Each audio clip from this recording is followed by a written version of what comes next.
Paimon's head is all dizzy. The scenery here looks different, too. Oh, what should we do, Traveler? Please don't tell Paimon someone abducted us and brought us to some strange place that we could never leave. You're right. Better to think of this as the beginning of a new adventure. Whew. Thank goodness you're still here. If Paimon woke up alone, she probably would be trembling in a tree hollow.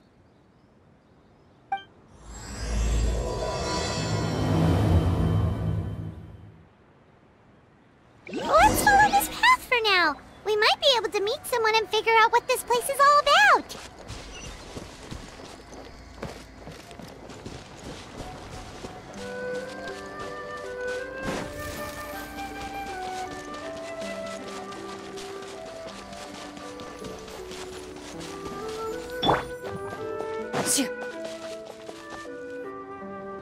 Traveler, did those plants by the road look weird to you?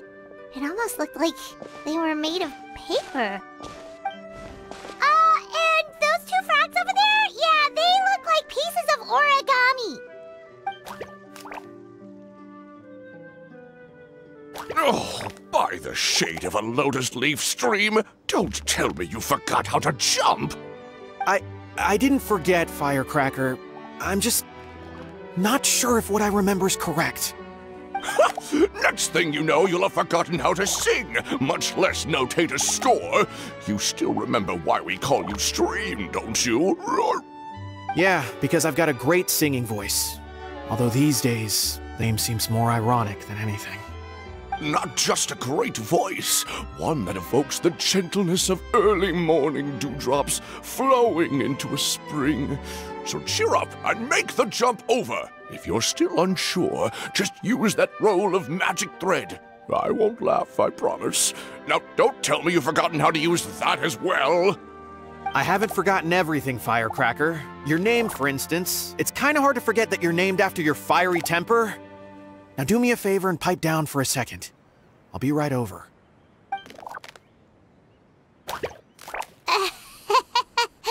You saw that too, right? Paimon's not seeing things, is she?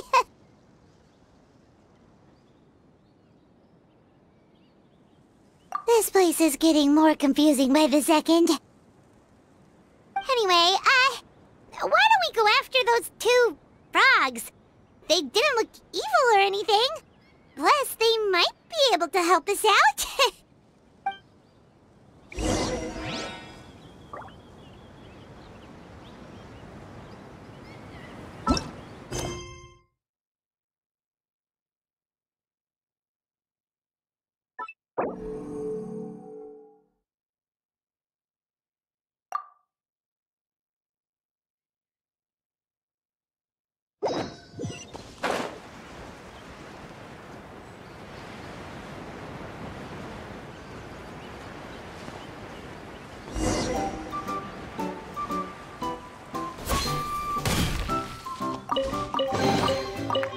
Into the shadows.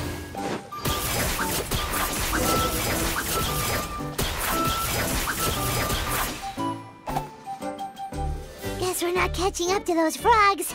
They were so fast. Paimon couldn't even tell where they hopped off to in the end. Excuse me, honored travelers. Did you come from the Cliff of Prophecy, perchance? The chubby paper hamster just talked. Chubby? Who are you calling chubby? I've just got a slightly thicker layer of paper on me, that's all. Allow me to introduce myself. My name is Almond, and I'm an elder of the Forest of Blessings. I've been waiting here for the hero of prophecy to arrive. Traveler, could you pinch Paimon just to make sure she's not still dreaming? Pinching, you say? Well, I can help with that. Although you'll have to get a little closer. My arms are rather short. That's all right. We just need a minute to collect ourselves.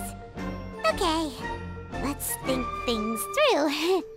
We know for sure this isn't the world we're familiar with. The talking paper animals and all the paper trees and plants make that pretty clear.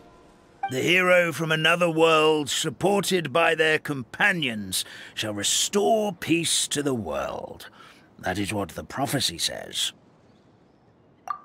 Dearie me, I completely forgot to introduce you to this world, didn't I?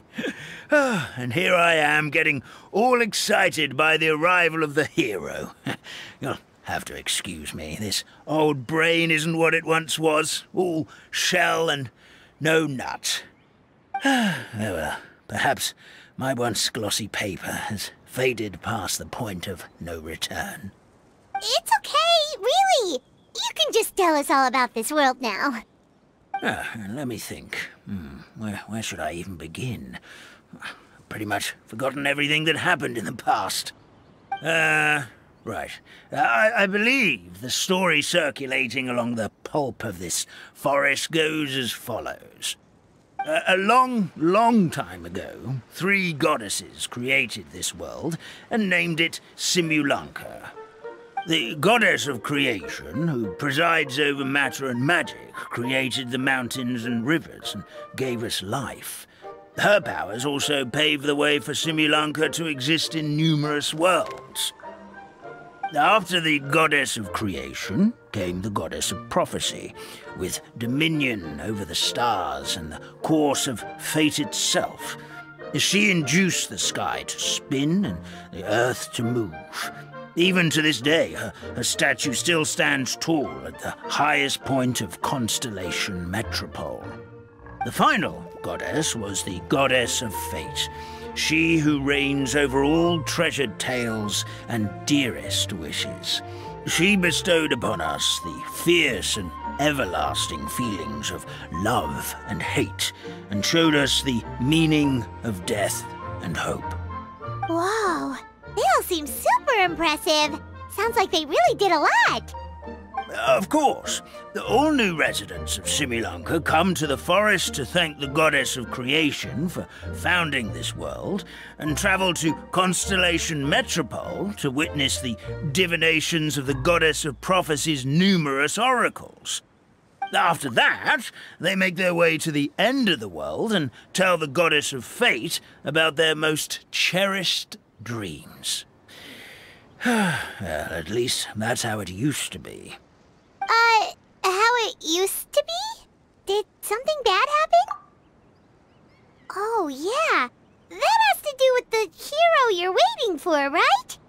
Yes, this old brain of mine may have forgotten many things, but I will never forget the day the evil dragon descended upon our forest. It came down from the skies in an ominous black mist and ravaged our homeland.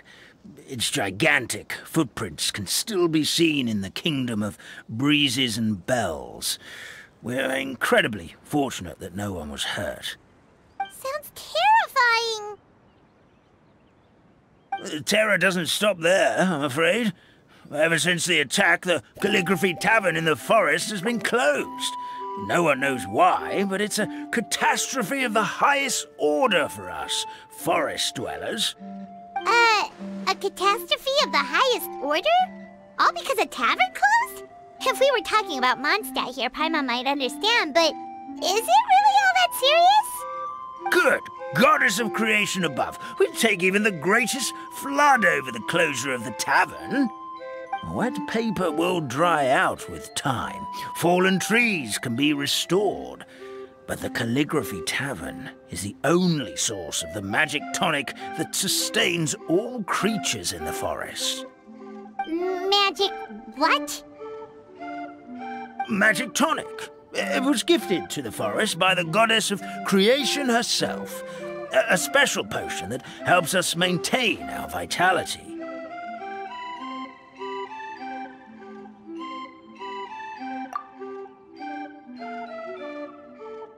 Well, our bodies will gradually crumple and become brittle until they eventually disintegrate entirely. Our colors will fade and we'll start to lose our memory until we can't even remember our own names. But wait, Grandpa Almond, does that mean you've already... Oh, I'm afraid so. The color has all but completely faded from my paper. To be honest, all I really remember is that I'm supposed to wait here for the hero of prophecy. But I've already forgotten who gave me that order to begin with.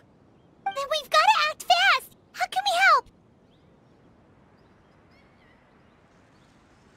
Oh, brave Pixie. May the goddess of fate reward you and your friend for your kindness. Could it be you're the heroes I've been waiting for all along? Not sure how we know that. Plus, we can't even remember how we got here, so it's not looking too promising.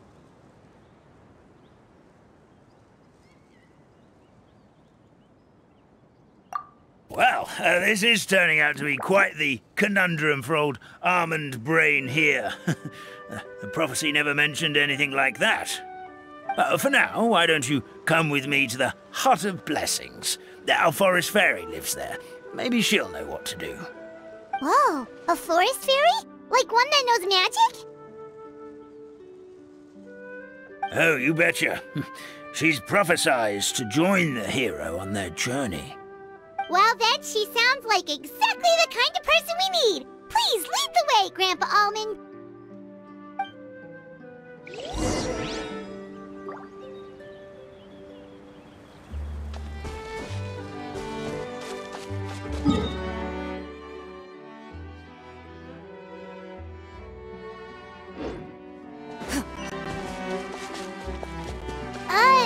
That meadow over there looks pretty strange.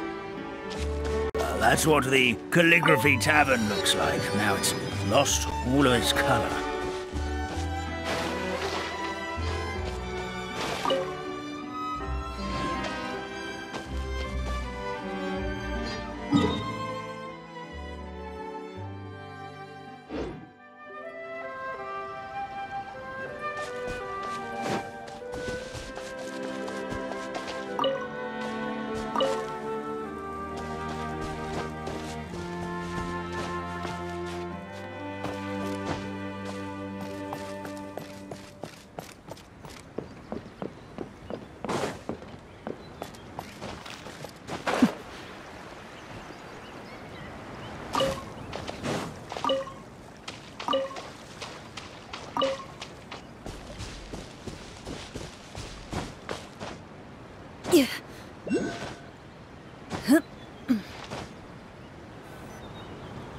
This is the place. If you could just wait a moment, the fairy should be... Traveler! Paimon! Paimon knows that voice! It's really you! I'm so happy to see you! Sorry.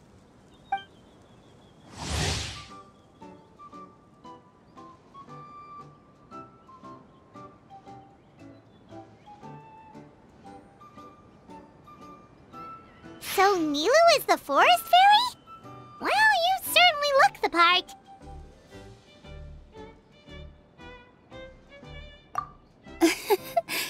Thank you.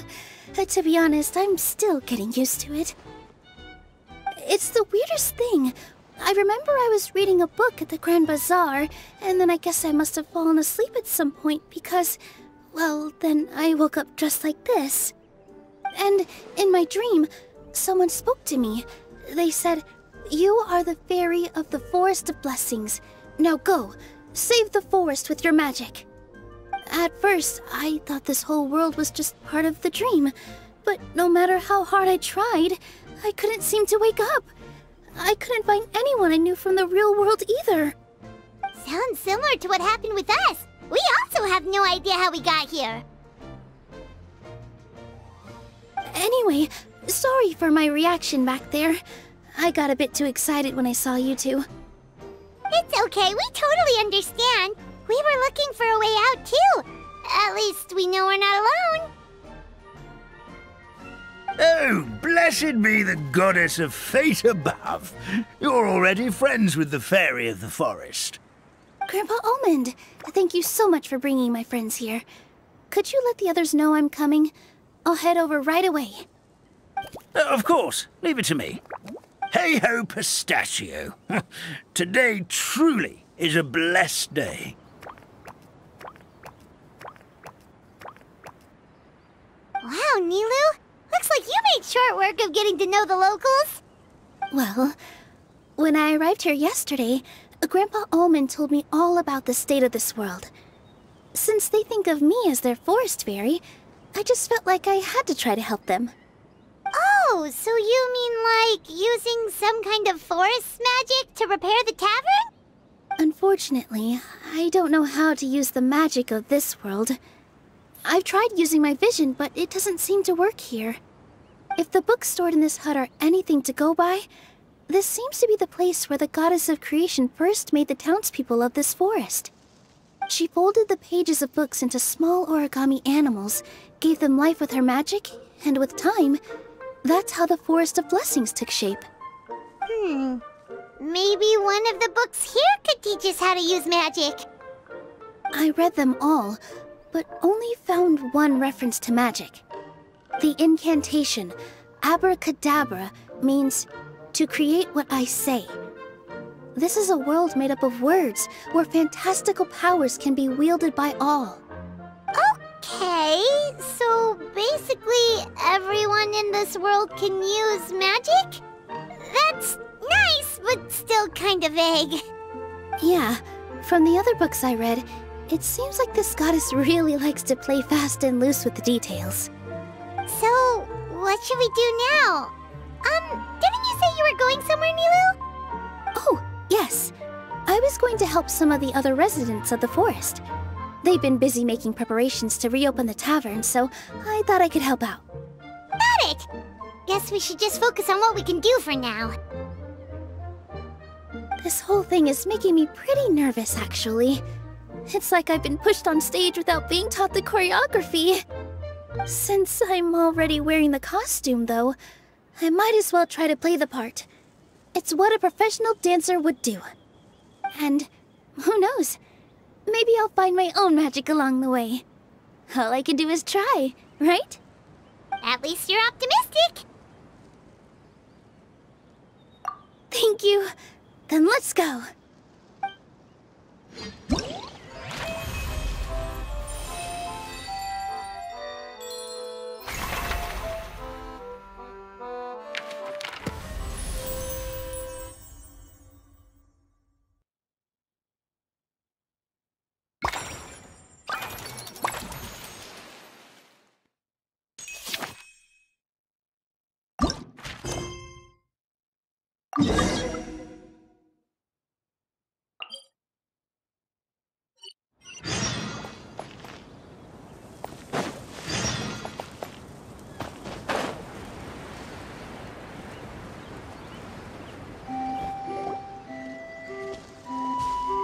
Look, the forest fairy is here, and she brought her companions.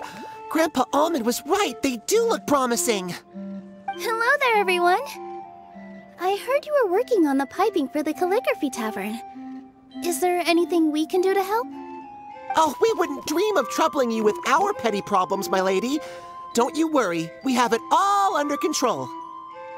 You sure about that? Because from where Paimon's floating, the piping is looking pretty chaotic. Ah, yes. We have my careless friend to thank for that. He promised we could leave the pipe connecting to him, and, well, the results speak for themselves.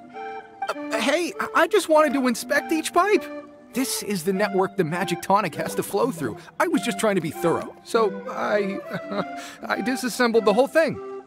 Yeah, and now you've forgotten how to put the thing back together. Have you been eating too many nuts again? 'Cause you are what you eat. Please don't fight. I know everyone wants the tavern to reopen as soon as possible so that the forest can return to normal. So, why don't you let us help out? Yeah, we're here anyway, so we might as well be helpful. We just need to reassemble these pipes, right? Well, if you're offering... Basically, the pipes need to be connected properly to allow the magic tonic to flow through. If you put the wrong pipe in the wrong place, the tonic will get stuck halfway. Attention to detail is key. Says the guy who messed up the whole thing in the first place.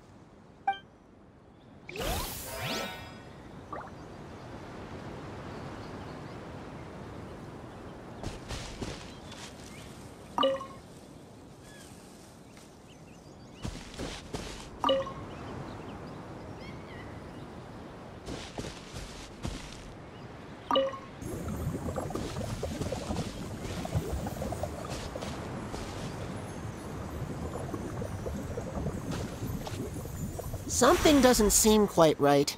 The tonic is stuck.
How about we explore the area ahead of us later?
Amazing! You did it! Now the tonic will flow into everyone's cups without getting stuck, right? Oh, gotta say though, Paimon is starting to get pretty curious about this magic tonic. Could she have a teeny tiny sip? Just a little taste, please? It's not greed, it's curiosity. Well, if it's really just one sip, I guess that would be fine. Just be careful. This is one of the last cups left in the entire forest. We're supposed to save it for our research. Just a sip, promise. Okay, here goes. We will... What? What was that? Oh, it's sticking to Paimon's tongue. Wait, is this just regular ink? Wait, does that mean what the legend says is true? The goddess of fate used ink to compose her stories on paper, and the goddess of creation used her power to bring those tales to life. No wonder the tavern is so important to the forest. Maybe the fading disorder occurs when the ink within the body dries up. That would explain why the beings here are forgetting their own stories. Oh. I'm not really sure I can really wrap my head around this conversation, but there's no need to get all worked up on our behalf, my lady. With the pipe installed, I'm sure the tavern will be up and running in no time. What do you mean, can't wrap your head around it? The fairy is recounting the story of how the goddesses gave us life. In fact, I've seen the goddess of creation with my own eyes. Really? Don't be ridiculous. There's no way you're old enough to have met her. We're the same age, and I think I would know considering we went to tell our wishes to the goddess of fate together. So stop talking a load of papier-mâché. Oh, fine. It was my grandfather, all right? He was the one that saw her. He said that one day after he finished work, he saw the goddess of creation grant us life with his own eyes. In her hands, she held the very paper used to form our bodies. She whispered something into the pages, and then suddenly a paper frog was born, ready to leap into the world. Oh, it was spectacular. Cut the theatrics, will you? You weren't even there. Wait, so that's it? Paimon thought creation magic would have a little bit more pizzazz. Oh, so in your world, the creation of life is a much showier affair? Huh, I'm learning something new every day. Well, that's not exactly what Paimon was trying to say. Magic doesn't have to be spectacular. That's enough out of you. All your boasting is confusing our kind fairy. Oh, no, it's all right. I actually think I understand the magic of this world a bit better now. Thank you. The honor was all ours, milady. Traveler, Paimon, we should make our way to the next location.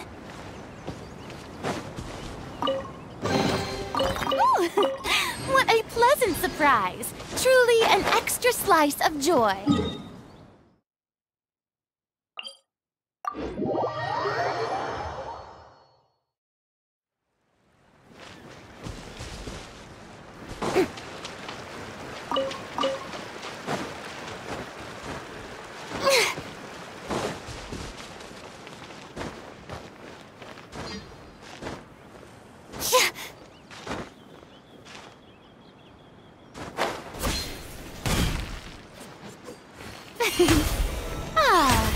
May I present?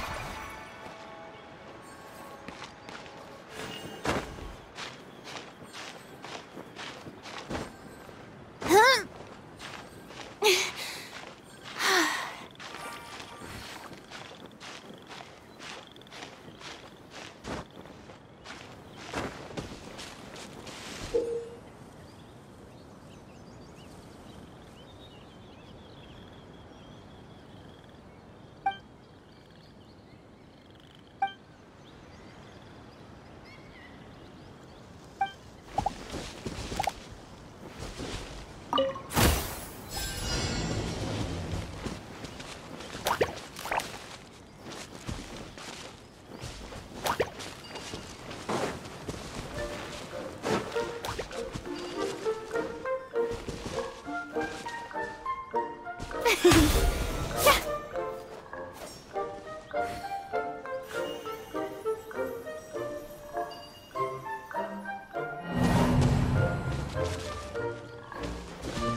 Stream, your rhythm is off again. At this rate, it doesn't even matter if the tavern reopens. The band's not even going to get any gigs. I'm sorry. Hello there. I hope we aren't interrupting your rehearsal. Wait, these are the two frogs we saw on the road a little while ago. Ah, the forest fairy is here. For the love of lotus leaves and dewdrop stream, you've really got to put in some effort now. But Oh, don't pressure yourselves on my account. Are you rehearsing for a show? Sure are. You see, our group regularly performs for guests at the tavern. We've been out of work for quite some time, with the closure and all, but after hearing of the fairy's arrival yesterday, we figured we needed to get in performance shape right away. I understand how you feel. Back at the Grand Bazaar, Zubair Theater's always busy with rehearsals too. The Grand Bazaar? Do people there sing on lotus leaves as well? Yeah, they do. And it's a really big one. You're the conductor of your group, aren't you? You remind me of Mr. Zubair. Ah, then he must be an ambitious director. One who would do anything to avoid disappointing a single member of the audience. It's just... Is there anything we can do to help you, Mr. Stream? Oh, no. My problems are mine and mine alone. It's just, after the tavern closed, I somehow forgot how to sing. I'm always a few beats behind everyone else, and I keep singing out of key. You were our trump card, our best singer by a mile. I know, but... So he is a victim of the fading disorder too? Don't be sad, Mr. Stream. Whenever I've forgotten important dance steps in the past, my friends at the Grand Bazaar always stick by my side to encourage me. They smile and patiently tell me everything's going to be okay. Then they play the melody for me over and over until the steps finally come back to me. Now it's our turn to help you. We just need to help you remember how to sing, right? The Traveler's got a great sense of rhythm. We can help keep you in time. Well, what do you say, Stream? I think it's a great idea. Just focus on the lyrics, and the fairy's friends will help you stay on beat. Are you sure? This is really asking a lot. Don't worry about it, Mr. Stream. It'll all be worth it when the tavern reopens and we finally have the chance to hear your marvelous singing voice. All right, then. Thank you so much, everyone. I'll give it my best shot.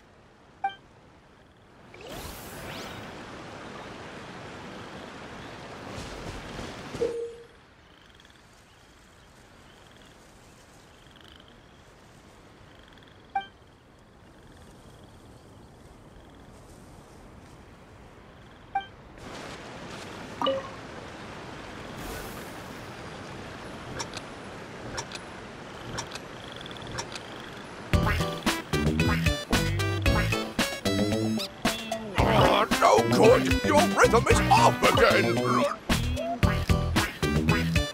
Excellent! Perfectly in time!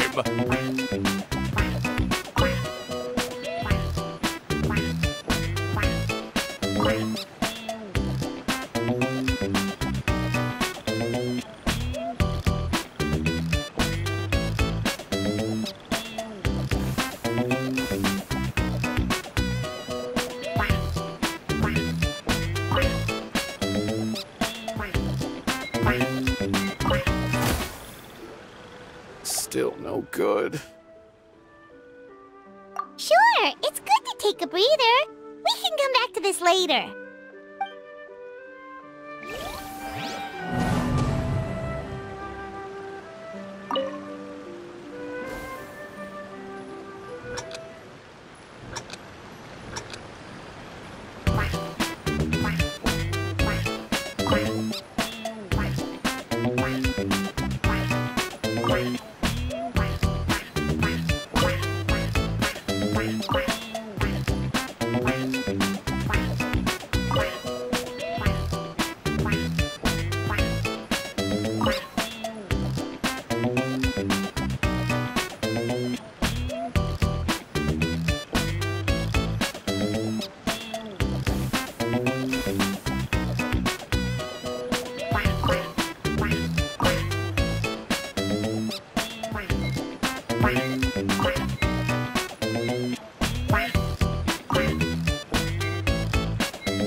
feel like I'm getting the hang of it again.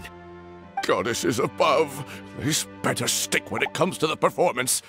Just do it exactly like how we rehearsed. Thank you, everyone. Thanks to you, my voice is once again as clear as a flowing stream. Glad to hear that you're feeling better, Mr. Stream.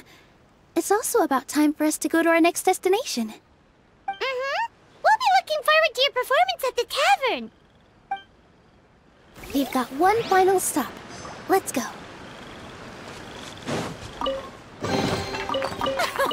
Splendid! More interesting trinkets for me.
If these items are unclaimed, we may take them without controversy.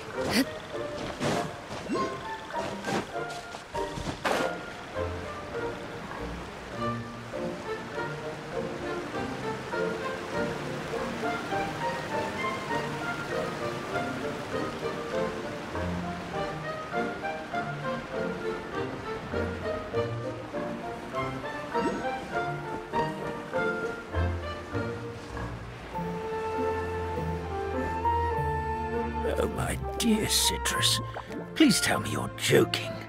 We can't have you out of commission with the tavern about to reopen. I'm sorry, Grandpa Almond. It's the truth.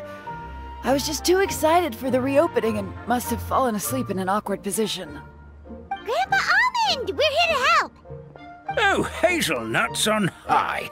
You could not have come at a better time. Please allow me to introduce you. This is the bartender of the Calligraphy Tavern, Miss Citrus. Miss Citrus is supposed to add all kinds of delicious fruits to the magic tonic. Her additions are what turn it into the finest brew in the land. She's indispensable to the operation of the tavern. I appreciate the kind words, Grandpa Almond, but... ow, my neck. Are you all right? Terrible timing. Getting a kink in my neck at a time like this? Could you give my tail a little twist? That should help free up the movement in my neck. I would do it myself, but I can't reach my own, and Grandpa Almond is too old and as light as a feather. The neck and tail are connected? Of course they're connected. Just like how you can't have a rainbow without rain. Anyway, you just need to position me at the right height to pick the fruits, and then put them in the barrel over there.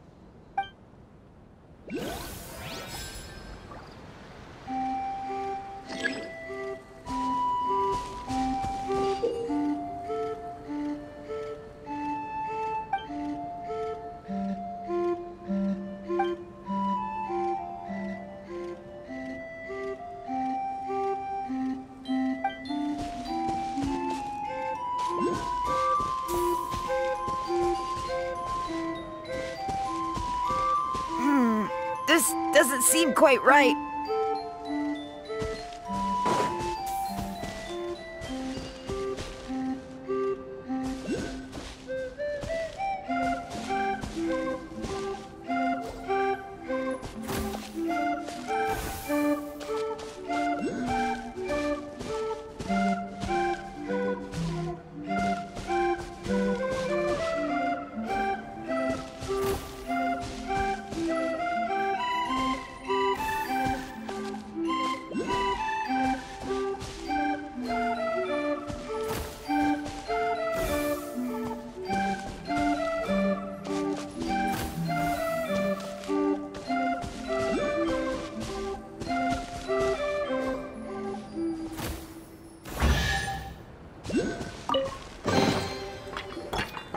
Perfect! My neck feels much better. So there really is some kind of connection between your neck and tail. Thank you so much, everyone. I can rest easy now, knowing the drinks at the tavern will be just as wonderful as before. That's another problem solved!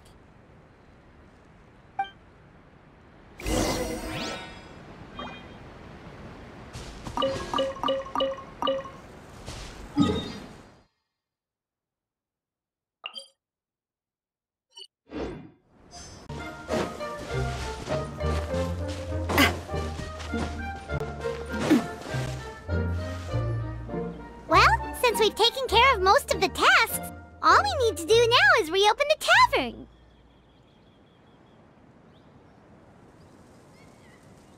But we still don't know how to use the magic of this world. We don't even know why the tavern closed in the first place. Oh, what about the method that one hamster mentioned? You should try it, Nilu. You mean the creation magic his grandfather saw outside the Hut of Blessings? I wonder. How exactly did the goddess of creation give them life? Maybe you don't need to understand it. Just give it a try.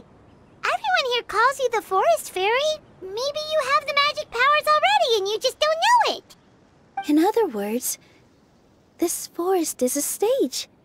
And all I need to do is step out into the spotlight? Sounds just like a fairy tale. Well, we are surrounded by talking origami animals and magic potions after all. Almost seems like anything's possible in this place.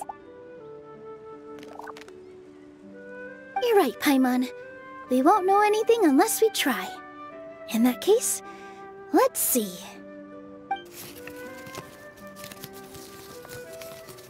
This is how you do it, right? I think I got the folds right. Whoa, your origami skills are great! I once saw one of our prop people making something similar. It looked really cool, so I took some time during my break to learn the basics. It's not a bad way to stave off sleepiness either. Well, how do you feel?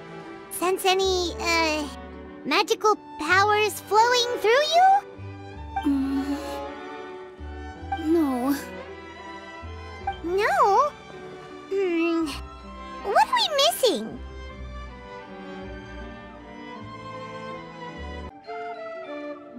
Magic words? But how am I supposed to know what the goddess said to bring them to life? Oh, good point! You're the forest fairy, Nilu! What do you want to say to the new resident of your domain?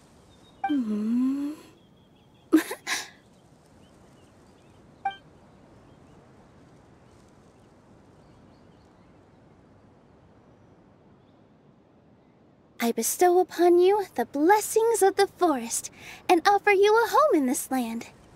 Your name shall be Harisara. May you bloom in this world as beautifully as the flower I love.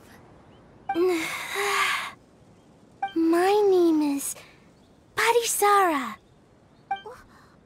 It worked! It actually worked! Well, peel my shell and call me a nut. I'd never imagined I'd witness such a miracle at my age. It's just like what the stories said about the goddess of creation. Shell? Miracle? Nice to meet you, Parisara. I'm Nilu, the fairy of this forest. From this day forward, this place is now your home. Hello, Fairy Nilu. I hope you'll grow up happily in this forest. Grow up? Oh, you can leave the little one with old Almond for now. Oh, this sure brings back memories.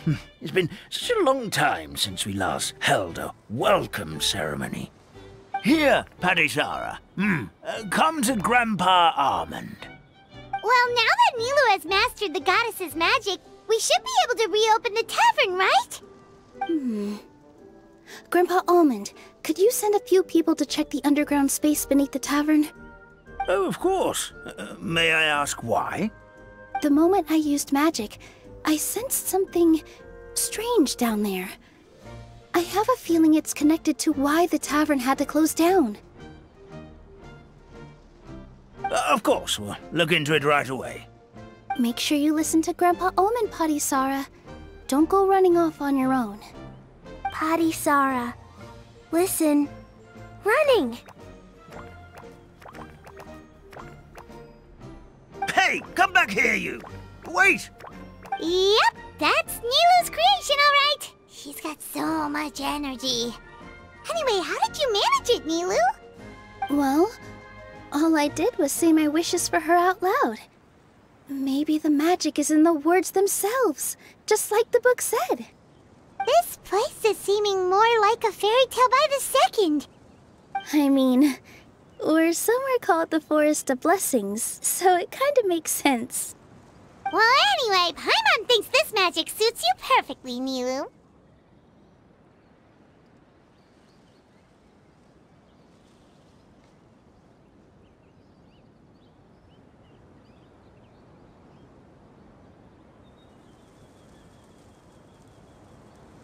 When I brought Harisara to life just now, I was able to sense the magic flowing through the forest, and the flowers and trees, and inside the creatures that live here. But for some reason, there's a hollowed-out space beneath the tavern where I couldn't sense anything at all. We're back, my lady. That was fast. You were right. There was something under the tavern that I've never seen before. It looked transparent and gave off a clinking sound when I knocked on it. Transparent and clinking. Oh, I've got it! Already? You've got to use fairy tale logic, Paimon.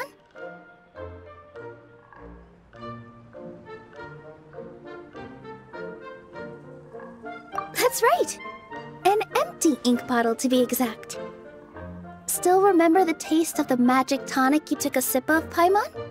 Yeah, it was ink. Oh, Paimon gets it now! Traveler, Paimon, will you come gather some ingredients with me? I learned what we need to make the magic tonic back in the Hut of Blessings. Sure thing! What do we need to get? A setting sun that never sets, a dragon that cannot fly, and a moon that only shines at night. Where are we supposed to find crazy things like that? What? How did you get that so fast? Logic, huh? Lucky guess, more like.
Shower me with praise! Come on out, Jim! Positions! Yeah! Ha!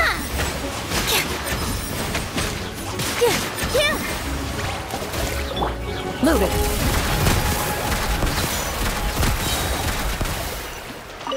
That should be everything, right? What should we do now? Let's go back to the Hut of Blessings.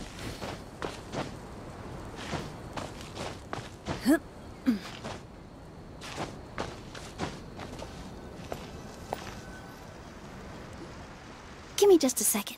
I'm gonna go fetch an ink bottle from the other room. Paimon doesn't get it. All the ingredients are super tasty, but somehow the final product turns into ink. Well, anyway, Paimon's not going anywhere near this stuff this time. Not even if you bribed her. Sorry to keep you waiting. Let's see. According to the book, first you do this, then this, and then... It's done! Wow, magic sure makes everything super convenient.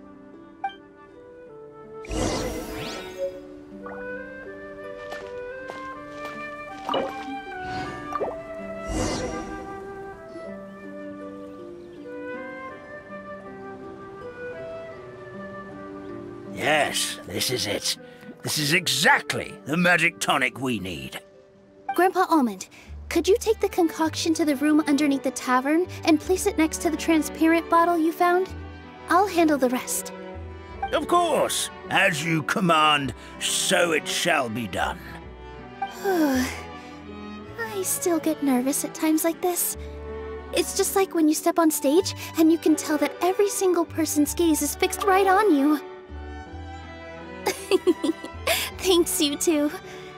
I can't tell you how great it is to have you by my side. Almost makes me feel like I've been blessed by the goddess of fate, too. Let's go. We shouldn't keep everyone waiting.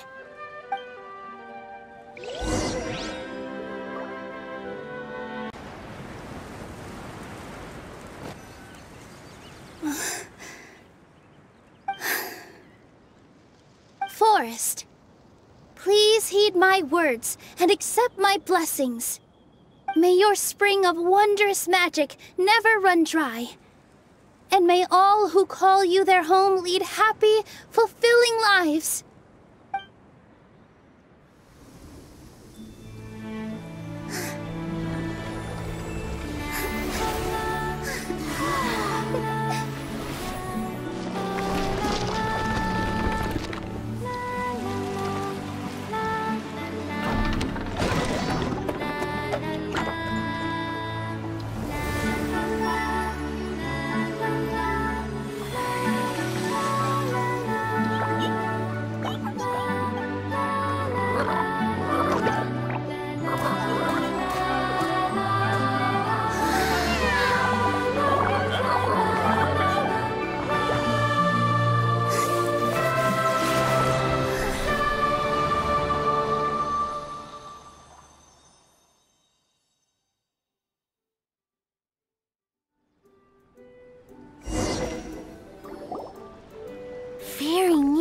amazing.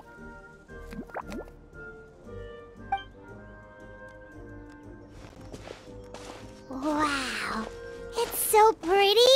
What a beautiful cavern.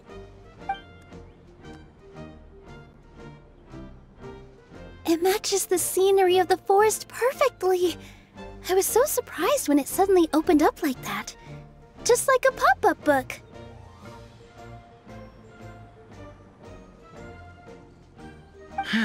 I remember now. I remember everything. It was me. I was the one who went to the top of Constellation Metropole and witnessed the goddess's prophecy. The hero who shall save this world will descend upon the cliff of prophecy. The hero, supported by their companions, shall restore peace to this world. So the prophecy really did have all the answers. You just forgot the first half. That's why I was waiting near the cliff of prophecy. Wonderful, simply wonderful. There's still some hope left for old Armand after all. Is the Cliff of Prophecy that place with the huge mural? 'Cause that is where we woke up, but we don't remember anything about how we got there. Also, we didn't get a change of clothes like Nilu. Are we definitely the heroes? If not you, then who else? You've already helped the fairy revitalize our forest. To us, that makes you heroes, prophesized or not. All right. Either way, we're going to keep adventuring, even if it's just to figure out how we can get back to our world.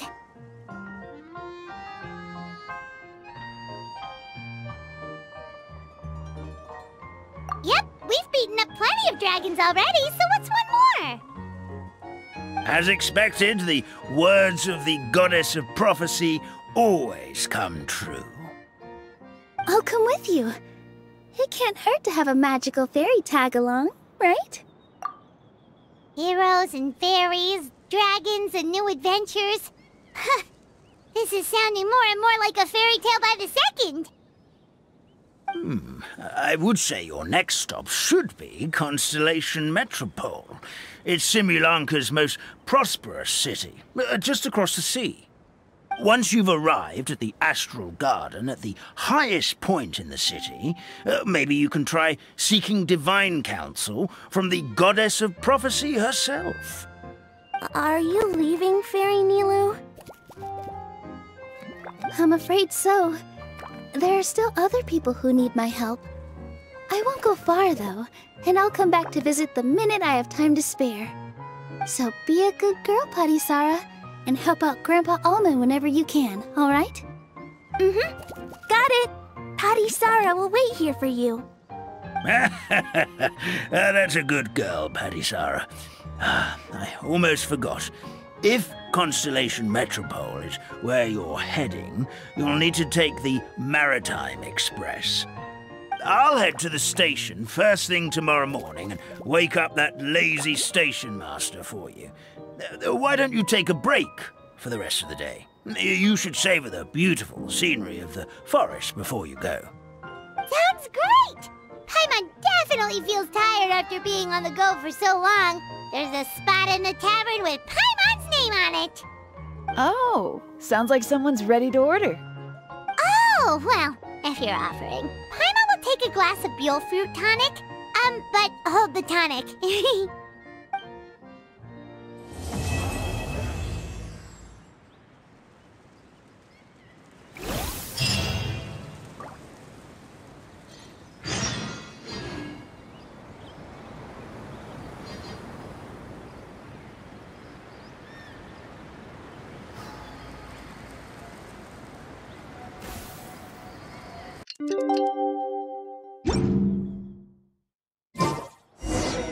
Morning. Guess everything that happened yesterday wasn't just a dream then. Well, it's time for our next fairy tale adventure.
A stroke of good luck, and a very welcome one.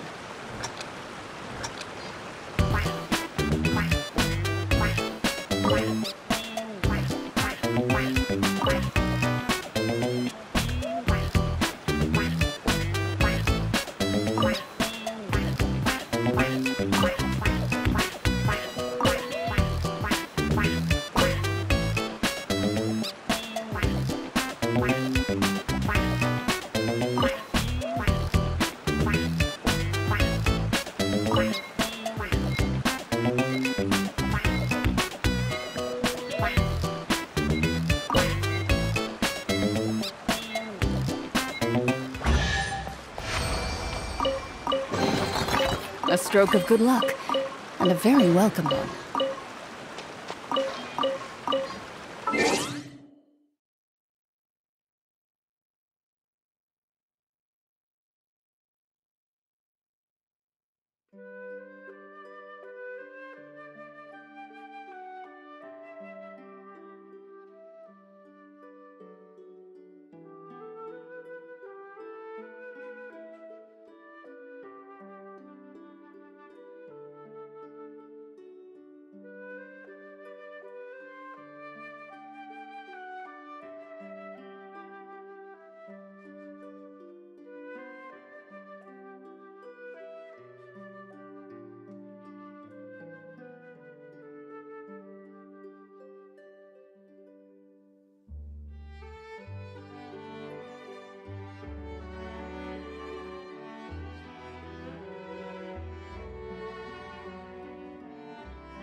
Get up, said Jewel. Time to get to work, you lazy bones. I can't remember how to call the train. Just let me sleep a little longer, then I'm sure I'll remember. Don't try to pull one over on me, young man. Your fading disorder has been cured. I saw you chugging cup after cup of magic tonic in the tavern last night. You must be mistaken, Grandpa Almond. That guy definitely wasn't me. Oh, you remember my name now, do you? Then it seems like you're all better. You had no idea who I was when you were fading. Now, enough of your nonsense. Get up. The fairy and her friends are going to be here any second. All right, I'm up. The Maritime Express should be here soon. That's more like it. Lie there any longer and you'll start gathering dust. Is everything okay? The hero, her pixie companion, and the forest fairy. I didn't know you were already here. Oh, merciful macadamias. I'm sorry you had to see that. Oh, it's all right. Paimon knows the feeling. Who doesn't want to sleep in first thing in the morning? Does the Maritime Express run out of Constellation Metropole? Yes, each train needs a conductor to operate, and the conductors are always from the capital. The more difficult maneuvers are a little too complicated when you're made of paper. Oh, so you mean the people of Constellation Metropole aren't origami animals like you? Well, the city welcomes visitors from all over the world, so you're bound to run into some forest dwellers there. But yes, generally speaking, the residents of Constellation Metropole look quite different from us. Ah, you'll see for yourself soon enough. Here comes the train.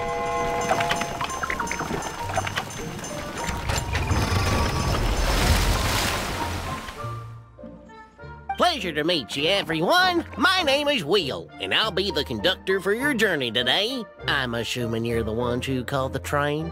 Whoa, it's a little toy man! Yes, we called the train. The hero and the forest fairy need a ride to Constellation Metropole. The hero and the forest fairy, the ones from the prophecy. Oh, why didn't you say so earlier? We could have prepared a far more luxurious train. I'll just go back and get a better one. That's okay, Mr. Wheel. We're trying to get to the city as fast as possible. We just need you to get us across the sea. In your capable hands, I'm sure we'll get there in no time. Of course, my lady. It would be an honor. Well then, all aboard, sit anywhere you like. We'll get a stunning view of Simulanka no matter where you're seated.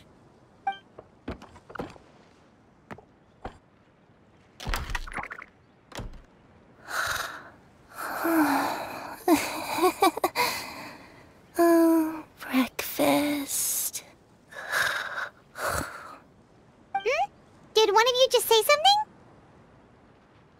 Wasn't me either. Breakfast. Oh, come back. Sounds like the voice is coming from inside the train.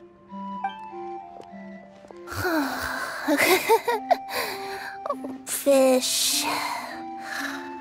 Chicken drumsticks. Oh, gotcha. Oh. What's Kirara doing here?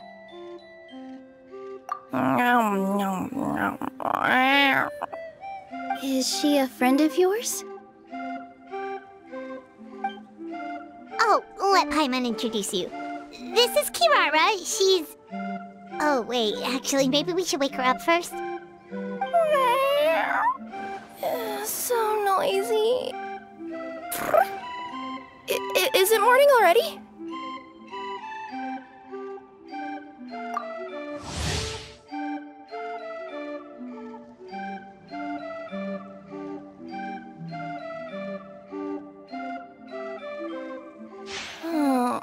Morning.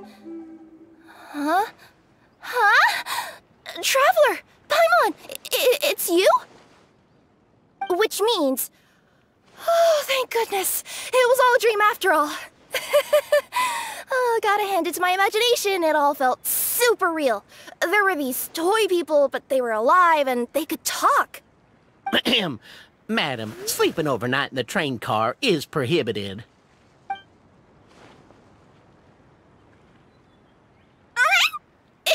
It wasn't just a dream? It's all right, Kirara. Apparently we're in a world called Simulanka. We got here yesterday, too. Simulanka? So, that's what it's called. I spent all day yesterday wandering around this one city. The toy people called it Constellation Metropole. I was trying to find a way to get back home. I was seriously starting to think I had gotten on the bad side of some great yokai and gotten swallowed whole. I take it you're Inazuman then, Miss Kirara? She sure is. But, Kirara here is kinda special. Let Paimon introduce you for real this time. Kirara is a Nekomata from Inazuma. She works as a courier for Komanie Express. Nice to meet you. I'm Nilu, a member of Zubair Theater. You can usually find us performing in Sumeru City's Grand Bazaar. Right now, though, I suppose I should introduce myself as the Fairy of the Forest of Blessings. Oh, you're Nilu! I've heard a lot about you from my deliveries in Sumeru. I even saw one of your performances back in the day. You're an amazing dancer. But, did you say you were a forest fairy? Oh yeah, that's her new identity here in Simulanka. Oh, speaking of new identities, looks like you got a new outfit yourself, Kirara! Yeah, I know! It confused the heck out of me yesterday. I just woke up in a set of brand new clothes I'd never seen before. That must mean you have a big part to play here, too!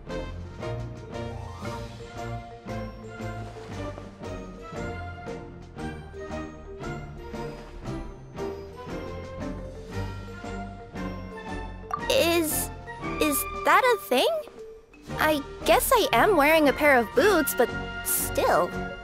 Did you by any chance hear a voice speaking to you before you got here, Miss Kirara? A voice... Oh, yeah, I did hear something, but I was so freaked out my tails got all tangled, so I, didn't catch much of what was said. Sorry for the interruption. But this, Nekomata friend of yours, she doesn't eat hamsters, does she? Or frogs? Oh, no need to worry, little guys. I would never do something like that. Well, unless I've been out in the wild too long without anything to eat. Oh, speaking of eating, I am getting a little hungry.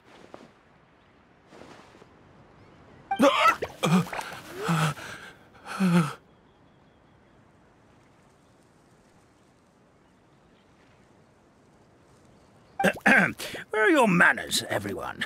This young lady is a trusted friend of our esteemed hero. Now, I know a fear of felines is etched into us with ink, but I'm certain Miss Nekomata in boots here means us no harm. It sure looks like you're keeping your distance, though, Grandpa Almond. You will have nothing to fear, I promise. I met some origami animals in Constellation Metropole yesterday, and I even made sure to retract my claws so I didn't hurt them by accident. Plus, you all look just about as tasty as the cardboard boxes I deliver. Not that I tried to eat you even if you did look tasty. Promise. Please excuse us, Mom. It's just an unconscious reaction. Dear passengers, it's almost time for us to depart. Oh, yeah, that. Whoops. This turned into a pretty long conversation, didn't it? All right, let's get on the train. You coming with us, Kirara? Mm-hmm. I'll ride with you to the next stop. There's a place near the Metropole that caught my eye yesterday, so I want to go explore it today. Then all that remains for me to say is, on behalf of the Forest of Blessings, thank you once again for all you've done for us. May the Goddess of Fate be with you and bless your journey, Madam Fairy, Miss Nekomata in boots, and our brave heroes. Please do visit us in the Forest of Blessings again, once peace has returned to this land. We will. We'll definitely meet again. Take care, Grandpa Almond.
a safe trip!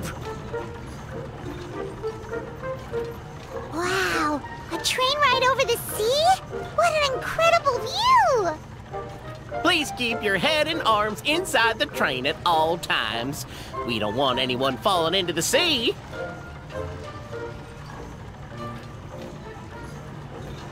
There's a train coming the other way too! Hey! Now that the fading disorder is cured, I'm sure the forest will be a lively place again in no time. I gotta go explore that forest at some point. It looked so pretty from the train. I just hope they, won't be too scared of me. We'll be arriving at our destination shortly. Please prepare to disembark.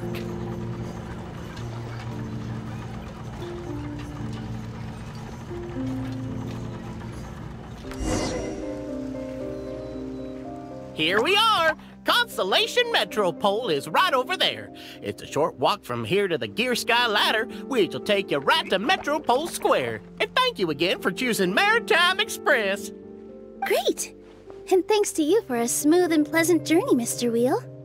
The train cars were comfortable and spacious, and I had a great night's sleep. I'll definitely be back. As you wish, ma'am.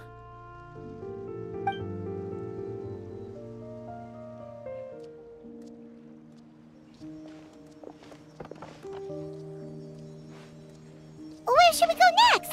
Is that place you wanted to check out nearby? Mm-hmm. I took a walk around yesterday, and it felt like there was something weird about it. So, I think I'll indulge my curiosity and go investigate. Want us to come with you? It's okay. You guys go ahead and visit the Metropole for now. Hopefully, that's where you'll be able to find out some more about this world. I pretty much explored the whole place from the rooftops yesterday, but for some reason, this is the place that caught my attention. You know what I mean, right?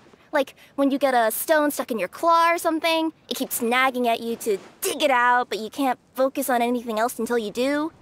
Don't worry, if you run into any trouble, I'll be there faster than you can say gold-level courier of the Comania Express. Okay, fair enough. We'll head to the Metropole then. Guess this is where we say bye for now. Mm-hmm. Don't worry about me. Let's not forget, I'm a yokai.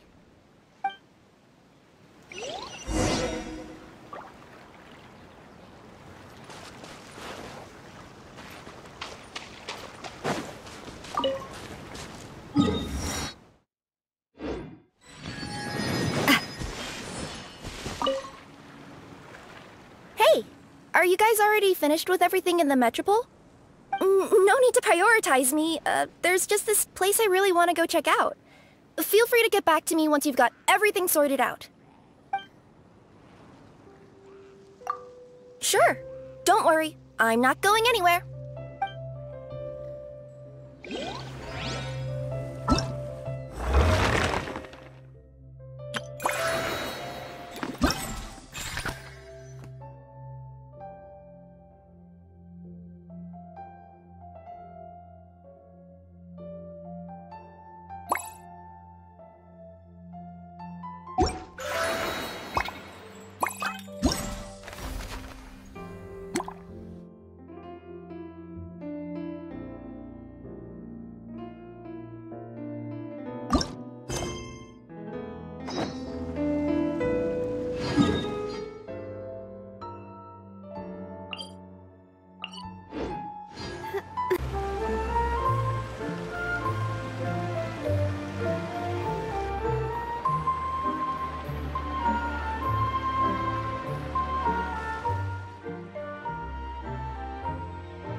Feeling lucky?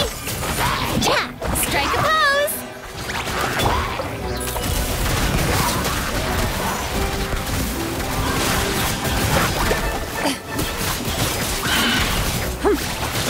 Attack! Stop that! See? This isn't good.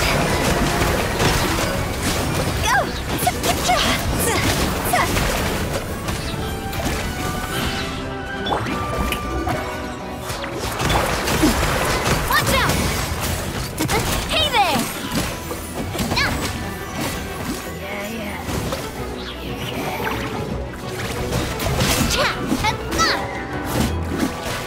Loaded. Higher, higher, here's my fire! Shower me with praise!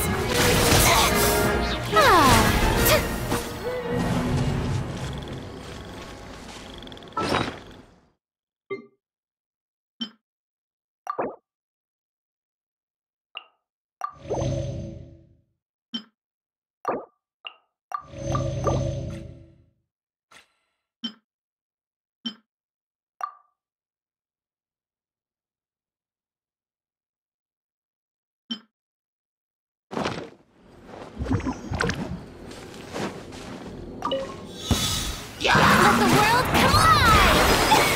See?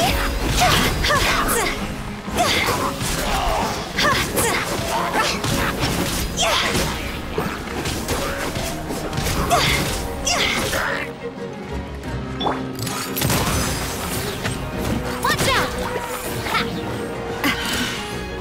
Fire! Well, Let's hunt them down. Ready.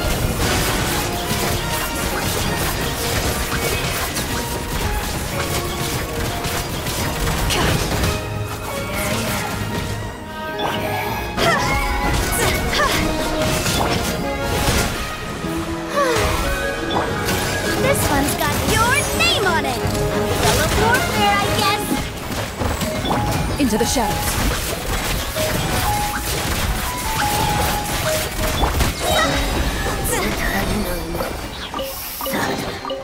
Jackpot!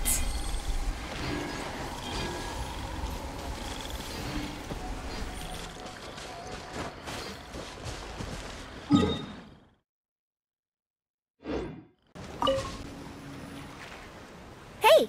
Are you guys already... No need to prioritize... Great! Then let's go!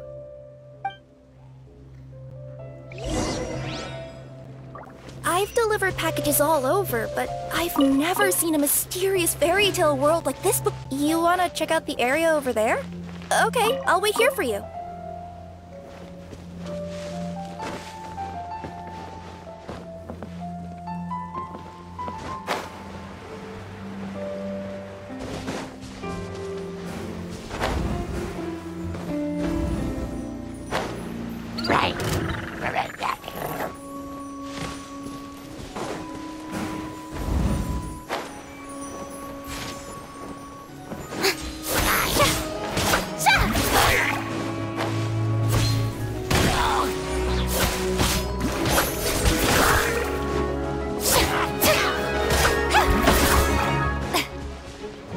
Strike a pose!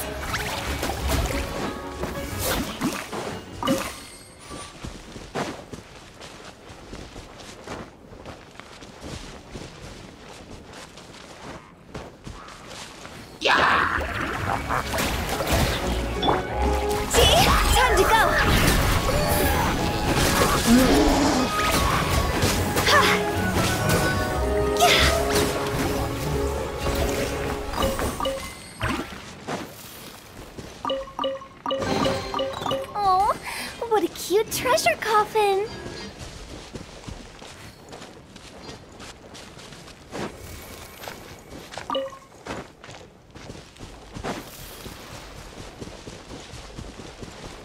Yeah!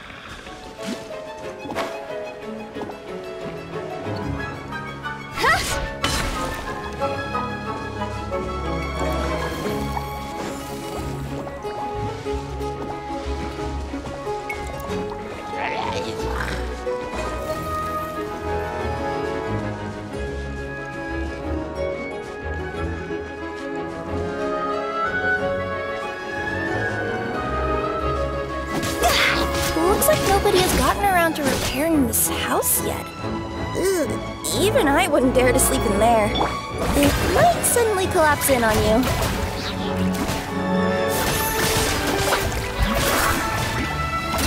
You wanna check out the area over there? Okay, I'll wait here for you. Nothing to see here either. Maybe we can find someone to ask? Aha! Oh.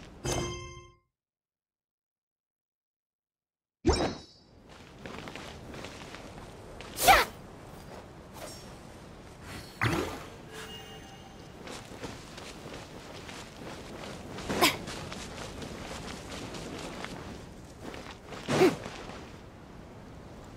Uh-huh. I was sure there'd be people here. There once was a goddess who ruled over fate. Before she died, she left 3 riddles for the kingdom she had created. What? Who said that?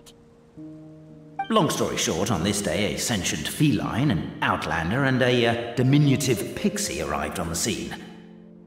They saw a narrow path off to the side. Okay, but which side? Yeah, if you gave ambiguous instructions like that to a Comania Express courier, they'd give you the parcel right back and tell you to write the delivery address more clearly. Despite how obvious the answer was, the perplexed pixie and the flummoxed feline struggled to work it out. Although, perhaps a small part of the blame could be attributed to my dull narration. Alright, let's try this again. The path on the left-hand side seemed to give off an enticing fragrance, as if to say, this is the way to wealth and glory. Ooh, that sounds like the start of a good story. Then what? Then what?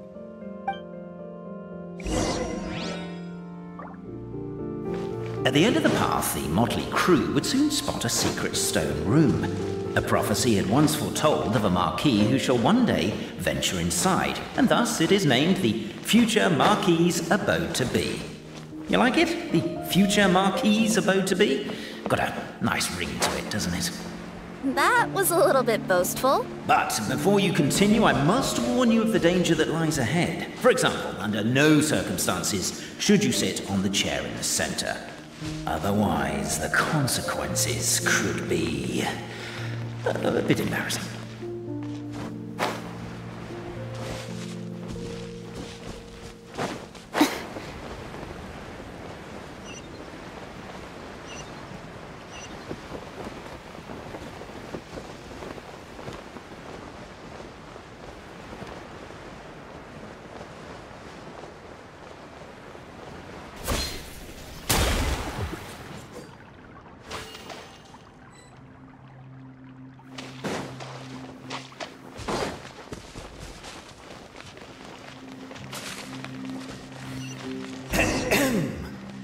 So many summers, winters, springs, and falls, and now at last a hero hither strides.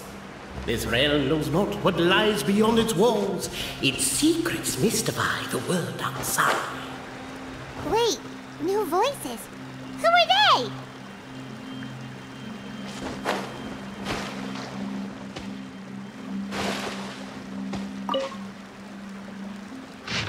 As golden sunlight fills the firmament, the tabletop engrosses your intent. Perhaps, perchance, peruse these pages thence. They surely are captivated by the epic poetry and enthralled by the outstanding storytelling. The Outlanders. Why isn't she reading the files on the desk? Hey, Bobarano, maybe quit showing off and try using words she'll actually understand? I can either rhyme like a bard, or I can curse like a sailor. And right now, Cape, you are seriously tempting me towards the latter. Namely, to remove the clockwork key from the raised platform up ahead. Cape, I just realized you said we all had to speak like bards, but every time you open up your... Stop the poem. We have a situation. Someone's up with this person. Traveler? Are you alright?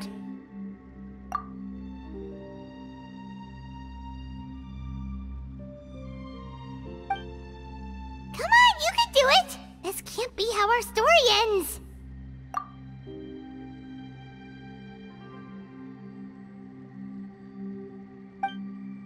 Can I give you a hand, or a tail, even?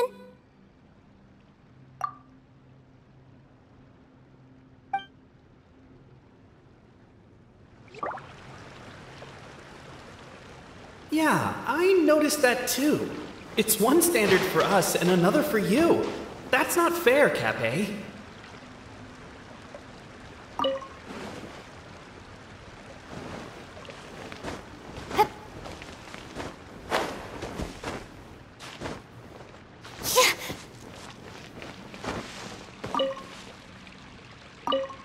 Strong as stone, firm as steel. The Outlander pulls, but it does not yield. This has happened many times before, but this time is different. A thought enters the Outlander's mind. Attack! Attack! First weaken the structure, then seize the treasure! Interesting to do.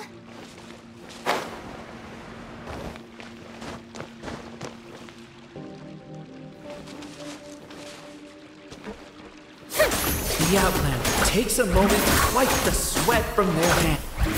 The attack's now over. Only one final step remains. Now it is the time to seize the key. Yes! Finally! Come on, move your butts! And your lights, assuming they're still in working order. It's showtime! No hard feelings about your lack of poetic contributions? Oh, let it go!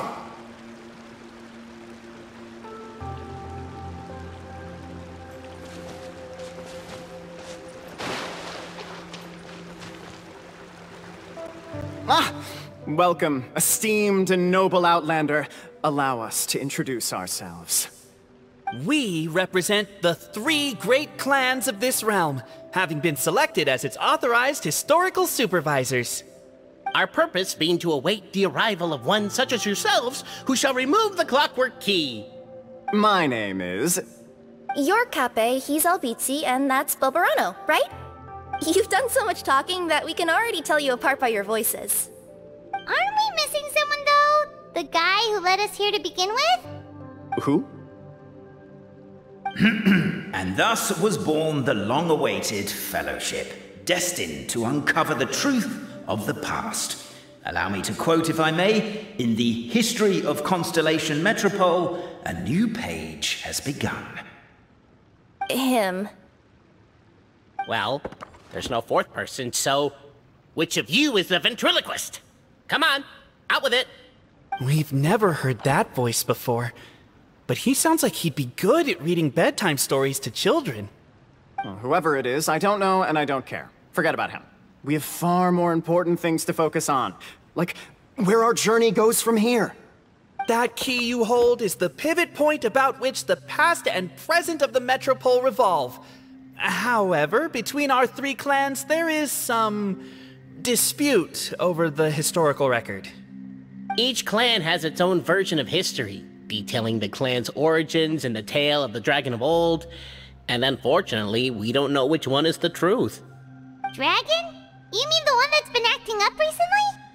Oh, no, not that one, you adorable little pixie. When I say dragon of old... He means a dragon that would be really...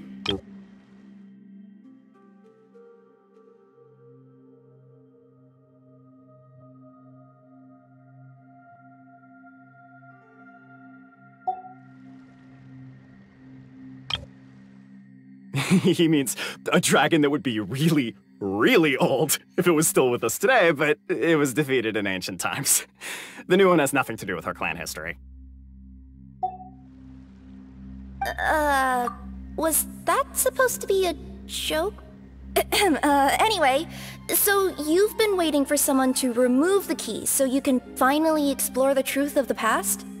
Not just explore it, but argue incessantly about it. Honestly, I don't care that much. Cape's the one who's always bothering us about it. What we need to figure out is who resolved the dragon crisis. We have to know that before we can decide which is the supreme clan.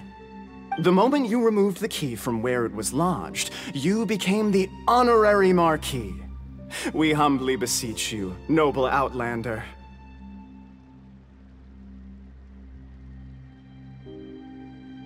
Noble Traveler Marquis, we ask you to help us. You and your talking Puss in Boots and the pale floating pixie. Puss in Boots? Are you serious? It's better than demon feline, but still. Embrace it, my friend, embrace it. Most cats don't wear boots or speak, do they? I'm not even a cat, I'm a Nekomata. Now that you know the word, I expect you to use it. Please allow me to lead you all to a sacred memorial site. It will be much easier to explain what needs to be done once we are there.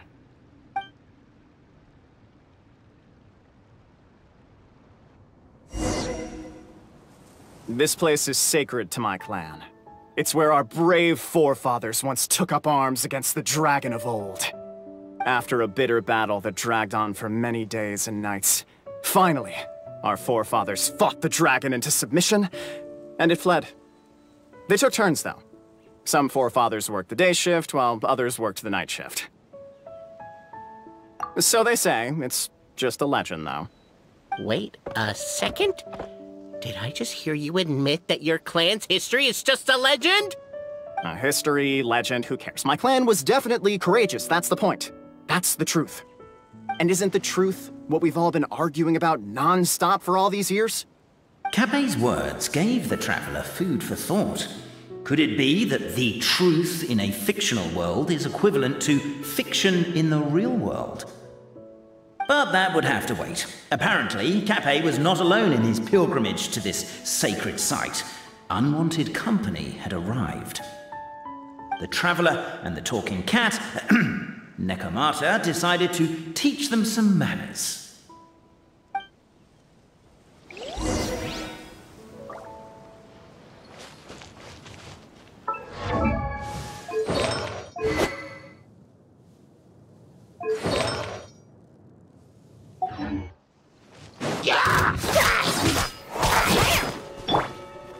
Shower me with praise! A proper send-off from the Spina with love!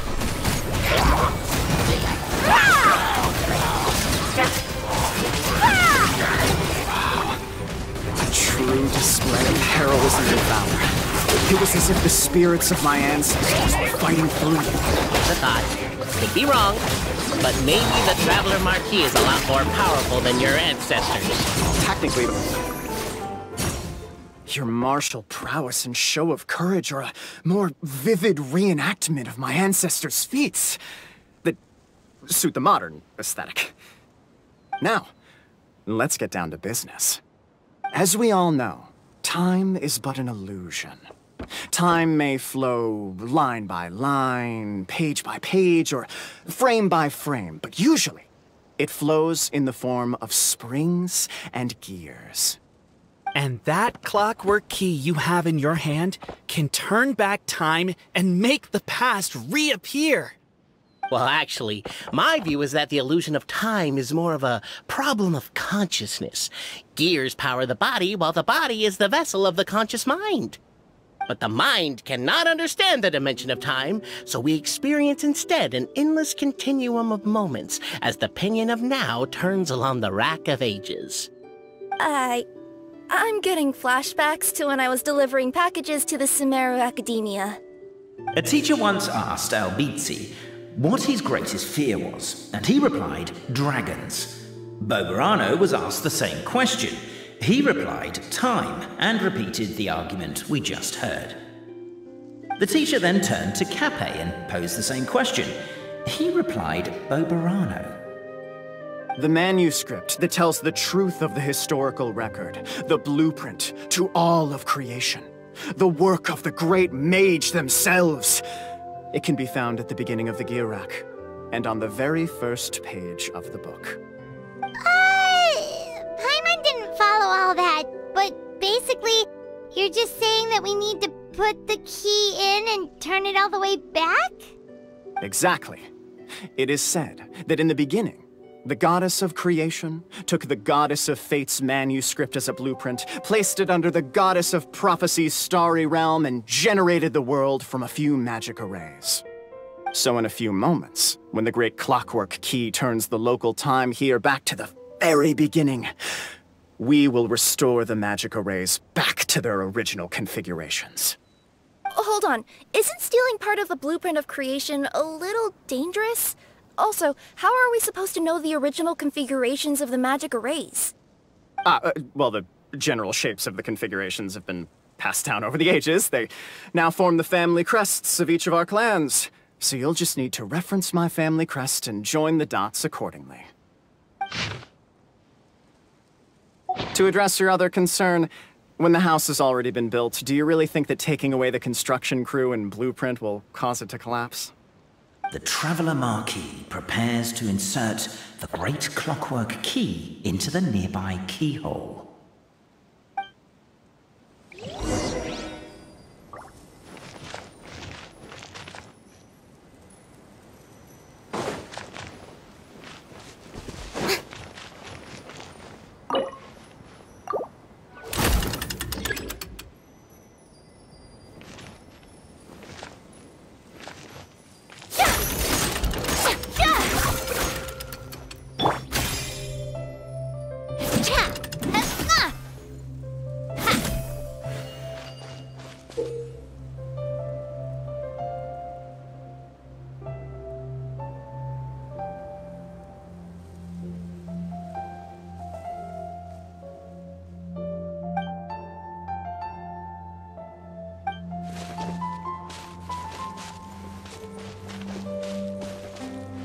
I guess we should start here?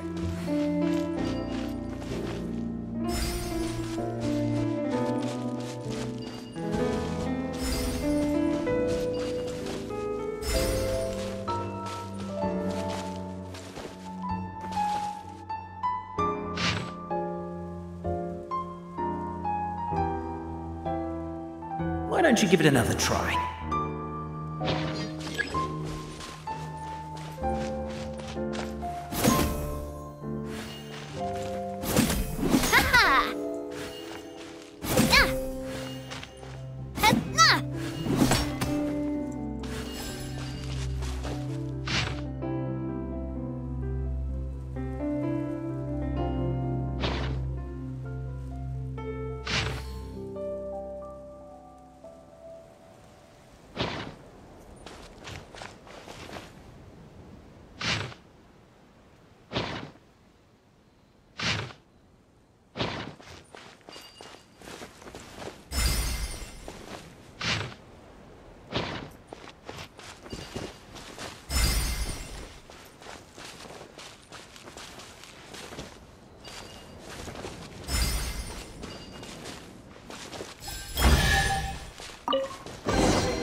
Behold, the sacred writings that record the truth of... No, wait. That have shaped the truth of history. Gather round and let us bear witness.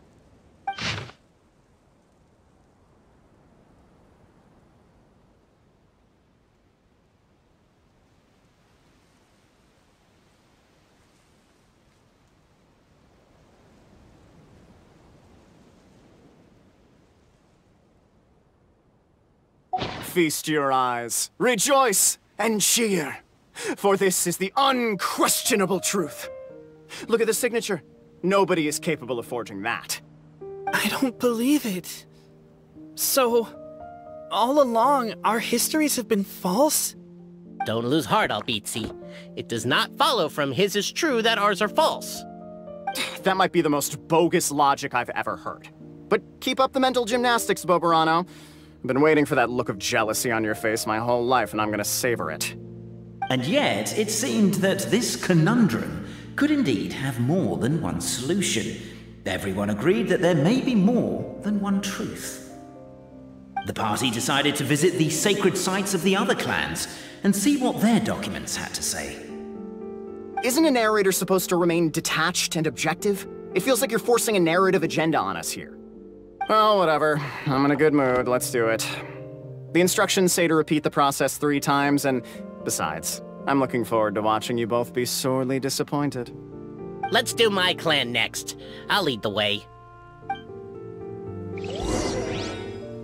We'll need the key again, right? Let me see if I can pull it out. Yoink!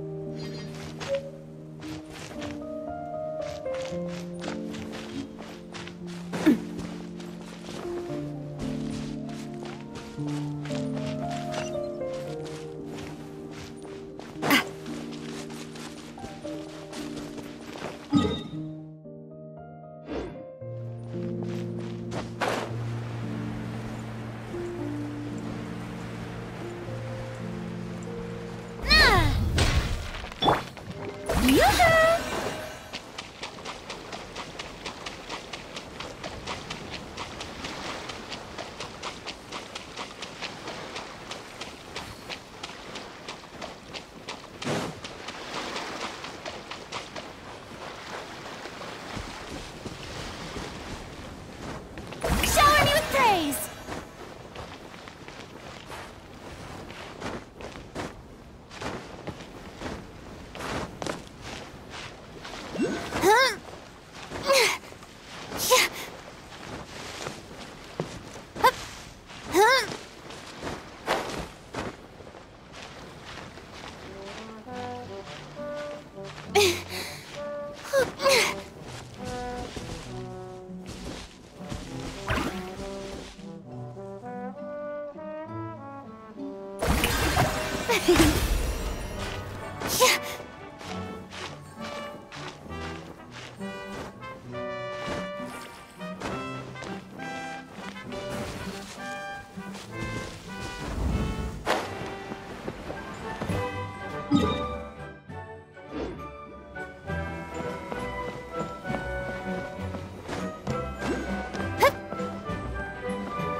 this treasure hunt.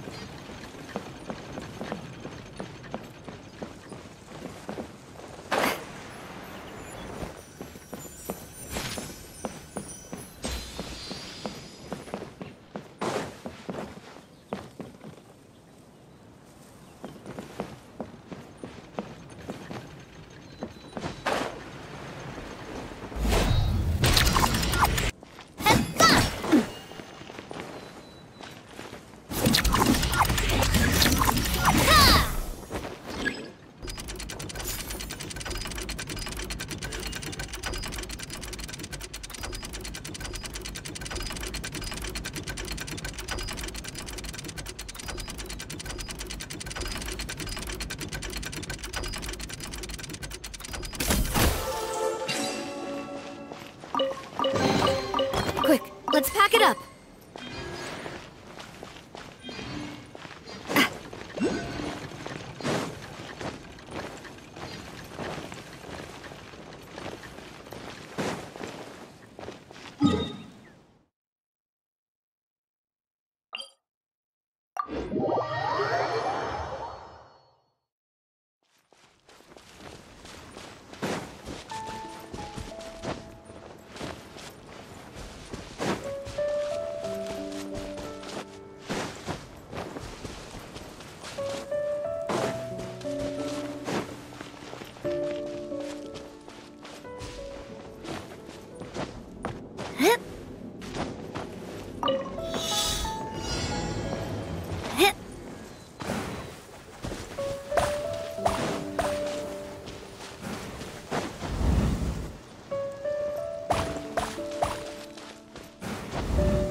Quick, let's pack it up.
Help me! Somebody! Please!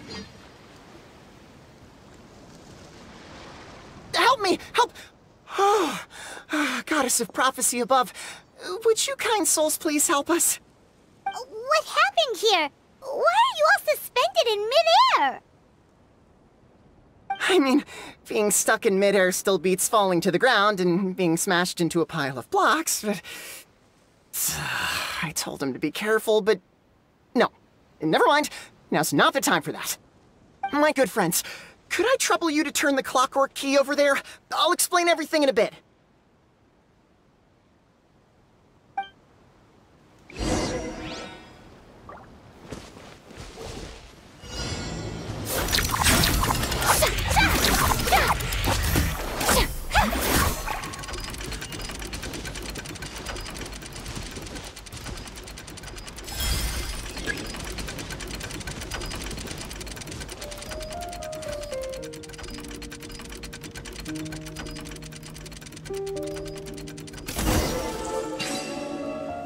Oh, thank you.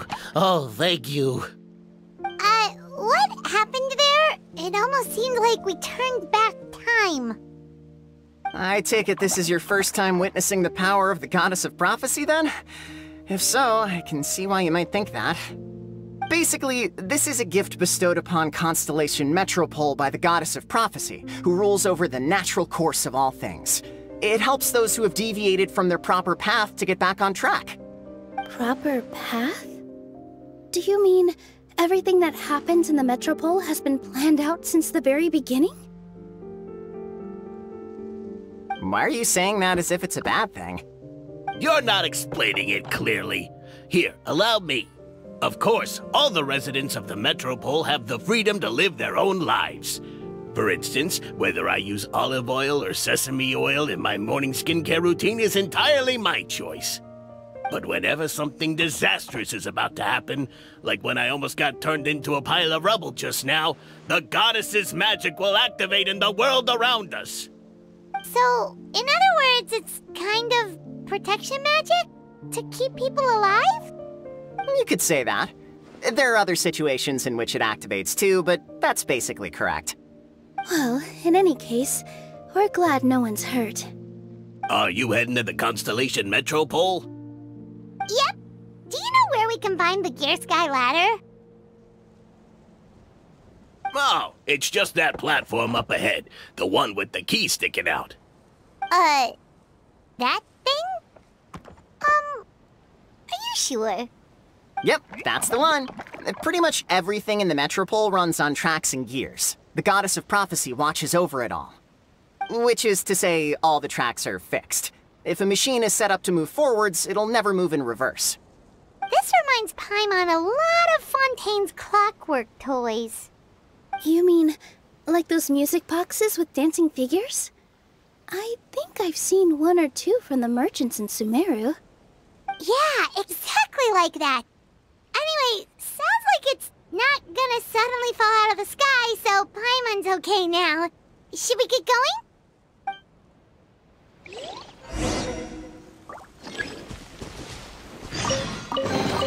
Ooh, what a pleasant surprise! Truly an extra slice of joy.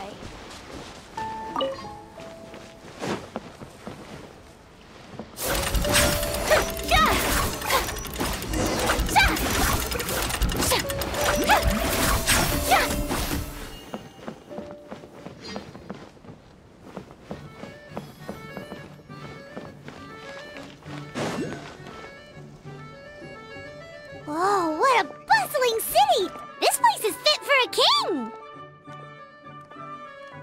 Our next step is to get to the top of the Metropole and ask the Goddess of Prophecy for guidance. If there is a king in that castle, I sure hope he won't get mad at us for trespassing.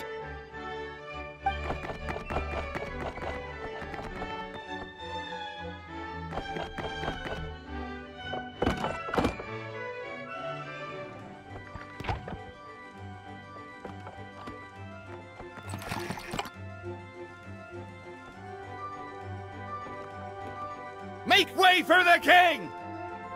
Oh, darn, we jinxed it. Oh, no. Did he overhear us talking about us sneaking into his castle?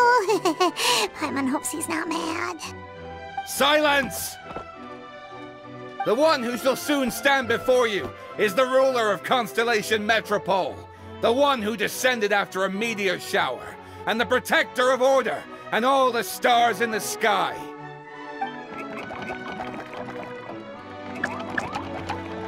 That's a long list of titles. I bid ye welcome, guests from afar. Long have I heard of your grand deeds. O fairy, who restored the lifeblood of the forest. O hero, who... huh? Navia! Hold your foul tongue! How dare you utter Her Majesty's name! Nice one, partner. Spectacular improvisation skills. I'd expect no less from you. All right. You can relax now. Allow me to make some introductions. This is the Traveler and her trusty companion, Paimon. You are personal friends with Her Majesty the King? Please, forgive our grievous mistake. We had no idea. All right, the welcome ceremony is over. Everyone back to your stations. I will personally treat our guests to some royal hospitality. Yes, Your Majesty.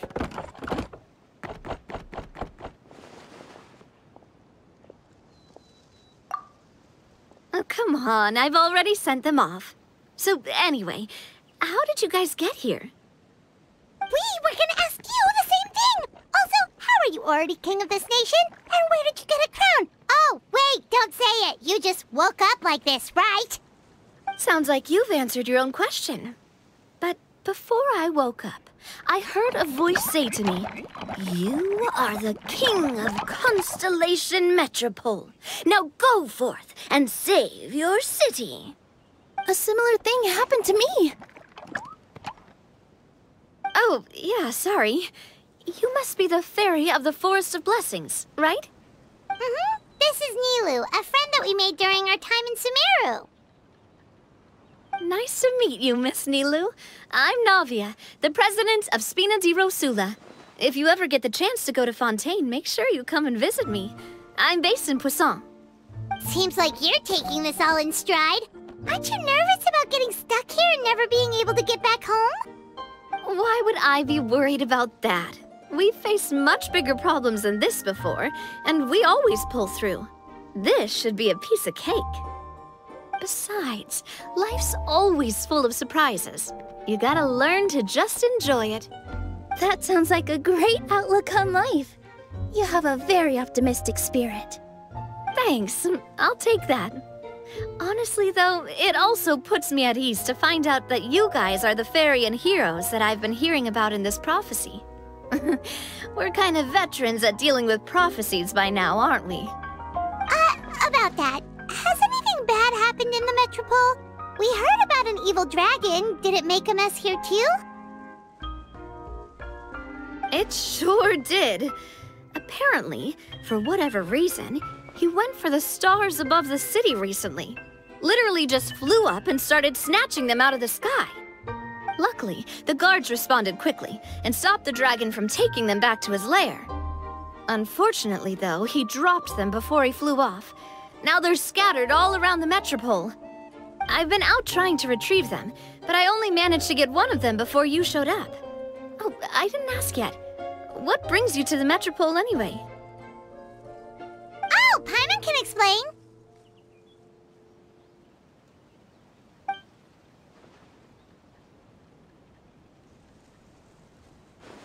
Huh, I see.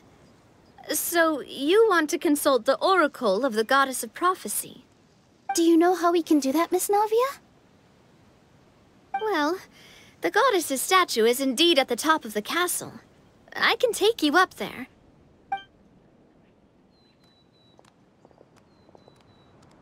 However, I've heard from the citizens here that the goddess hasn't given out any new revelations in a very long time. Really? But Grandpa Almond told us that he received his prophecy from the goddess. Oh, that's probably because the prophecy about the hero of Simulanka has been around for a very long time. But recently, people realized that the goddess didn't reveal anything about what's supposed to happen after peace has been restored. Huh. Okay. Still, can't hurt to try your luck. And maybe you can help me get rid of the invaders while we're at it. Invaders? So the dragon's not your only problem? Right. The forest isn't the only place where strange things have been happening to the residents. Have you come across the gift from the Goddess of Prophecy yet? You mean the protection magic that stops them from coming to harm? We saw it in action. Yep, that's the one. Over the past little while, this magic has been triggering far more frequently. We don't know if it's simply because the Metropole has grown a lot more dangerous, or if there's a deeper reason behind it. Some residents find themselves getting stuck in a place and unable to move. Others start repeating the same thing over and over again, like they're trapped in some kind of loop.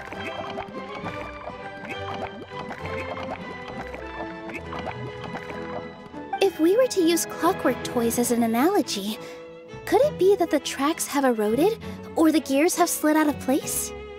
That's exactly right, Nilu. That's basically what's happening.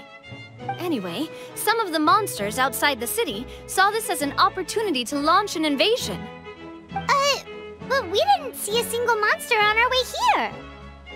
That's because I already took care of most of them over the past couple of days. Of the remaining few, we trapped some of them inside the castle and chased the rest back out of the city.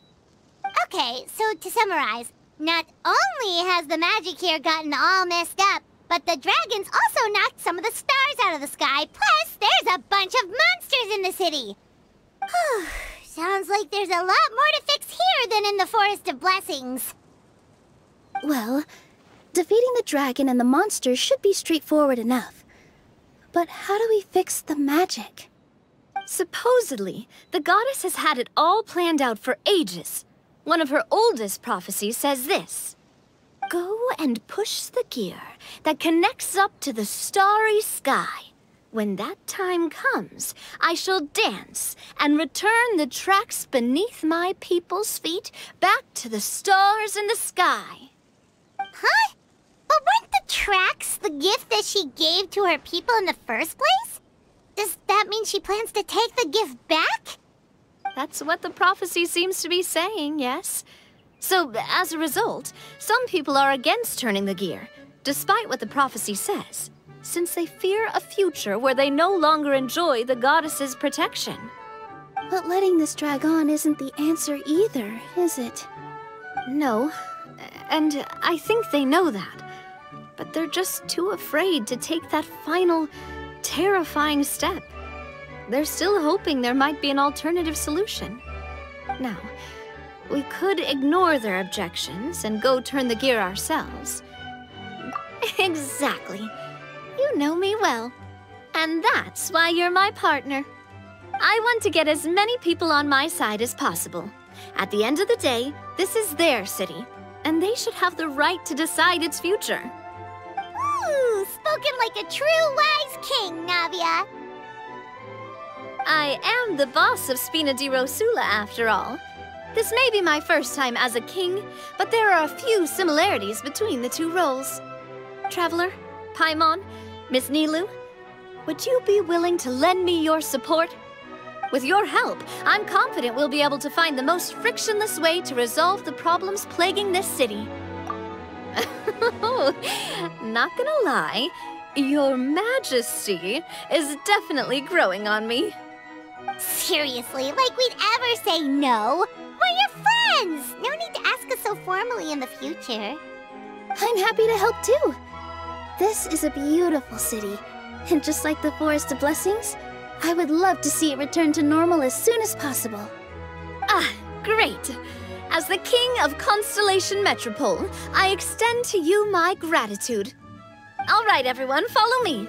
I'll show you the way to the goddess statue at the top of the Metropole. And stay close. You don't want to get lost in my castle. It's huge.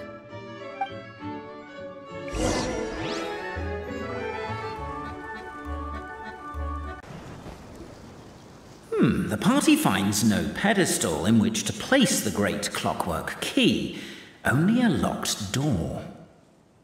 Where's your clan's pedestal? Oh, let me guess, you hid it away in advance to save yourself the embarrassment of having it exposed as a fake? You done? Okay. Now, since my clan's main claim to fame is... Misinformation, half-truths, and fabrication. Ah, shut up, Cape. Shut up, Cape. I swear, if I wind up dead one day, the murderer was Bobarano. Let those be my last words. My clan's claim to fame is that we outwitted the dragon of old and stole its treasure. Ergo, all articles of value that we own, including the pedestal for the clockwork key, lie behind that door. So, next step is open the door? Almost. There's one step before that. The door is protected by a smart interrogation system. We have to answer its questions, and if we get them wrong, we will alert law enforcement. Jeez. Well, do you at least know the answers? The correction fluid of time has dyed white the pages of the Book of Wisdom. No, I don't know the answers. But worry not, I had a quick word with the constabulary in advance. They'll ignore the alarm if we get the questions wrong, so answer without fear.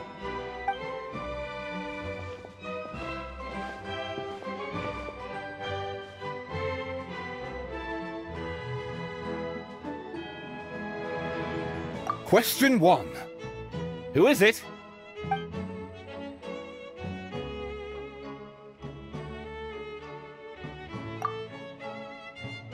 The great yokai, Nekomata in boots. And the trusty travel guide, Pixie! Travel guide.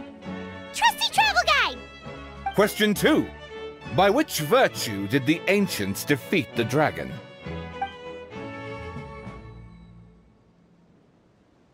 If this is the right answer, I swear I'll... Correct! A barefaced lie. So low. Question 3. Which is more real? The fiction of the outside world, or the truth of this world? Hear, hear! Who can be sure that the outside world isn't just a dream, and that when the dreamer wakes up, they won't just find themselves inside a novel? There is no way to know, therefore both are equally real. All correct. You may have the key pedestal.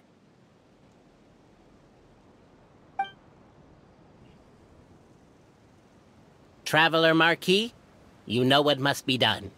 Please insert the great clockwork key.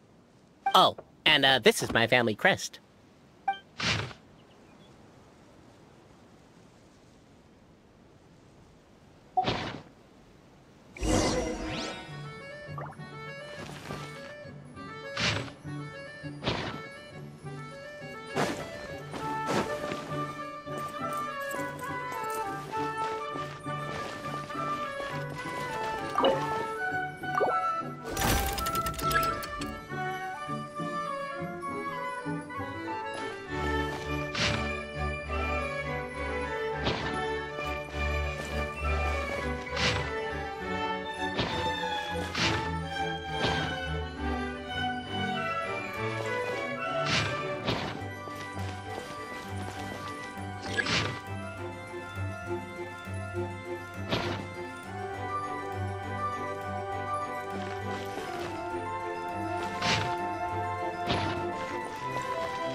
Do we really need this one?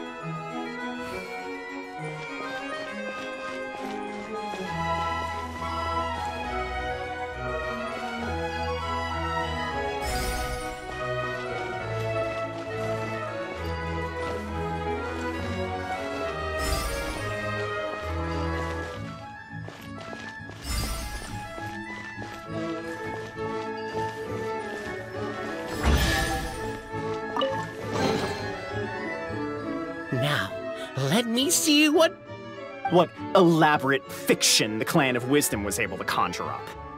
If anyone's listening, I would like to submit these as my last words. I surrender. I'm the one who murdered Cappe.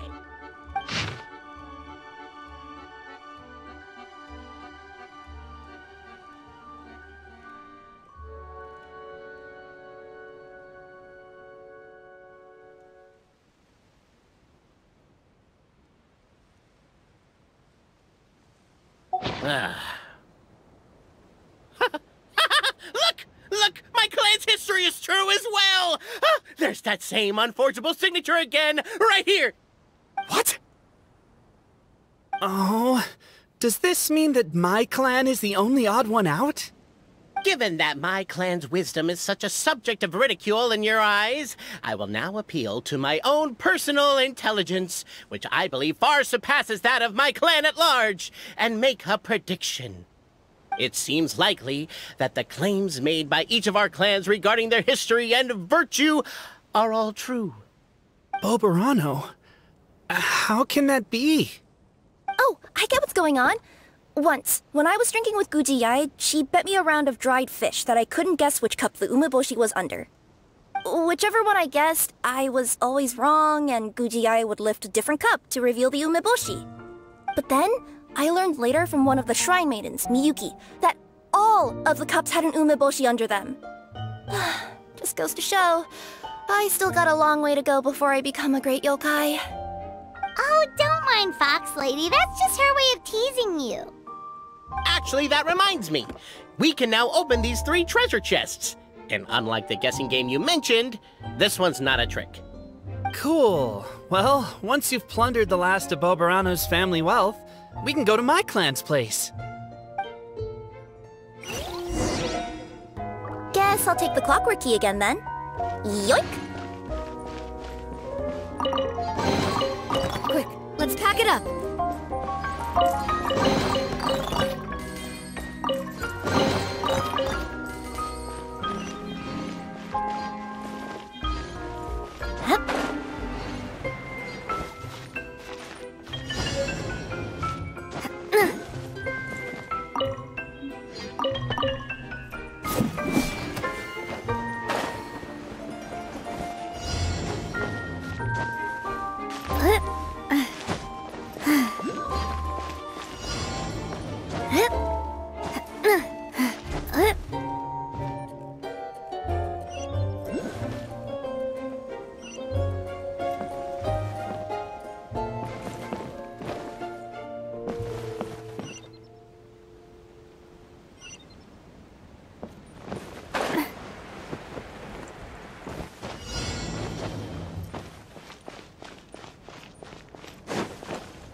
The cohort of truth-seekers followed Albizzi to his clan's sacred site.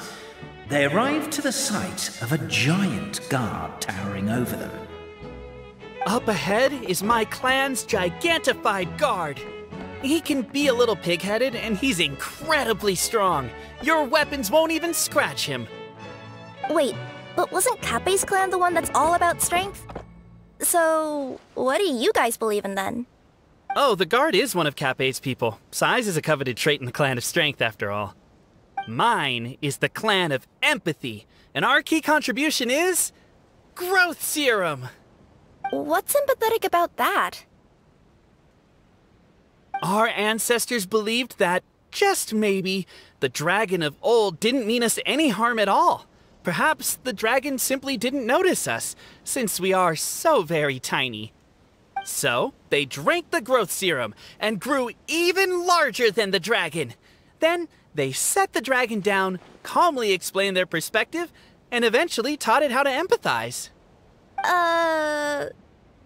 The serum isn't what it once was, though. Nowadays, it doesn't make you grow all that much, and it actually makes you lose your empathy. So, I advise we take a detour.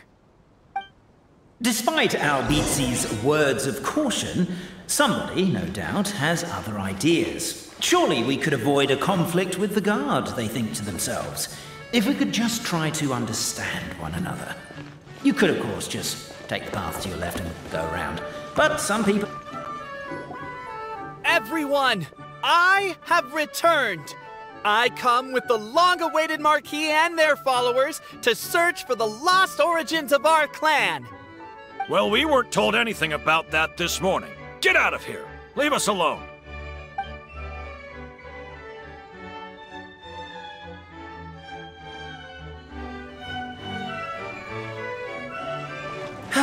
You and Albizzi only wanted to strike up a conversation with the guard. But since greeting you wasn't one of the items included in today's schedule, the relationship quickly soured. If you're just looking for a way in, why not consider taking the path on your left?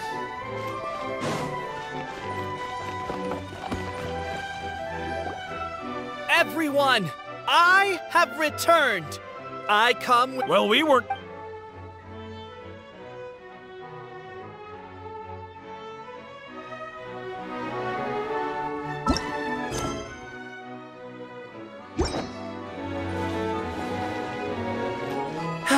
You and Albizzi only wanted to strike up a conversation with the guard. But since greeting you wasn't one of the items included in today's schedule, the relationship quickly soured. If you're just looking for a way in, why not consider taking the path on your left? Why is my own clan treating me like a villain? You've been away too long. We all have. Feels like we've been waiting forever.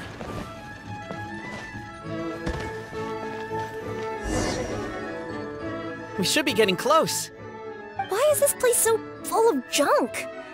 Are you the kind of people who never throw away the box when you buy something because you're worried you won't be able to return it without the original packaging? We'll never find the Oracle Pillars in all this mess. Never mind that. We have a more pressing issue. It seems there's a slight problem with my clan's family crest. The Marquis may need to utilize their wisdom to solve the issue.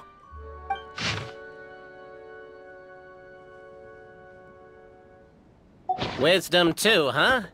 Well, you guys have a bit of everything, don't you? Except empathy.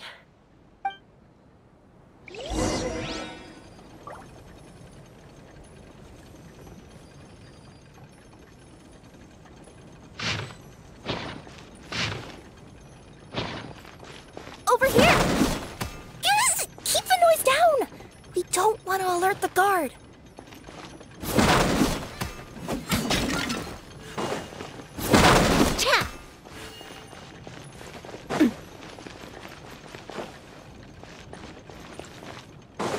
You think it's a little Thank you for being honest and surrendering willingly.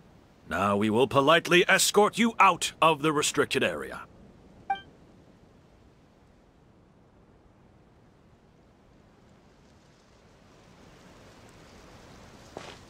Now that all the pleasantries are out of the way, time to find a way back in.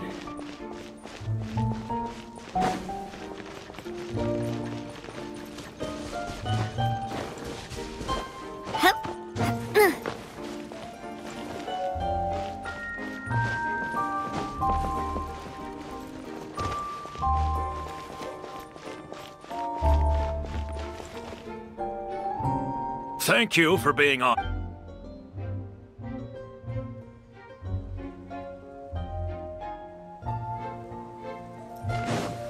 Now that all the pleasantries are out of the way, time to find a way back in.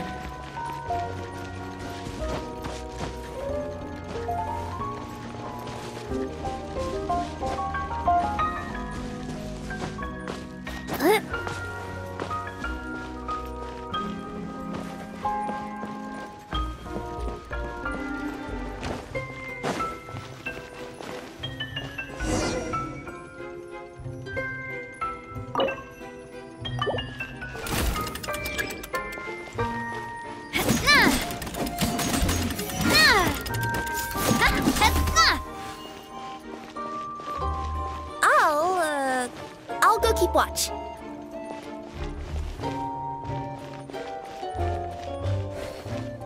You think it's a little impolite to sneak in without saying hello and decide to introduce yourself. Very courteous of you. Oh no, he's gonna find us!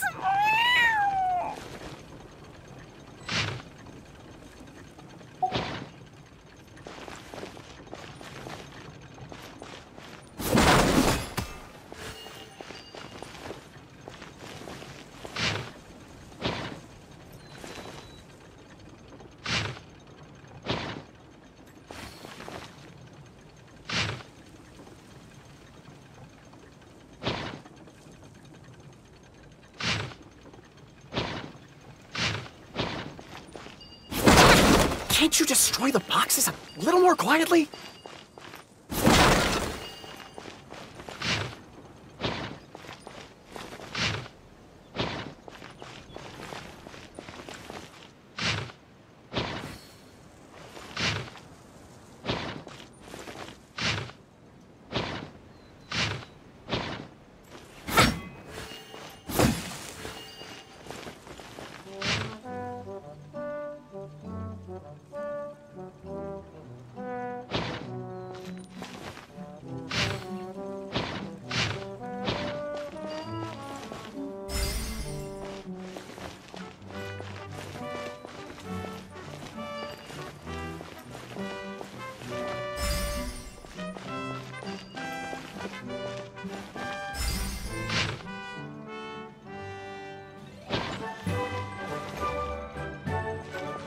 Apparently that was incorrect. But don't blame yourself, it's Albizi's clan's fault for taking terrible care of their family crest. How could they let something so important get so dirty?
Apparently that was incorrect. But don't blame yourself, it's Albizi's clan's fault for taking terrible care of their family crest.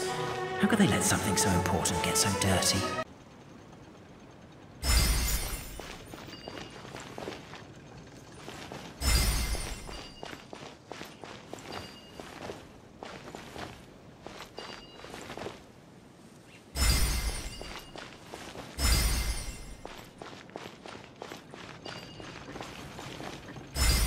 Apparently that was incorrect. But don't blame yourself, it's Albizi's clan's fault for taking terrible care of their family crest. How could they let something so important get so dirty?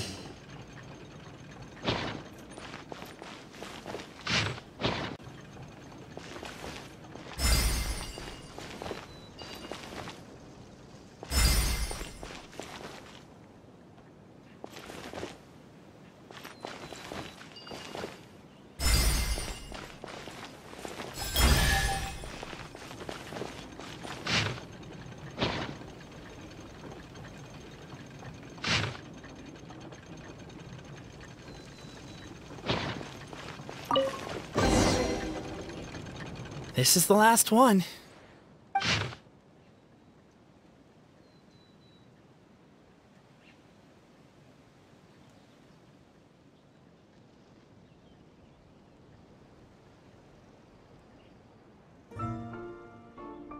The signature. So it's true. Empathy is one of the founding virtues of Constellation Metropole, too. Just as we suspected, all three are the truth. Okay. Well, this is a lot to process. I feel a little empty inside. Yes, we found the truth, but there's too much truth. I get you. It's like in Inazuma, when there were only 6 books in the Mirage Warrior series, it was really popular. But by the time book number 88 came out, nobody wanted to read it. They'd all lost interest. A brief moment of joy is drowned out by a growing feeling of melancholy. But perhaps there is a glimmer of hope to be found too? Anyone? Anyone? All right, I'll say it. How is it the case that these 3 versions of history can all be true at once? That's exactly what Paimon was wondering, but Boborano kind of already explained it away earlier. So Paimon was worried she'd look stupid for asking the question. It's not a stupid question at all, my dear little pixie. While I did postulate that different truths may coexist, there is an issue when it comes to these 3 truths in particular. The problem is, all 3 truths are the history of the exact same thing, namely the dragon and the Metropole's origins. Yet all 3 bear the signature, showing that they're genuine.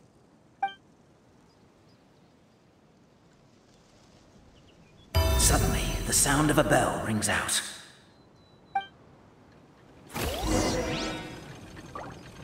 The bell! It rang once! What does that mean again? Ah, yes! Highest level of emergency!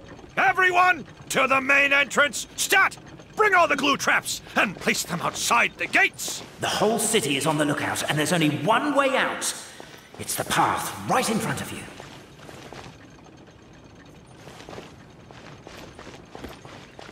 Why'd they ring the bell anyway? Also, why is 1 ring the highest level of Suspicious individuals detected! I don't know what law you've broken, but we're currently at the highest level of alert. Come with us. Turn yourselves in.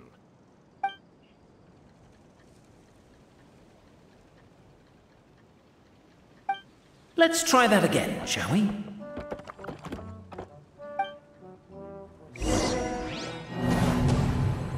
The bell! It rang once! What does that mean again?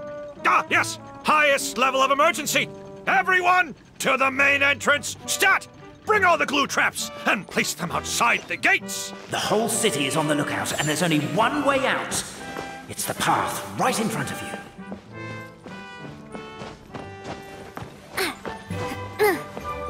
Why'd they ring the bell anyway?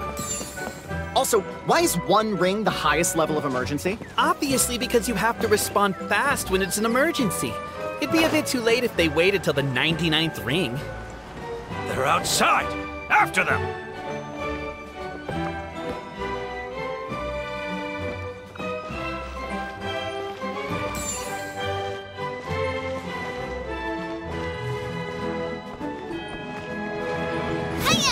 Arrest these suspicious individuals. And their associate, Albizzi.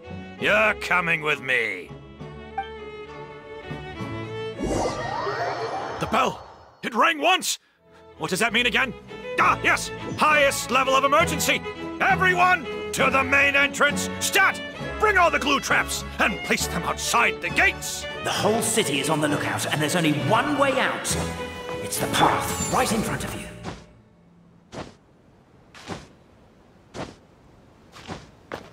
Why'd they ring the bell anyway? Also, why is one ring the highest level of emergency? Obviously because you have to respond fast when it's an emergency. It'd be a bit too late if they waited till the 99th ring.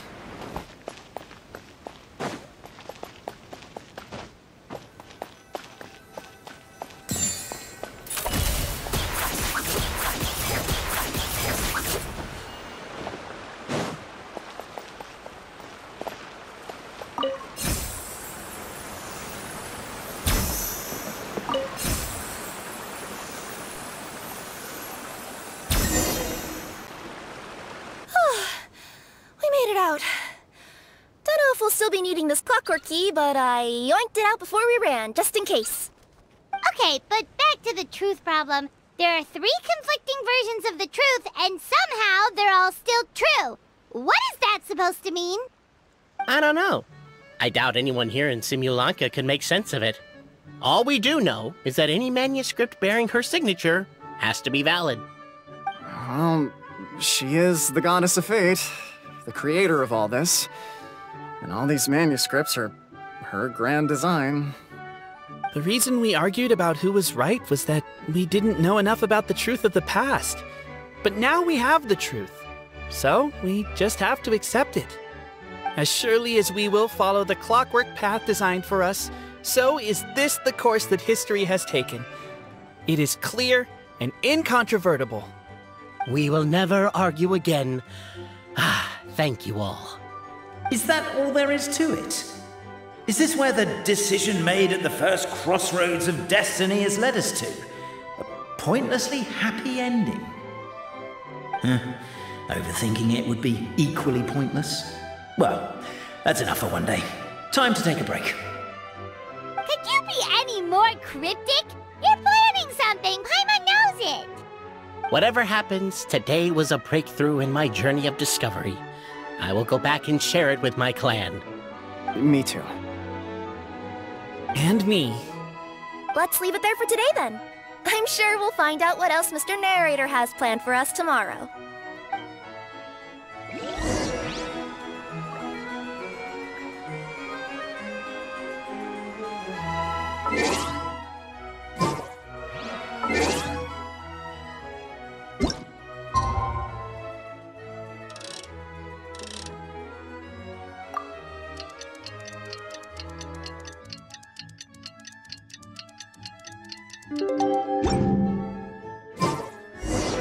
What a beautiful day, thought the traveller, before she was overcome by a creeping sense of foreboding. The voice in her head grew louder. Must go to Pendulum Lane.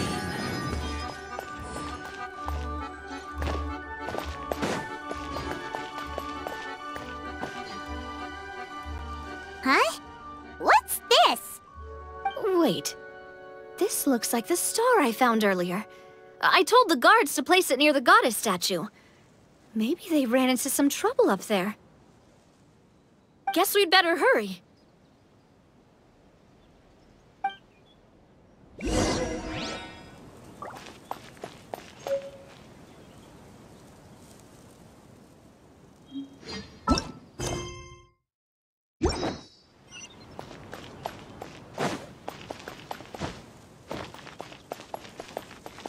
Pendulum Lane is just up ahead.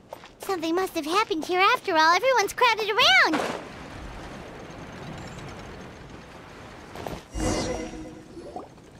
Oh my god, this is terrible! I don't understand.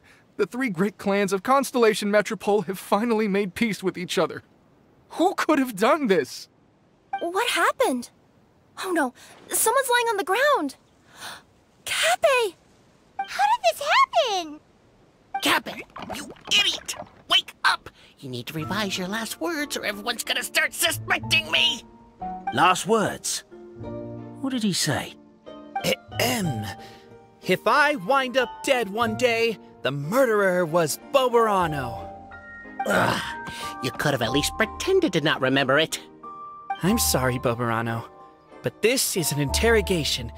I have to give the detective straight answers. Don't worry, Boberano. I don't consider you a suspect, nor do I have the authority to charge anyone with a crime. So, are you the last people to have had contact with him?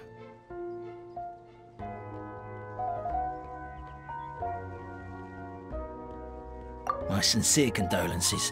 You were travel companions, right? It's a real tragedy. I'm afraid he'll be out cold for another hour and a half, at least. Huh? Yeah, I know. It's despicable. Hitting someone in the back of the head is the second worst act of cruelty there is. The first being replacing their gear oil with extra strong glue. So, Cape's not dead? His gears, metal frame and shell are all still in excellent condition. It's just his energy supply that's been all messed up. Wait. But surely you can't be suggesting that just because Cape isn't broken, there's no need to go looking for the culprit. No! There's a need! Huge need! Unfortunately, this is rapidly turning into a cold case. There's no evidence and no witnesses. Unless there's an official clockwork pedestal, the goddess of prophecy around here somewhere. Excuse me. Then suddenly the long-lost dragon of old flew across the sky. Where? I didn't see anything. Wait, why can't I move? Oh, my mistake. It was just a cloud. Or a bird. Or something. If only we could turn time backwards and replay the crime.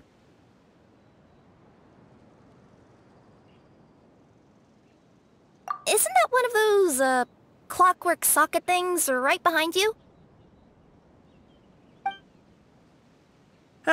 So it is. No wonder everyone here is suddenly struggling to move. Traveller, if you please, let's recreate the crime scene.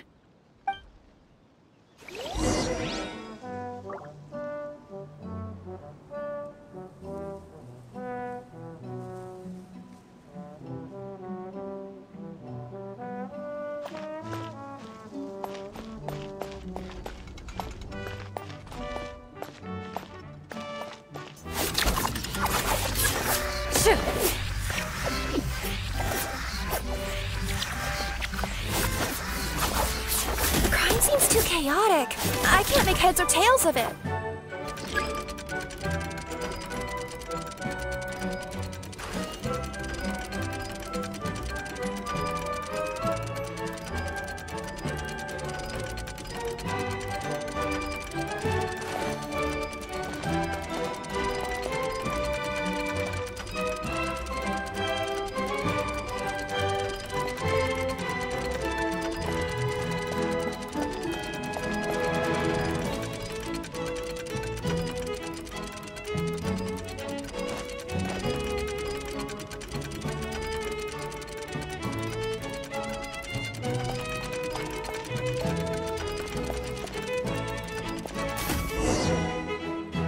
Well, that clears it up.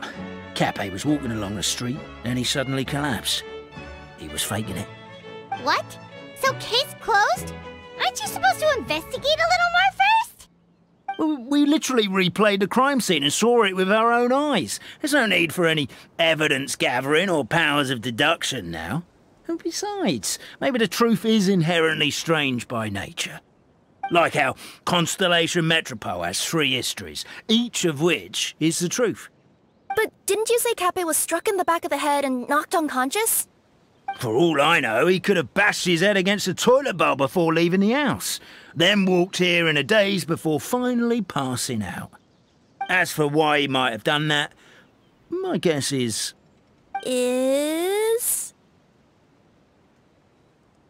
With the Supreme Clan question left unanswered and the tension in Constellation Metropole suddenly wiped away, he was looking to create a new source of conflict. Only then would the city feel alive again. Do we really think he's capable of that, though? Sounds like a pretty complicated conspiracy for the average Simulanka resident. Traveler, something about the crime scene isn't sitting right with me. It just seems unnatural. Also, anything outside of the immediate area won't have appeared in the replay. Is it possible that something was missing from the scene? Why don't we search the area? Wait, what are you doing? Oh, we're gonna head to Katbei's house to check the toilet bowl for signs of an impact.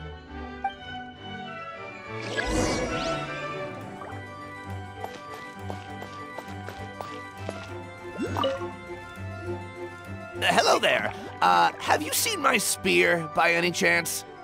Someone was shouting about a dragon a minute ago, and I instinctively threw it into the sky. Yeah.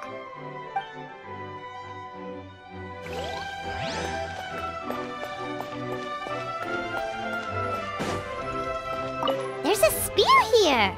It looks so mysterious. Let's take it.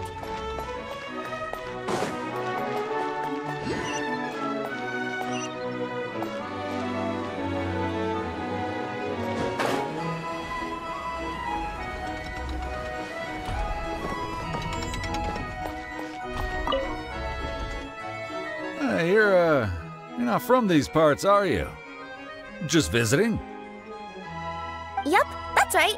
Why? What's up? Ah, well, I was gonna offer you a great job in the Titanium mines. A safe and secure working environment. Doesn't sound very safe. At least not as safe as being a courier.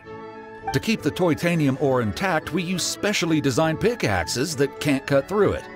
Even if you struck a person with it, it wouldn't so much as leave a scratch. And in terms of labor intensity, the work has been rated as Class 2 physical labor by a reputable organization.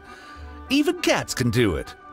I'm not never mind. I give up. Welcome to Paimon's world. Mind you, I don't know what happened today, but somehow a pickaxe has gone missing. Maybe one of the giant guards broke it down, so someone took it to perform a rapid resuscitation procedure. Sounds pretty brutal for a first aid technique. Still, a missing pickaxe. Huh. Is it just me, Traveler, or does it seem kinda suspicious?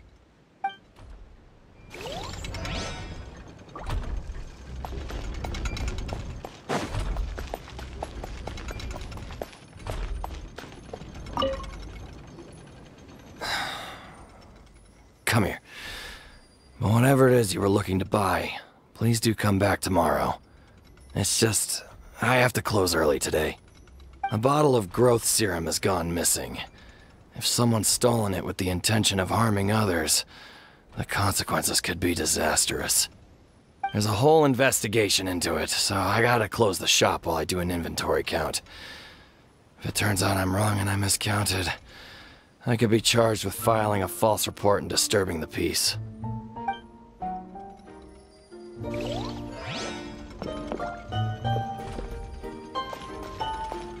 There's a strange potion bottle here. Looks so weird. Let's take it.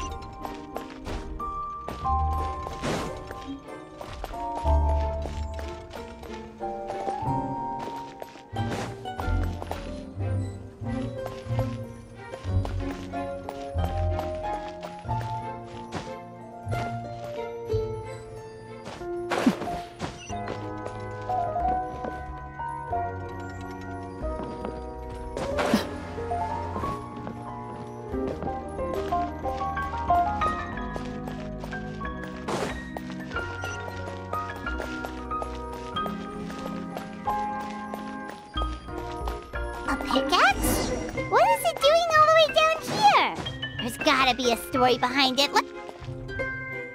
Let's say one of these was the weapon used in the assault. Which one do you think it is?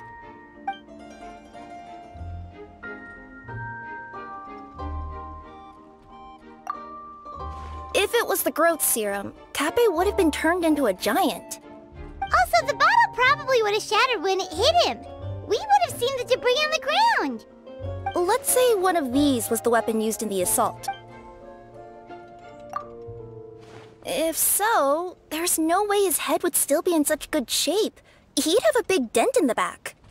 And if the guard is to be believed, he had the spear in his possession right up until that guy shouted about the dragon. Let's say one of these was the weapon used in the assault. Which one do you think it is? If it was the pickaxe, Cappe sure is lucky it's not still lodged in his head. Actually, you're wrong there, Paimon. The foreman at the mine was just saying, this kind of pickaxe is designed not to damage titanium, so it couldn't cause any superficial damage to residents here. But you could probably knock someone out if you hit them hard enough, and it wouldn't leave a scratch. Let's take this back to the crime scene and replay it one more time. Ah, you're back. How was the toilet at Cappe's house? Toilet? What about it? Oh, yeah, forget that. What's this about? What are you trying to say? We thought the way Cappe fell looked odd, so we searched the area for suspicious items and found this. It could have been deliberately placed out of range of the crime scene so it wouldn't show up when we replayed it. Now we've retrieved it, we were gonna replay it again. You don't mind, do you? Oh, I just remembered I forgot to turn off the clockwork switch in my kitchen. Yeah, I think I'll just, Oh, no, you stay right there.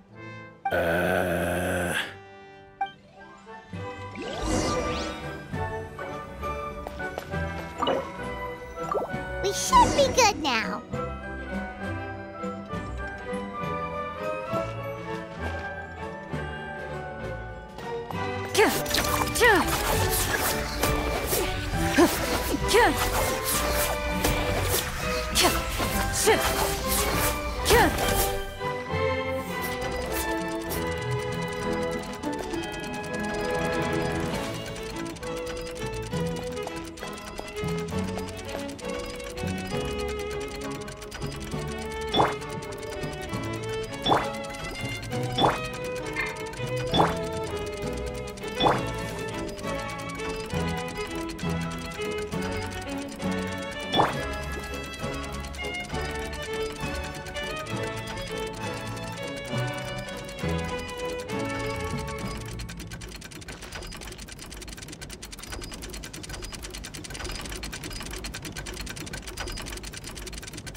So, it was you!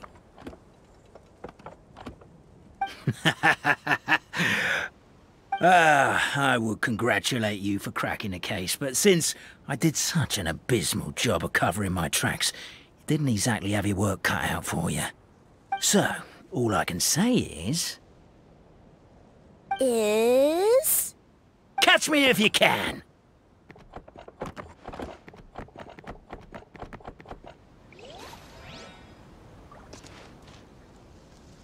We have a runner!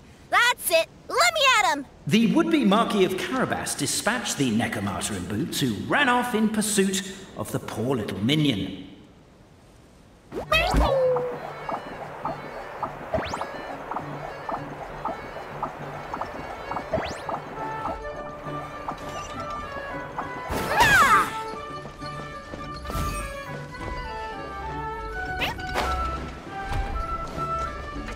The minion's poor little lower back was protesting painfully against the intense physical activity. He decided to take the elevator, giving him a moment to catch his breath. Really? His lower back asked. But the minion had no other choice. He resolved to make the jump down. By this point, the Necromancer in boots was gasping for air. The minion was huffing and puffing, even more loudly. But we'll ignore that. I'm not! Don't underestimate the gold-level courier of the Komania Express!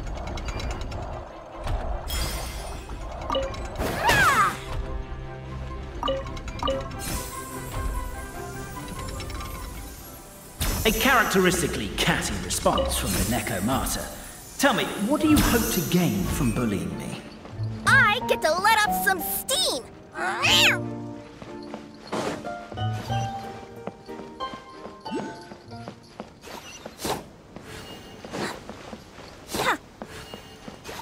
Ha-ha! You fell into my trap! Oh, and by the way, remember the glue you got stuck on when you first entered the future Marquis's abode to be? Well, that was also me. I did it using my powers. Rats! Oh, I'm so jealous of you guys right now. You can just jump out of your shoes and keep running, but Wait, I'm wearing boots this time. The unnamed minion made a last-ditch escape attempt. He began his long climb, up the wall, the tall wall. He began his long climb up the tall wall. Do you call that a tall wall? In urgent Neko parcel mode, I'll scale...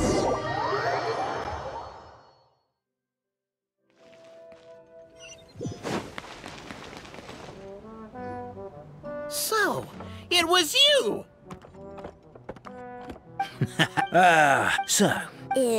Catch me if you can.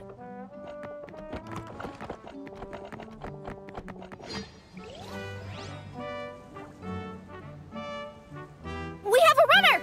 That's it! Let me at him! The would-be Marquis of Carabas dispatched the Necomata in boots, who ran off in pursuit of the poor little minion.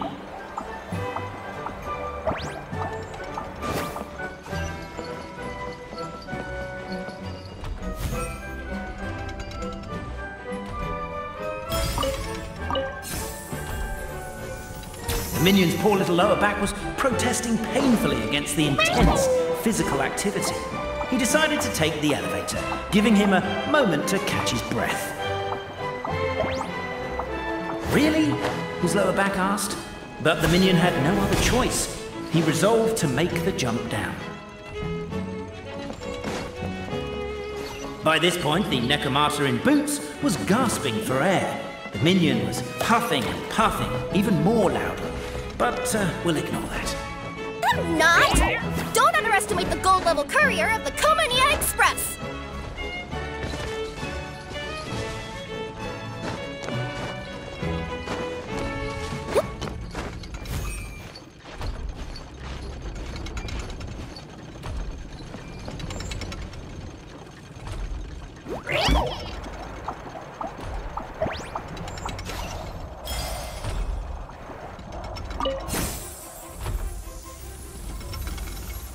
A characteristically catty response from the Necomata. Tell me, what do you hope to gain from bullying me? I get to let off some steam!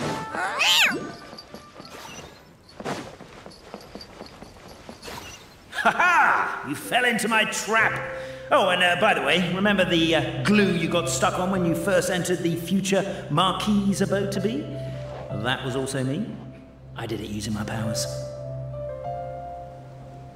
Rats! Oh, I'm so jealous of you guys right now. You can just jump out of your shoes and keep running, but Wait, I'm wearing... The unnamed minion made a last-ditch escape attempt. He began his long climb,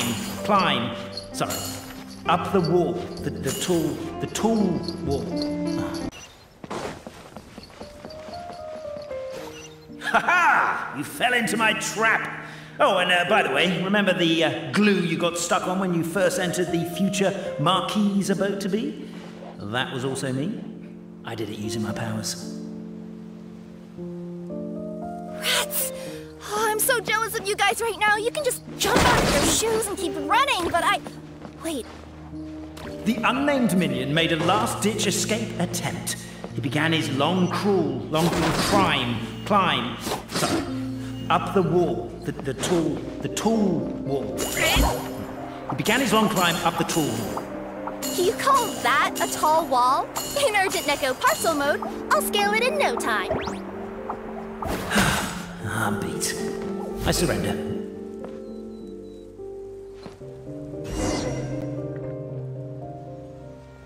You've got nowhere left to run. All right. I confess, That was fast. getting caught by you here was a backup plan. I don't know if what I've done will make things better or not. Time to come clean. I am the narrator, the one who's been guiding you all this time. You're overdoing it a little bit there. Anyway, I only did what I did because Why are you suddenly spilling the beans? I poured my heart and soul into all this. I was worried you wouldn't ask. The truth is, I was one of the first conscious beings ever made by the goddess of creation, and I've known for a long time that this whole world is just a fairy tale written by the goddess of fate. I know they say that fairy tales are just made up for kids to read, but I refuse to believe that fairy tales are just fictional stories and nothing more. The reason why Constellation Metropole has 3 origin stories is that the Goddess of Fate wrote 3 drafts and couldn't decide which one she liked best. Then her cat trod all over them, and they all got crumpled together, so the 3 worlds just sort of folded into one. The Goddess of Fate was torn between them anyway, since she couldn't decide which ending was best for the dragon or the kids. So when she saw what the cat had done, she simply decided to go with all 3. Who'd have thought? But what does any of this have to do with what you did? You're not a fictional character, so you couldn't hope to understand my sorrow. Honestly, I don't think there's anyone in all of Simulanka who would understand. Every day that I experience, every interaction I have with another person, is it really all just a work of fiction? The only reason the 3 great clans wanted to find out the truth was for the pointless task of electing the supreme clan. I thought that once they'd learned the truth, it might make them curious enough to investigate further. But as it turned out, they just accepted it and carried on living the same old lives. I have to motivate them to keep looking for answers now that they think they've learned the truth.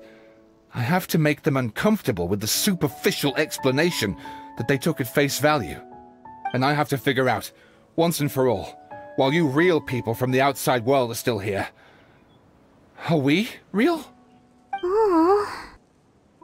That's my full confession. Time for you to take me back. I'm guessing I'll probably be forced to make a public apology, then sentenced to half a day in solitary confinement. I definitely deserve half a day. Oh, also, pass this message on to Cape, Bobarano, and Albizzi, if you could. The Great Clockwork Key was originally put in place jointly by the ancestors of the 3 clans. If the 3 of them had any ability to cooperate whatsoever, they'd have been able to remove it by themselves. Over all these years, not once have they ever tried removing it together. Oh, my poor child. There's one thing you've been mistaken about this whole time. Ah! Whose voice is that? Detective? Was that you? Your voice acting's actually pretty good. The reason fairy tales are suitable for children is that they help them to understand the world. Fairy tales may be works of fiction, but at their heart lies an internal logic that is undoubtedly real-world truth in a condensed form. Perhaps they simplify good and evil, and perhaps they hide the darkness in metaphors. But let there be no doubt. The world within fairy tales is as real as can be, and by extension, you and your compatriots are also real. Goddess! Is it really you? The line that separates footnotes from narrative can never be crossed. Never the two shall meet. This is why you have never heard my voice before. But now you wish to break free from the story, and there's a cat nearby, so you can hear my echo. Necromora! Just your echo?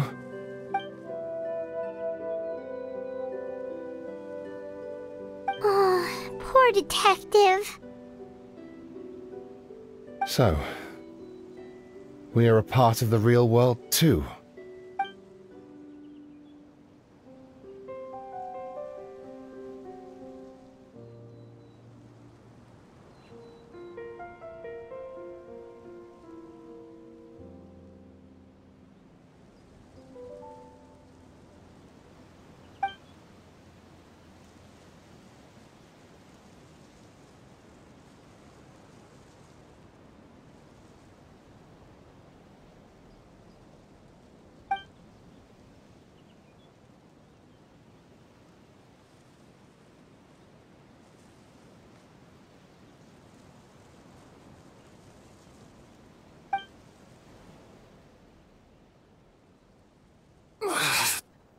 head's spinning.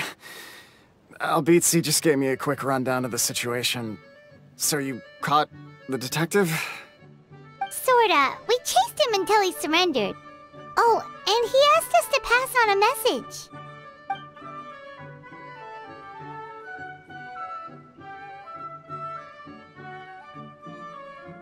Does he really think we didn't try that? 'Cause we did, after 6 months in that place. Ah, that was my bad. I thought it was a stupid idea at the time, so I didn't really exert myself.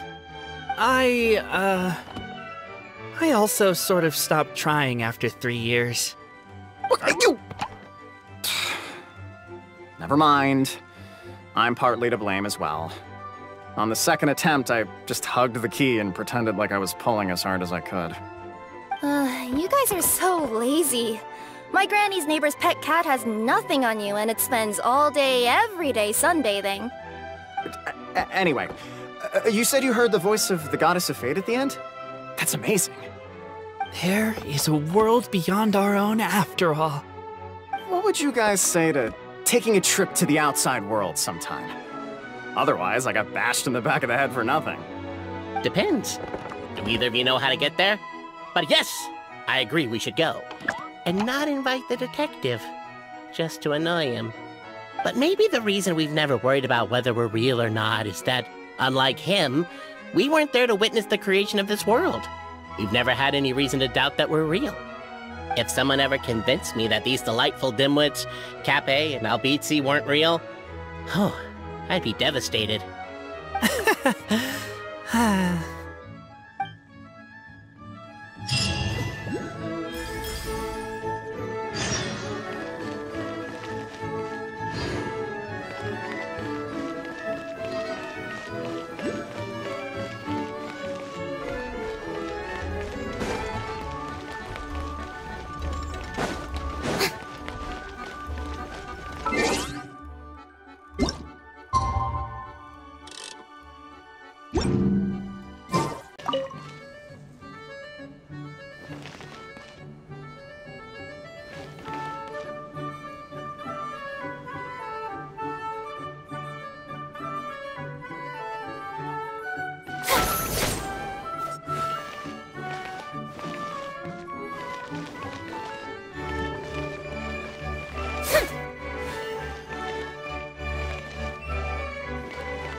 Ah.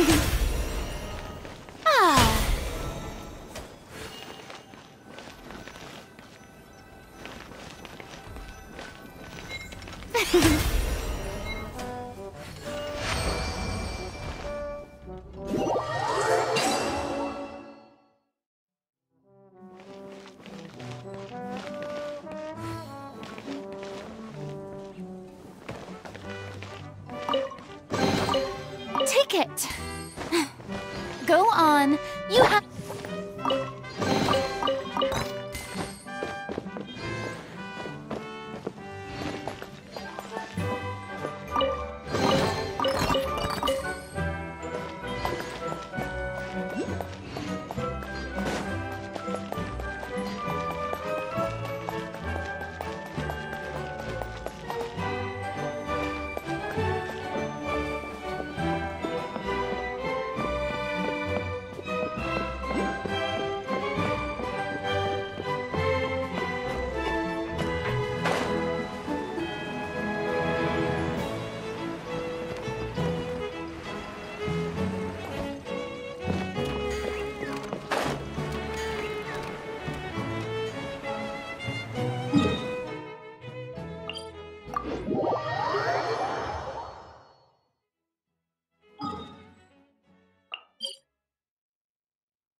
If we bury it, maybe it'll spring back to life.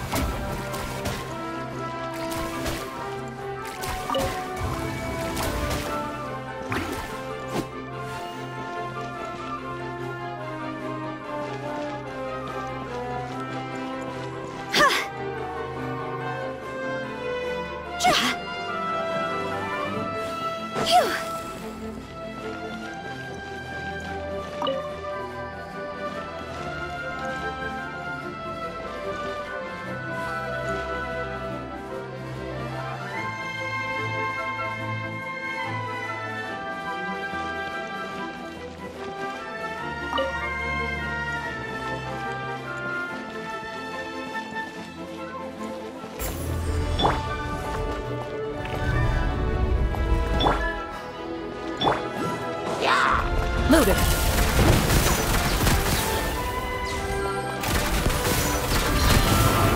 Hunt them down. Feeling lucky?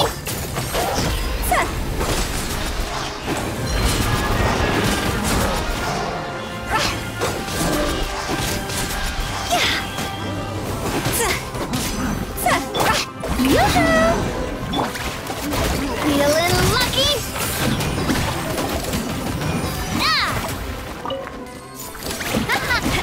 Feeling lucky?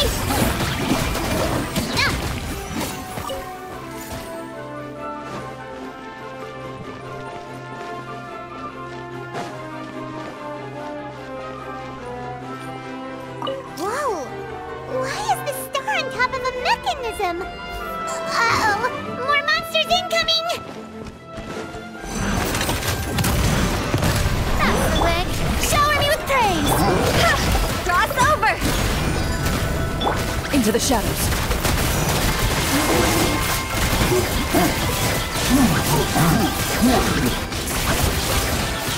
Shit! Time to shine! Umbrella warfare, I guess!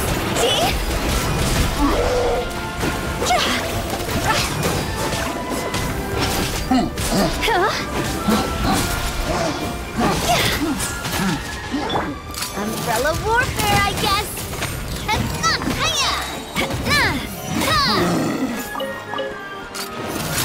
Hey there!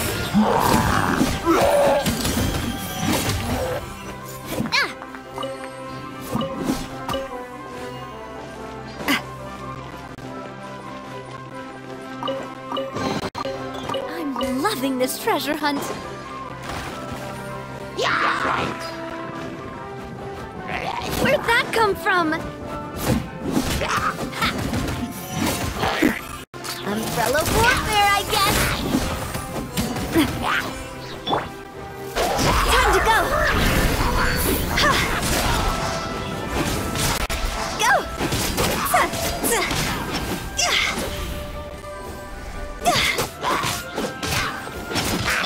Ready.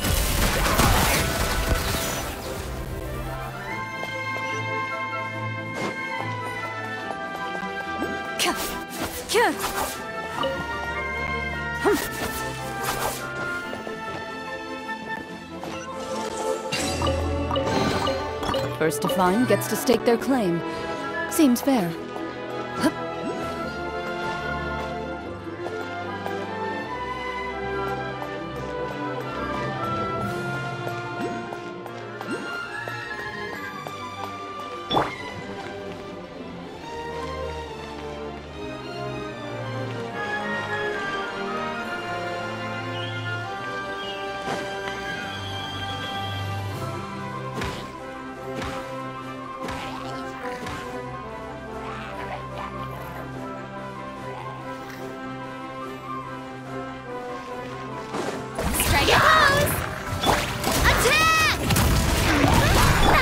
Time to testify. Into the shadows.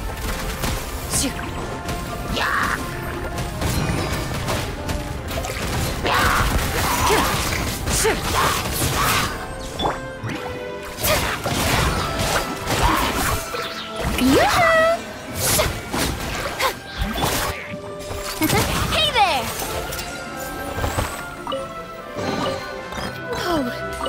What a stroke of good luck!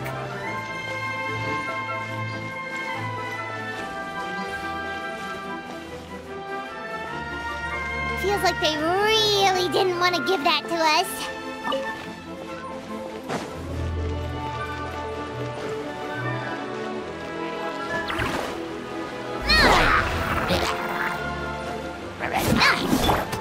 Shower me with praise!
First to find gets to stake their claim.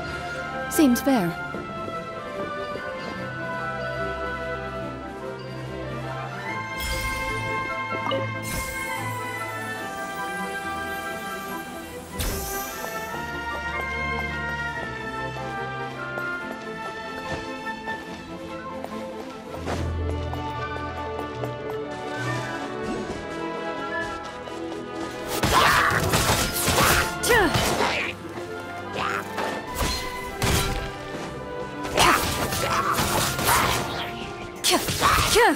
Loaded.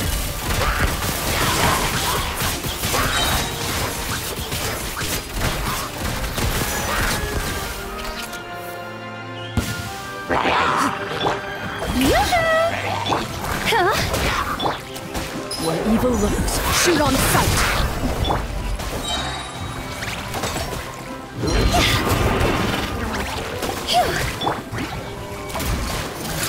Hey there! Cross over!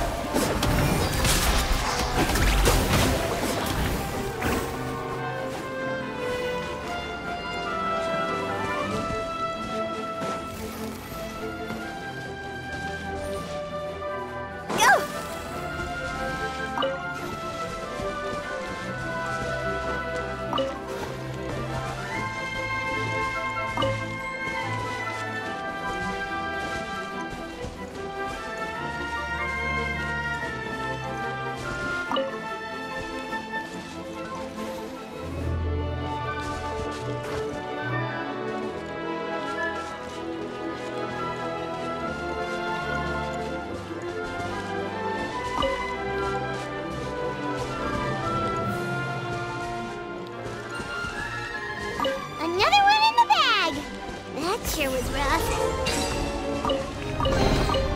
Jackpots.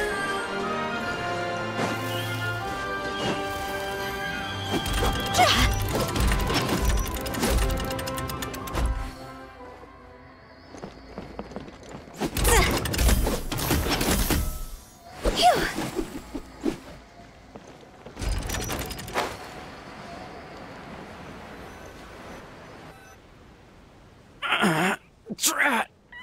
I can't move! What happened? Your Majesty! This conservative radical, he attacked us! He threw the star from the Astral Garden and even stole the magic thread linking the Oracle Pillars! But just as we were about to arrest him, the goddess's magic activated, and now we can't move! No! Nobody touched the celestial gear! What's an oracle pillar? You need to use it to pray to the goddess. I'll explain later. First, let's help these guys.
It's okay. Let him go. But, Your Majesty! Even if we catch up to him now, we won't be able to change his mind, much less quell the fear that many others like him are feeling. All it would do is turn him further against us. Understood, Your Majesty. Also, this is the magic thread he was holding from the Oracle Pillars. Your Majesty, what should we... Ah, please give that to the traveler over there. I believe they have some questions for the goddess. Yes, Your Majesty.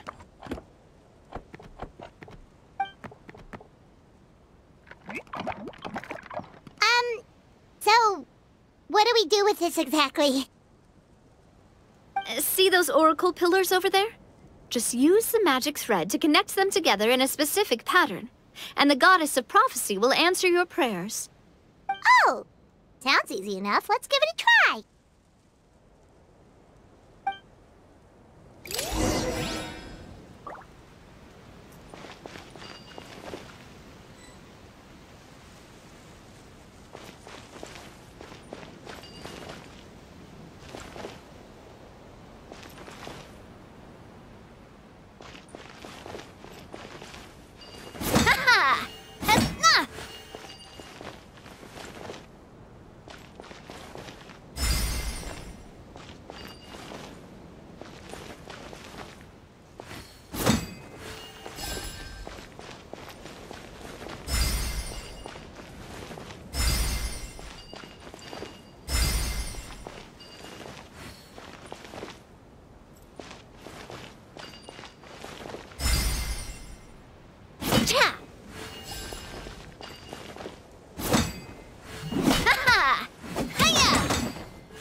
To which course of fate do you seek answers, my child of Simulanka?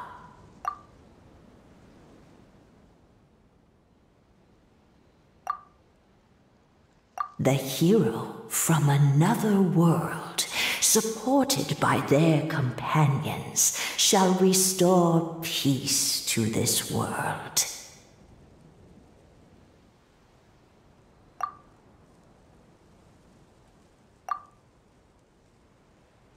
Go and push the gear that connects up to the starry sky. When that time comes, I shall dance and return the tracks beneath my people's feet back to the stars in the sky.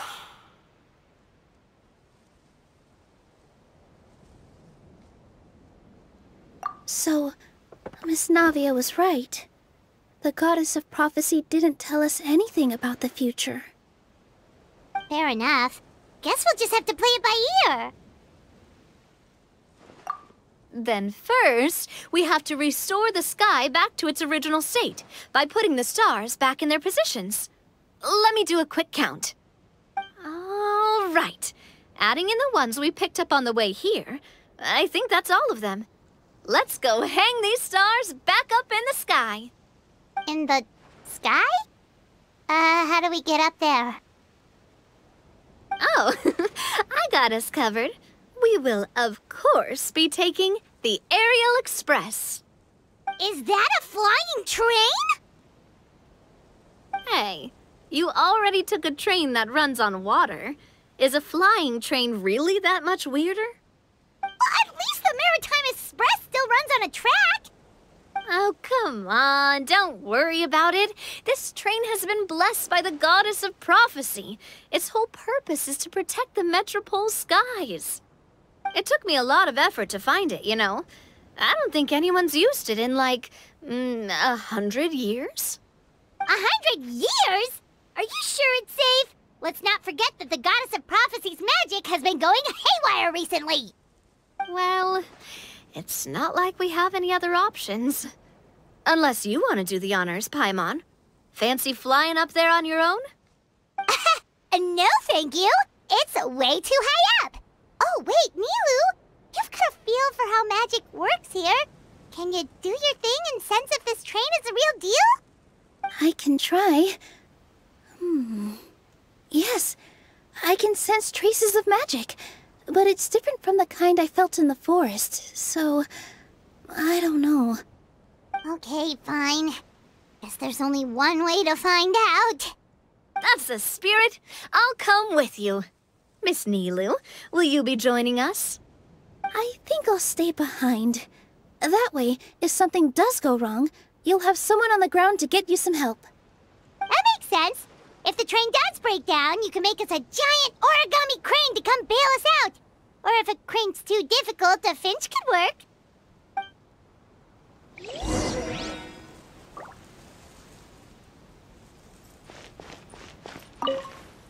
Best of luck! A finch, huh? I think I know how to fold one of those.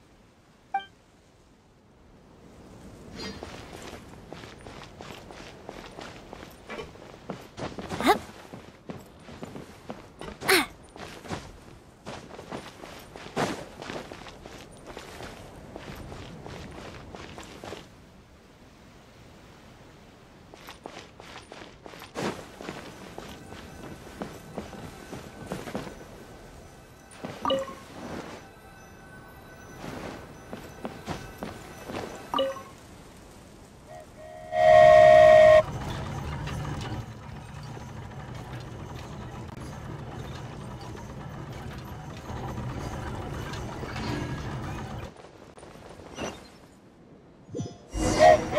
Choo-choo! Aerial Express moving out. Whoa, it really is flying! What an amazing feeling! I've never been on a flying train before. Neither have we!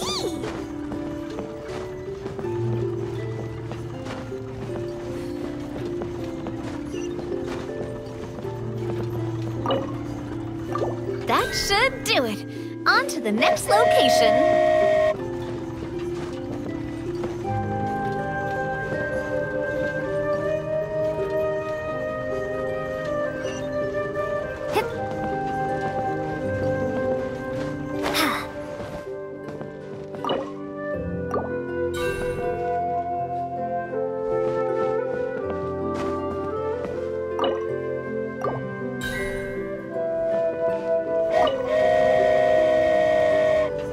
We're so high up.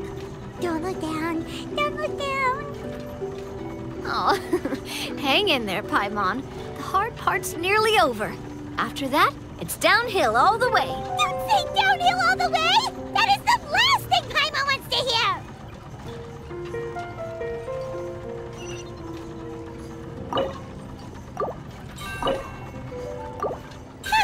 We're finally done! Okay, let's get back down while this train is still working!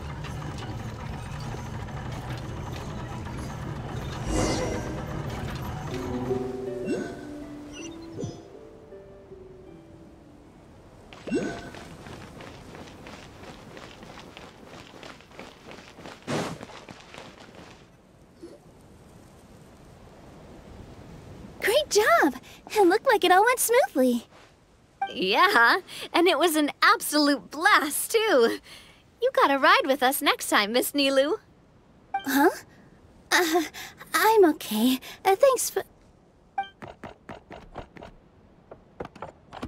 Halt! What do you think you're doing? Get out of my way! What's going on?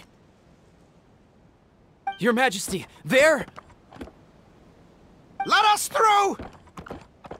Stay back! It's okay. Let them through.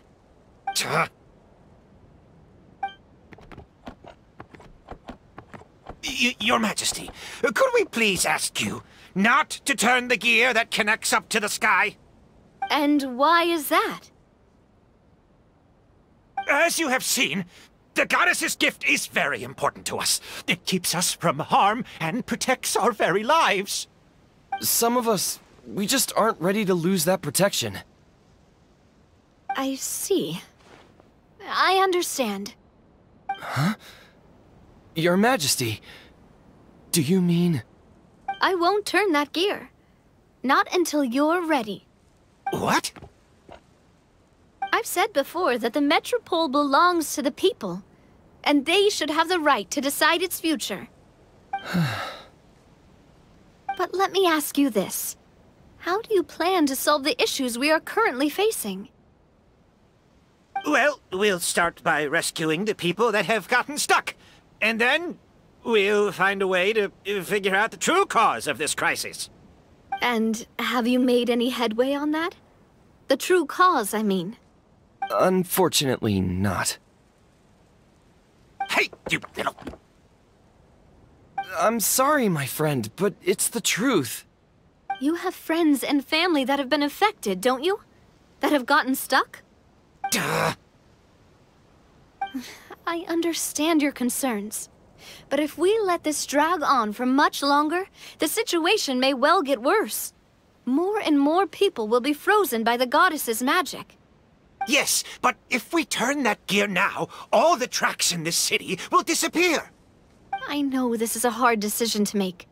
But have you ever thought about why the goddess might have made things this way in the first place? Huh? Why do you think she might decide to take back her gift and stop revealing further prophecies about the future? Are you saying she has abandoned us? No. Quite the opposite, in fact. What do you mean? The goddess dearly loves this world and all the people of Simulanka. And because she loves you so much, she wants you to be able to choose your own path. Every parent hopes their child will have a happy and carefree life. But if they're overprotective, then all they'll manage to do is keep their child trapped. If a mother bird lets her baby ride on her wings for too long, her child will never learn how to fly. Perhaps the goddess of prophecy has always known that one day she'll have to let go.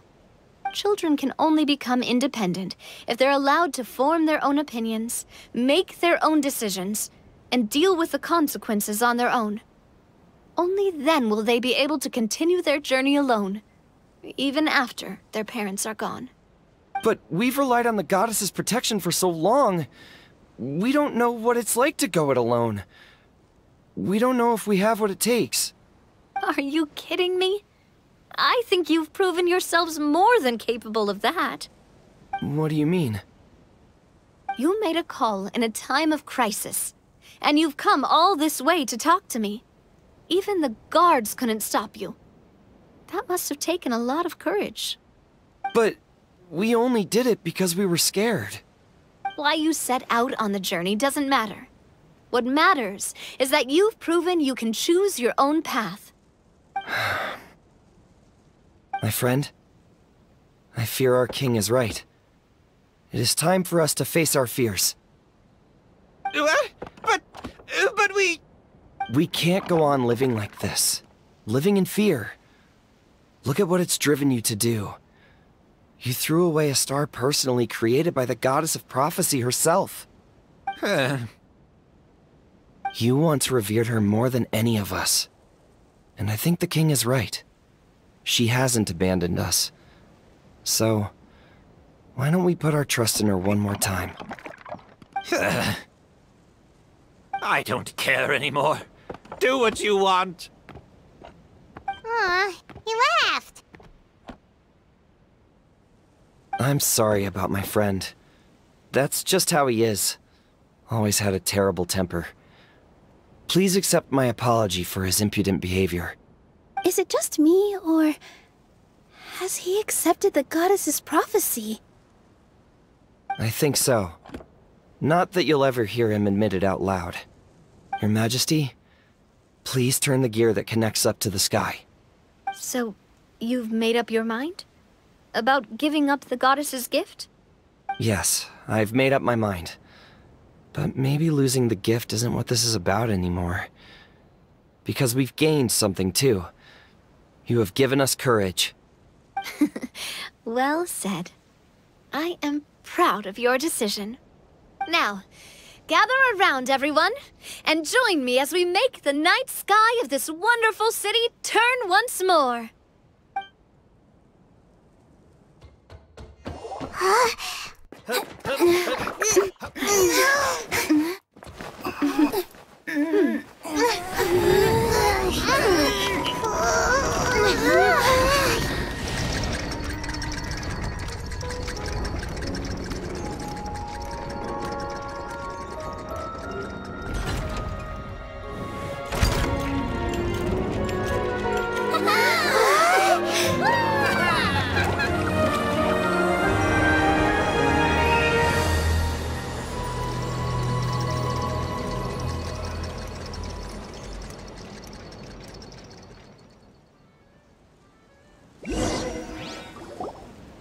So the stars hanging in the sky, they're music notes!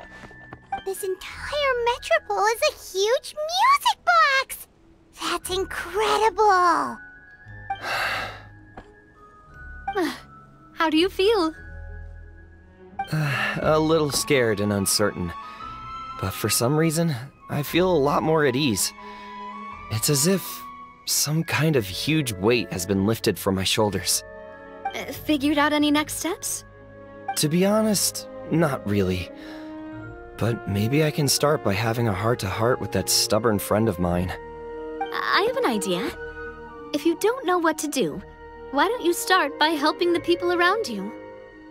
You mean the people who got stuck because of the goddess's magic? I mean anyone and everyone who needs your help. By helping others, you'll eventually find your own path. Trust me, I have experience in this. What kind of experience, Your Majesty? Yes. We'll need a formal organization with a catchy name before we go out and start helping people. Why don't we call it the Spina di Rosula? Spina di Rosula?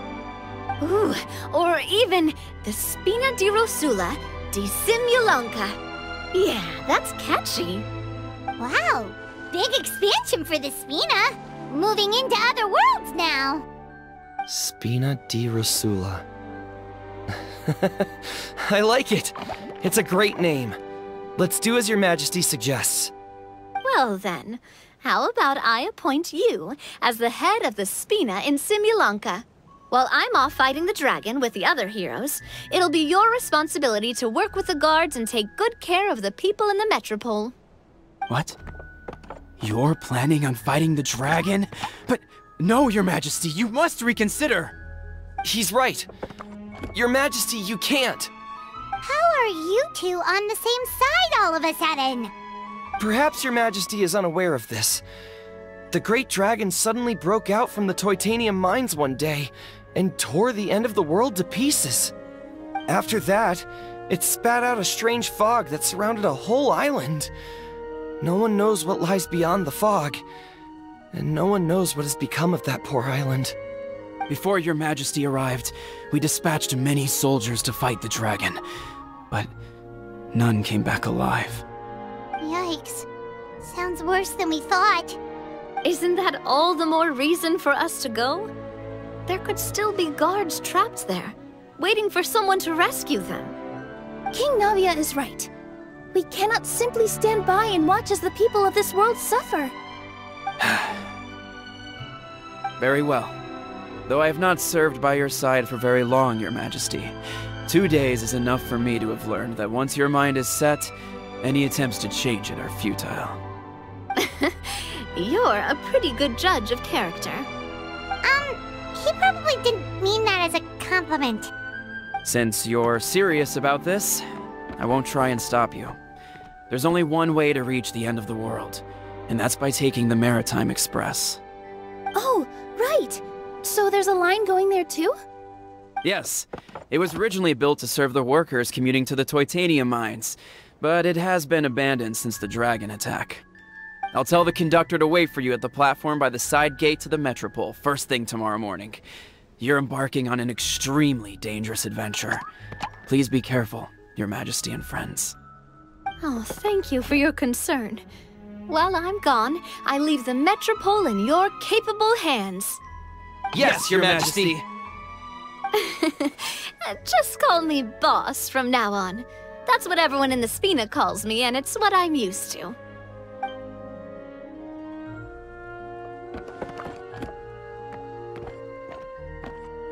So, the plan for tomorrow is journey across the ocean, make it to the end of the world, and defeat a dragon. Whew, that's an adventure and a half. Do all storybook heroes have to work this hard? At least we'll get to see some amazing scenery along the way, right? Besides, we'll have each other. It'll be a shared experience that we'll never forget. Plus, we're pretty well equipped for a classic heroes versus dragon story.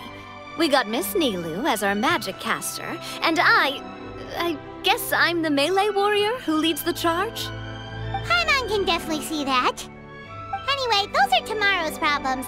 Right now, all Paimon wants is to eat a proper meal, because worst case scenario, if Paimon ends up getting eaten by a dragon, she wants to do it on a full stomach. And something about the end of the world doesn't sound like a great place for food options. Well, the origami animals in the forest only drink magic tonic. What do the toy people here in Constellation Metropole eat? Vegetable oil and sawdust, I think.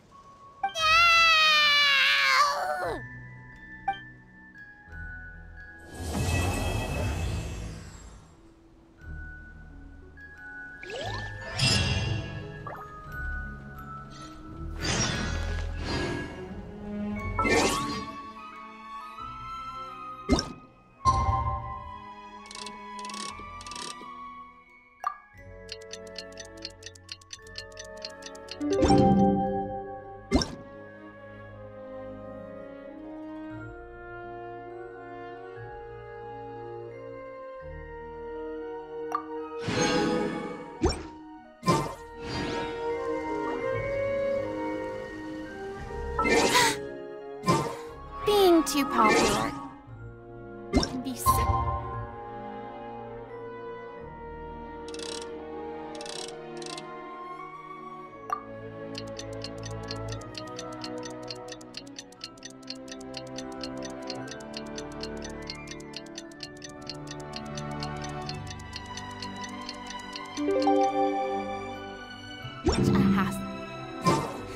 Who knew time has come to slay the dragon?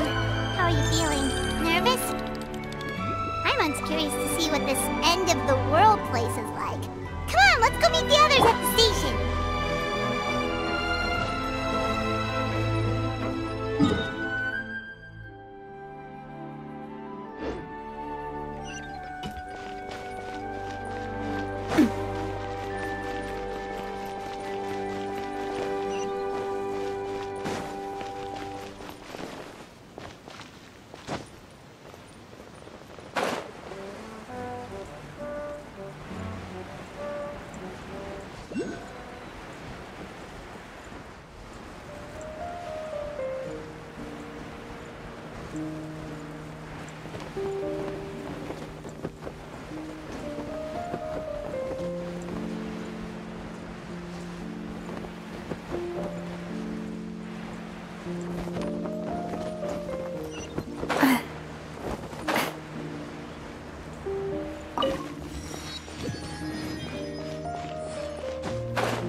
Carriage inspection, check. Wheel and axle inspection, check. Power inspection. Good morning, Mr. Wheel. Oh, good morning, heroes of Simulanka. Hey, our old friend Wheel is the driver again. That already puts Paimon at ease. Are you certain you don't want us to accompany you, Your Majesty? I am. You can leave the dragon slaying to us. My partner's a pro. She does it all the time. What remarkable friends Her Majesty has. With such great heroes by your side, I'm sure you'll best the dragon with ease. We won't keep you any longer. All right then. Look after the city for me while I'm gone. Yes, Your Majesty. Just leave it to us. I think we're all set. Time to depart. Next stop, the end of the world!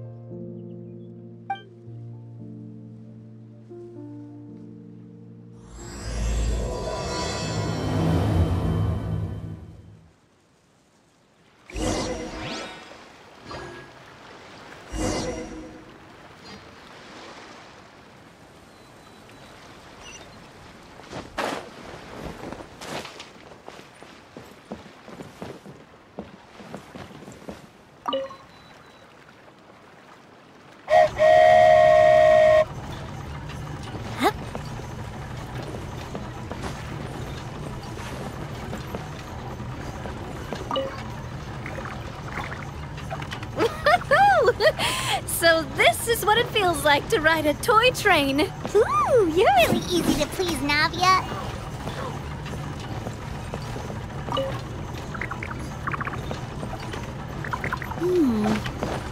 Looks like the fog ahead is getting thicker.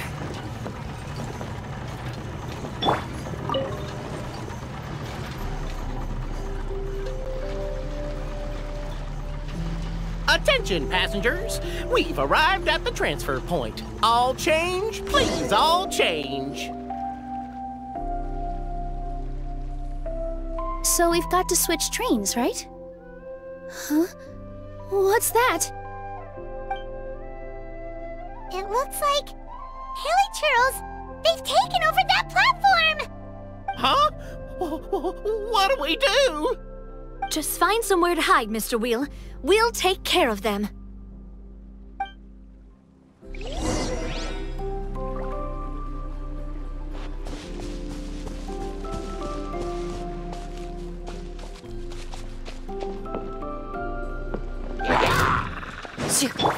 Shower me with praise! A proper send-off! From the Stina with... Ready.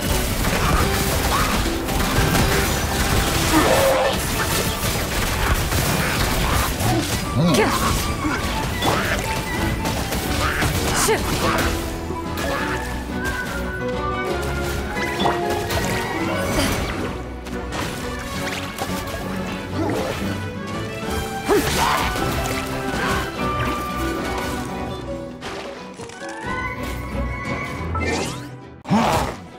is trouble! Strike a pose!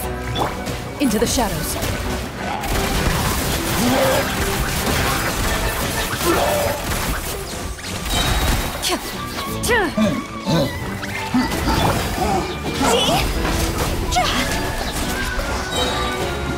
Time to go!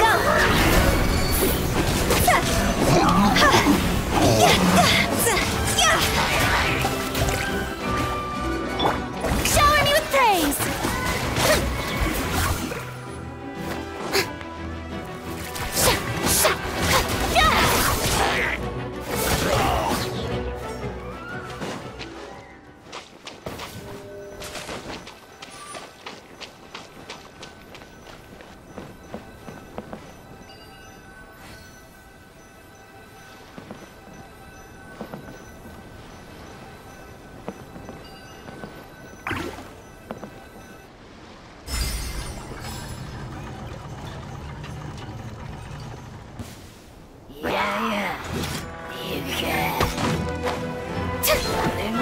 Strike a pose! Ready. Hunt them down.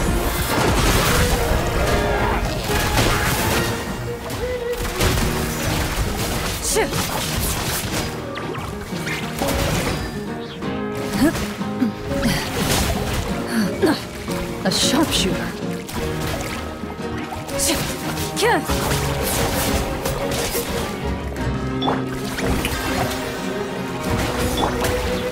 Umbrella warfare, I guess. Umbrella warfare, I guess. Whew. That's all of them.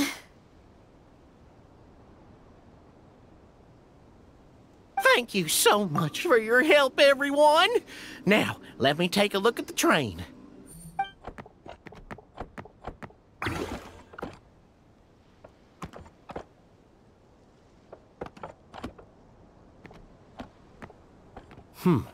The carriage is a little scratched up, but there doesn't seem to be any real damage. And the engine's still operating normally, so I think we're good to go. Wonderful. Let's keep going then.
Go forth and witness this world, my...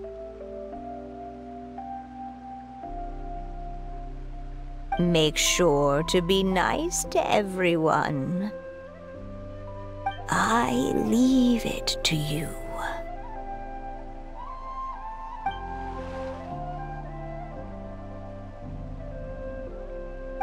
Are you okay, Miss Nilu? I'm fine, but I think the Traveler is still unconscious.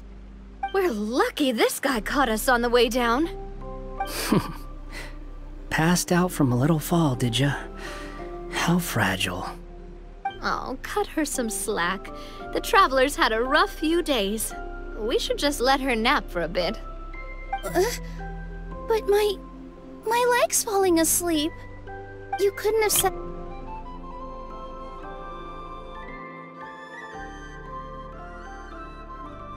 You You couldn't have set her down on the grass over there, Hat Guy?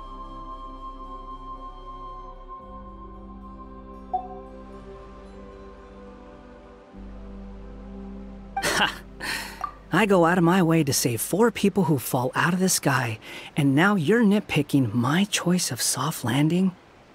That's the most ridiculous thing I've ever heard.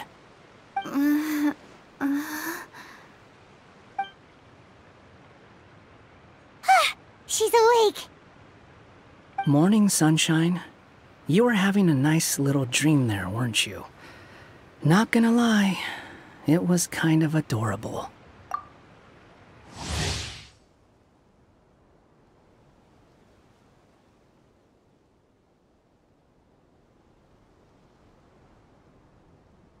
You and your friends fell from the top of that waterfall, and you passed out along the way. Guess someone couldn't keep it together. Sorry to break it to you, but crashing into the ground doesn't take you to another world. That kind of thing only happens in those stupid light novels they sell in Inazuma. Also, he kind of, set you down in Nilu's lap, so that's where you've been napping all this time. Paimon! Oh, no. It's alright. I'm just glad you're okay. You didn't hit your head, did you? Is the dizziness gone? Really? What did they say? The fog you see around here can have a hallucinatory effect. Apparently, it's the work of that dragon. Maybe you inhaled some while you were freaking out on your way down.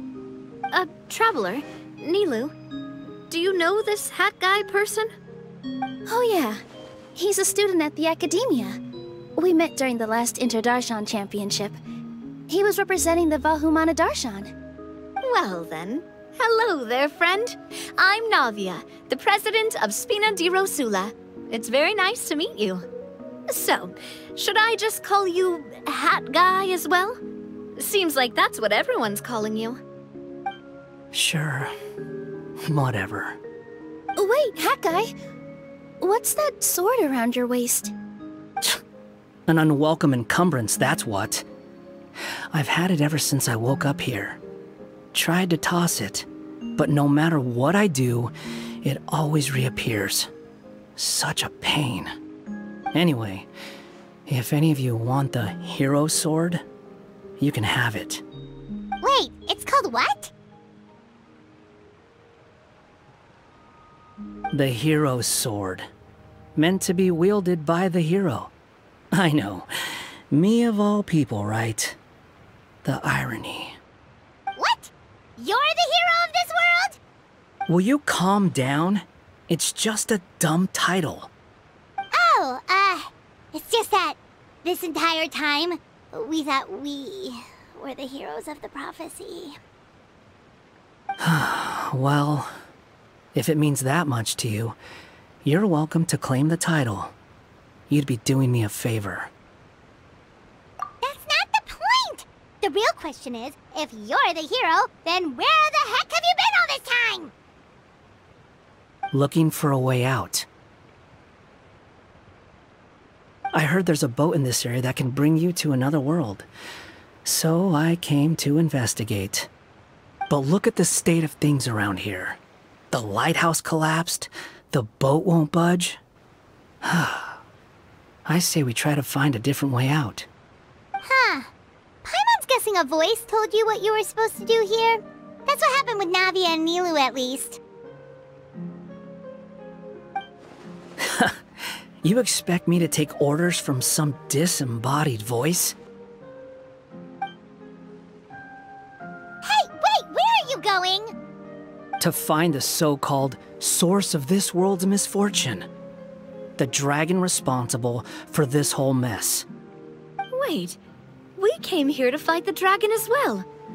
Why don't we go together? Grab that dragon scale over there before you leave. It'll come in handy later. A dragon scale? Where? How did you know about it? What's it for? And... Have you ever considered keeping your questions to yourself? Because if you actually expect me to answer them all, we'll be here until the next Interdarshan Championship. You little... Paimon thought you might have learned some manners by now, but clearly not!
Whoa!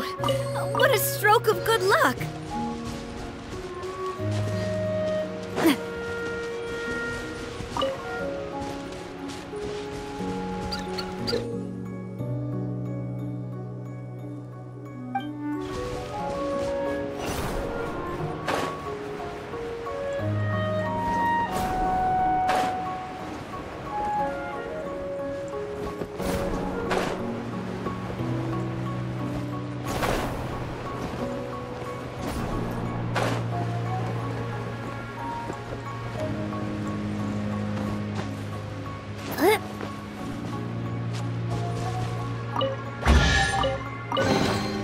I'm loving this treasure hunt.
Quick, let's pack it up.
Loving this treasure hunt.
This should do it, right? Wow, this scale is amazing! It turns everything it touches into something hard, almost like a toy block! It doesn't seem to work on us, though. It spews out poison and transmutes everything it touches. Huh. No wonder they call it the evil dragon. Your Majesty! Madam Fairy, brave hero! What are you looking at me for? He's obviously talking to you. Mr. Wheel! You didn't get hurt when we fell, did you? Oh, not at all. Thankfully, the young man in the hat was kind enough to lend me a hand. There seems to be a village over here. Some of the residents used to work in the titanium mines, and some came to fight the dragon, then got stuck here. I see. I'm glad they're all safe and sound. I can try to use my magic to fold a boat to bring everyone back. Oh, I'll help too. Still, I think we need to take care of the dragon first. We don't want it to start causing trouble when we're trying to load people onto the ship. Apparently, the villagers often see the dragon fly into a space behind the waterfall. They think that's the location of its lair. Then we should look around and try to find a way in. I'll wait here for your triumphant return. Your Majesty, brave heroes, please be careful.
Well, we made it!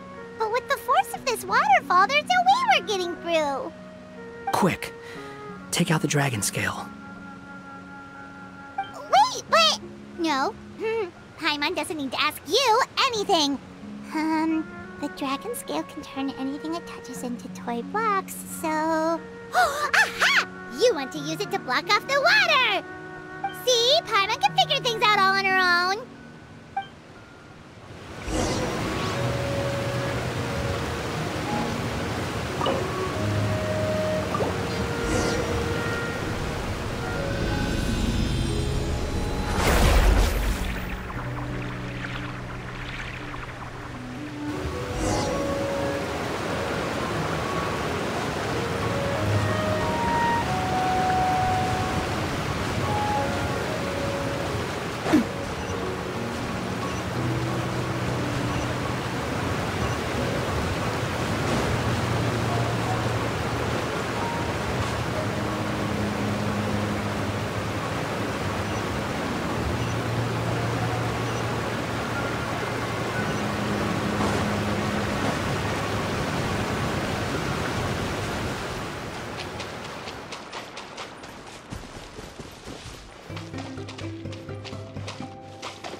What's wrong, Milu?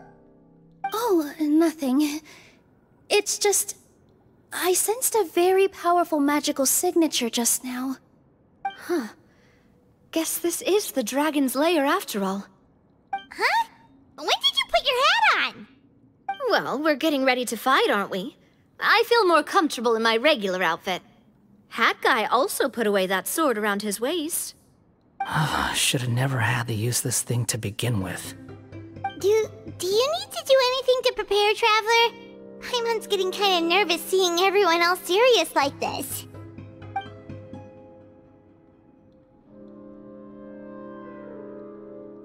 Of course. We should be fully prepared before going in.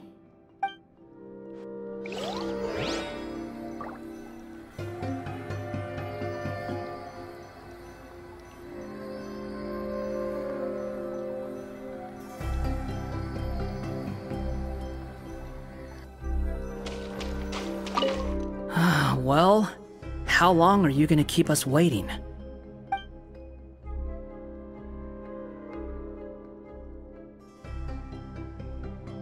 Of course. We should be fully prepared before going in.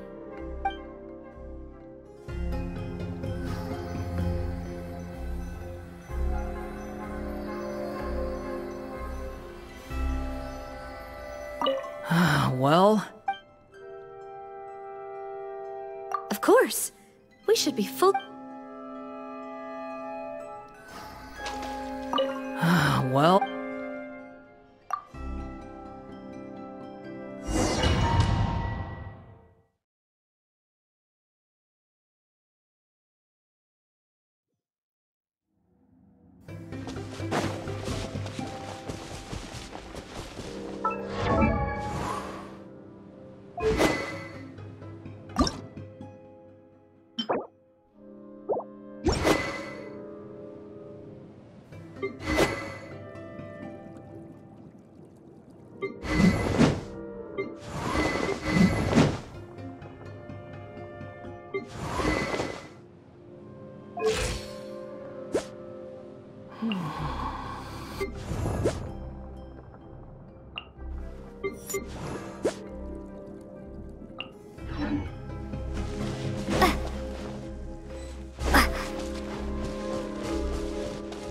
Oh, looks like we're not the first ones to make it in here.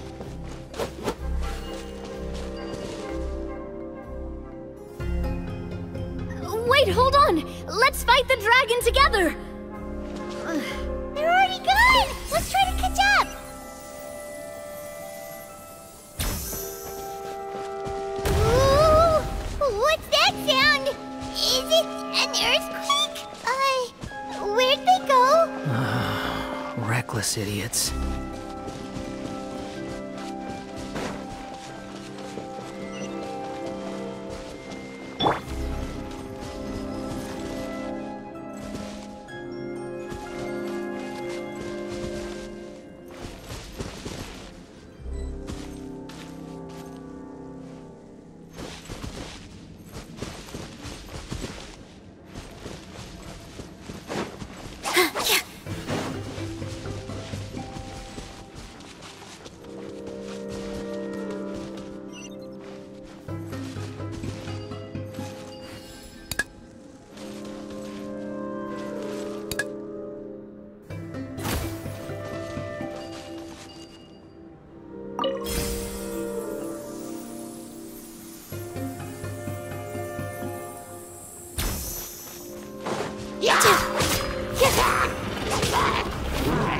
Positions!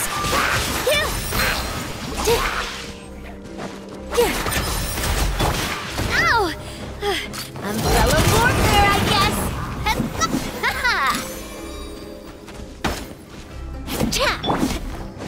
The wind rises.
This space is completely empty. Paimon bets this is where the dragon sleeps. Watch out in front! It's coming!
Look, he's here.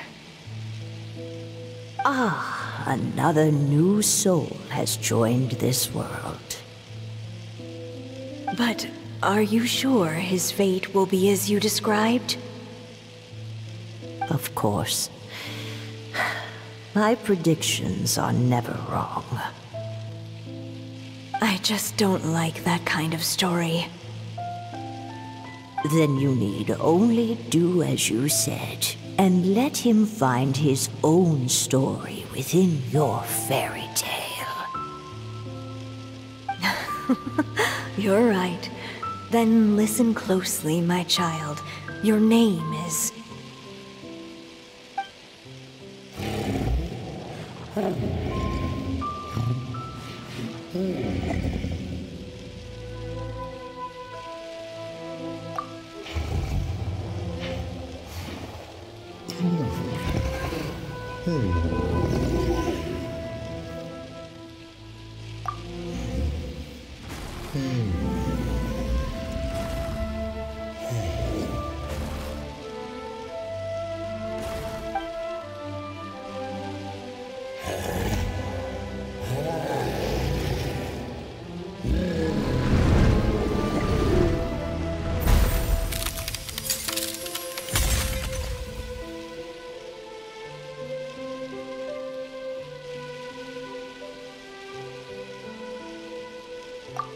It's the dragon! The dragon that destroyed the Titanium mines!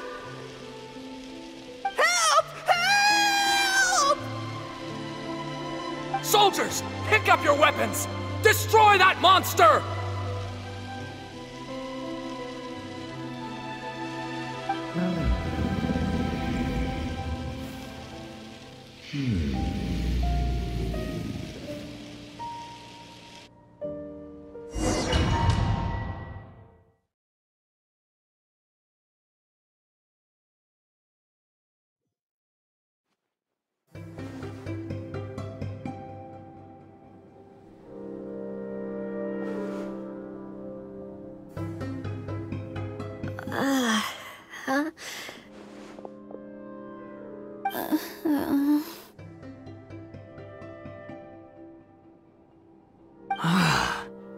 How many times am I going to have to save you? Thank you, Hat Guy. Paimon still feels dizzy. Hey, did any of you also see something strange? It was like we were witnessing... The dragon's memories. Sounds like we all saw the same thing just now. Well, we definitely saw a different side to the story. Watching it all unfold, Paimon couldn't help but feel bad for the dragon. This world might be a lot more complicated than we thought. The next time we encounter the dragon, how about we try talking to him instead of fighting? That sounds like a good plan. But maybe we should figure out where we ended up first? Huh. If the world above is a fairy tale realm, then maybe we've fallen into the next page of the book. Just keep walking and don't fall behind. Hey, wait for us!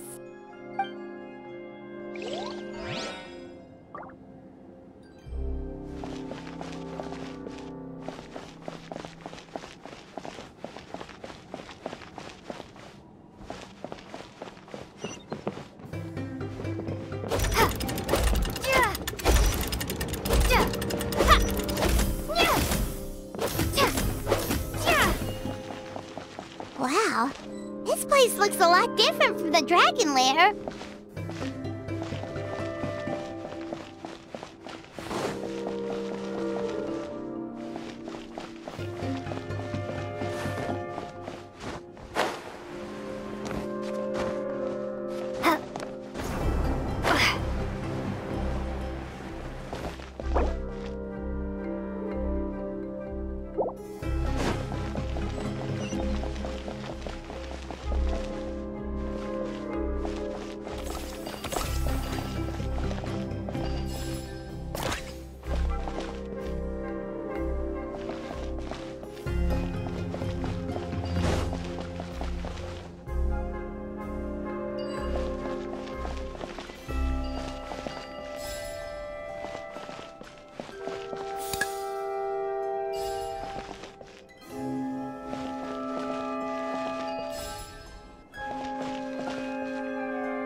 All eyes on me!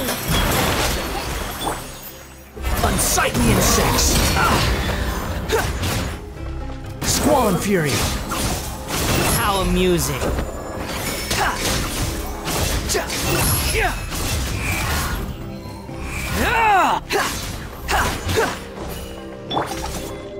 Watch out!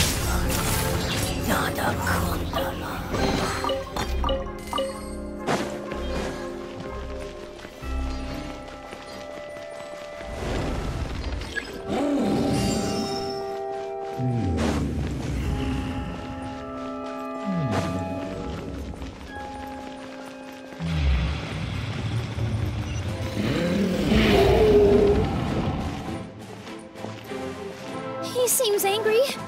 We just want to talk to you.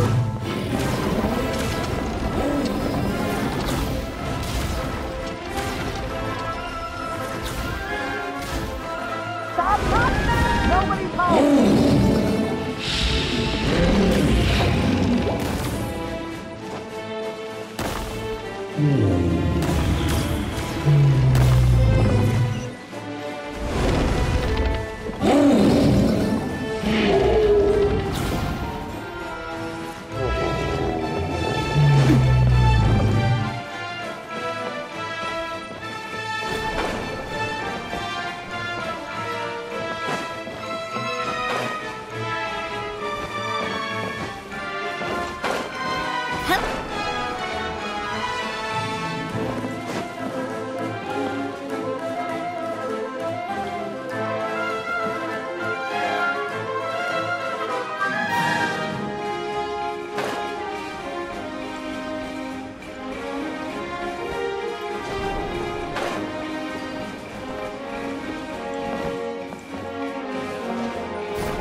Destroyed by that evil dragon!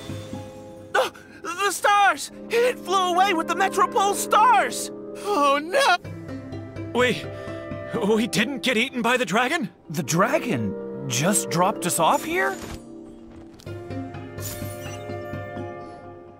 Hat guy! You're getting too far away! He's just up ahead. Is he trying to lure us somewhere? Well, I'd say we were the ones who backed him into a corner. But we just want to ask him a few questions about his past. He's had year after year of people coming here to try to take his head. If you ask me, his reaction is perfectly normal. Maybe there's still something we can do to calm him down? I wouldn't count on it.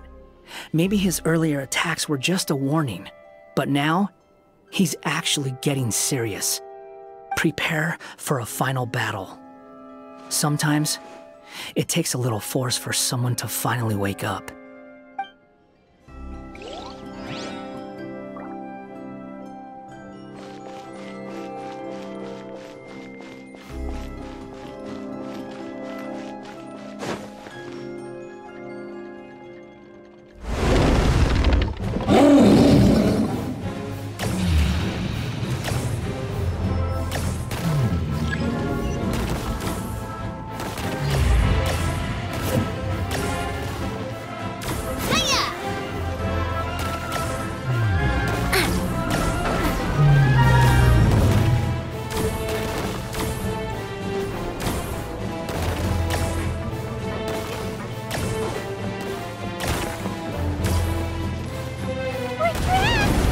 Stubborn beast.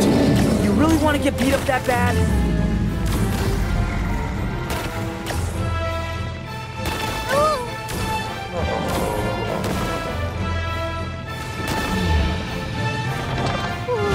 Its mouth is huge! Are we really gonna have to throw a bomb in its mouth?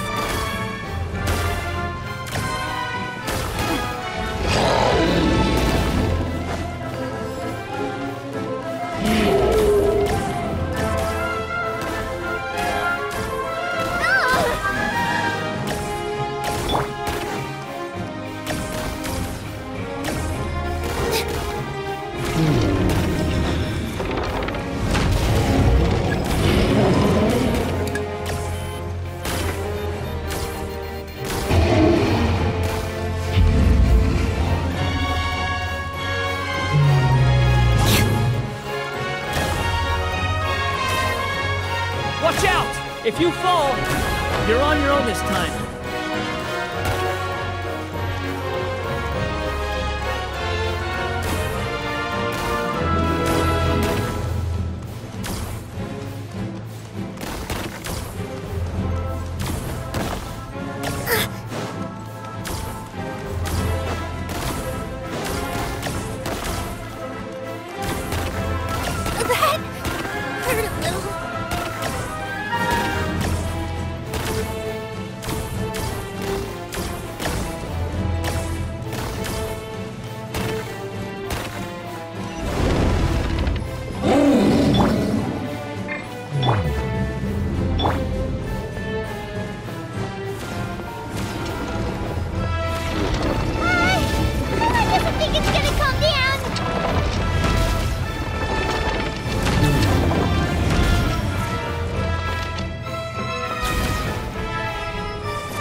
Serious.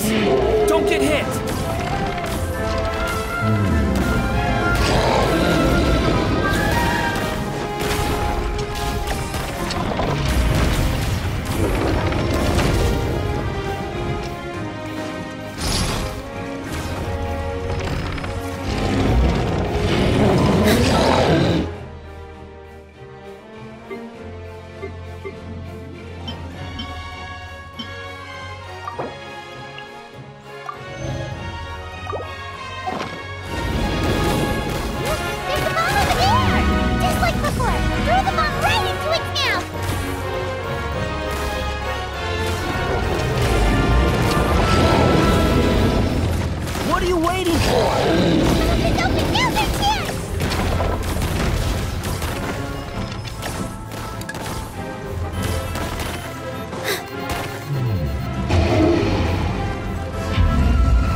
Wait!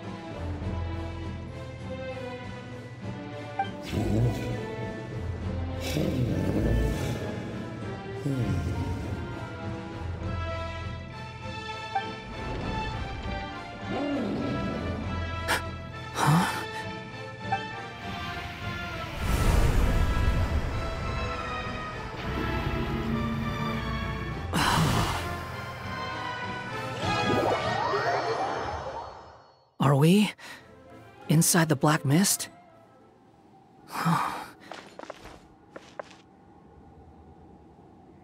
Are you sure you want to create this child, Em? Even after what I told you about his fate? he will be abandoned by his creator, and eventually... I know, Bee. You've told me already. That sad story with the disappointing ending. It's what happened in the real world, isn't it? But that's exactly why I want to change things. In a different world, his story can have a happier ending. That child, his heart is so full of love. I understand, Anya, but know that if you give him that name, his fate in Simulanka is destined to parallel that of his real-world namesake. But there's still a chance, right? Maybe it's a shot in the dark, but I have to try. He deserves a better life. Although, he might need the help of others when the time comes. All right, my dear.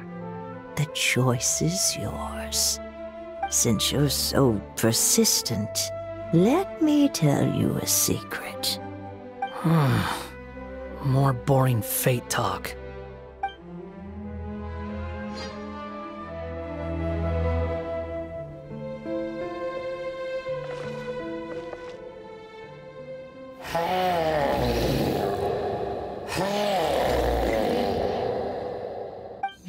I'm sorry, my child.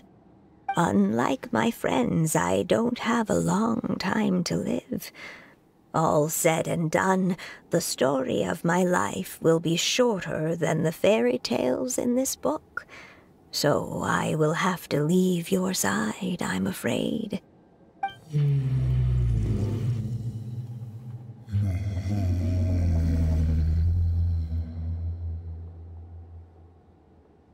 It's okay. It's okay. Once I'm gone, I will become a star in Simulanka and watch over you from above. If you ever feel lonely, just look up towards the sky.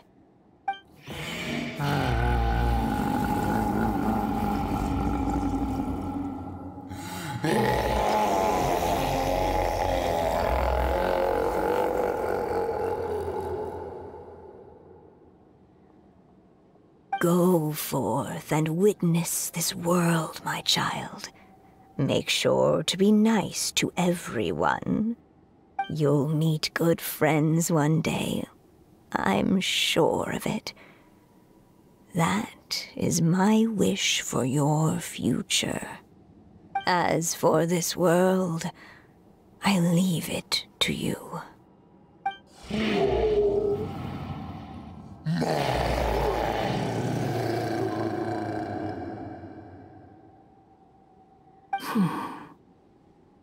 So in the end, you were betrayed too.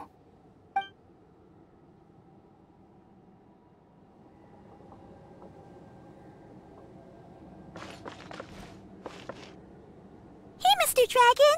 I brought you some food. You must be hungry.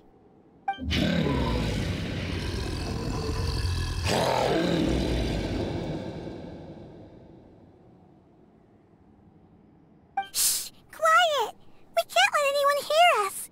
Everyone says you're a bad dragon, but you're always nice to me when we play together. You always help me pick flowers way up high that I can't reach.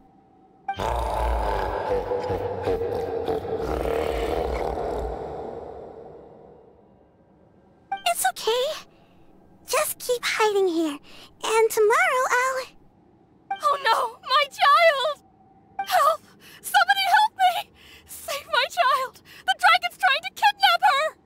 No, Mom! It's not like that! Listen to me!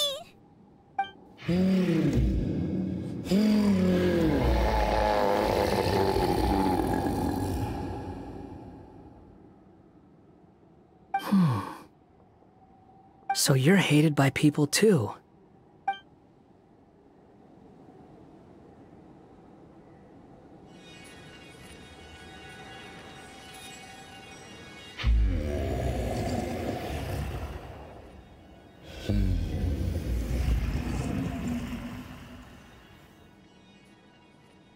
So that's it.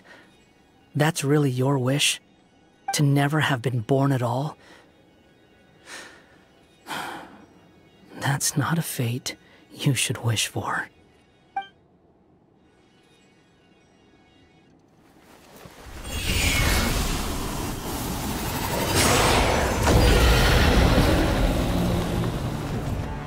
Nobody can define who you are,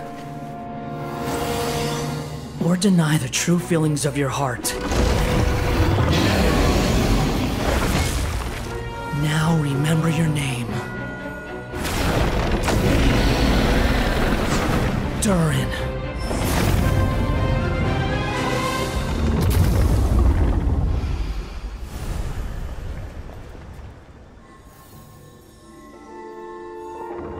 It's all right now.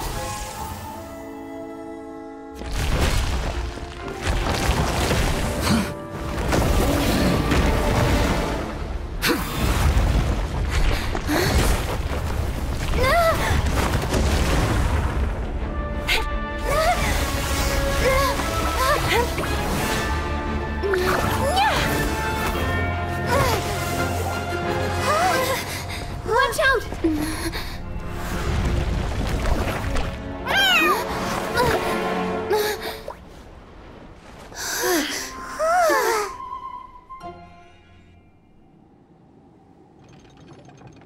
That was a close call. Are you guys all right? Back in Constellation Metropole, I heard people saying you'd gone to fight the dragon, so I followed you here. Right when I managed to catch up, I saw you fall through that hole. Wait, didn't someone else fall through just now? Shouldn't we do something? Oh yeah, Hat Guy. Well, he can fly, so he'll probably be fine. He called the dragon something earlier. It sounded like he said... Durin. That's his name. Oh, Hat Guy, you're okay. Wait, what about the dragon... Durin? He's fine. Durin. Oh, wait, that's the name of the dragon from Dragonspine, right? The one that became a part of the mountain after being slain by Dvalin? If Paimon remembers correctly, it was created by... Right! It was created by Rhine Daughter! Created, you say? Huh. So, what exactly happened down there? You've been acting weird ever since the end of the fight.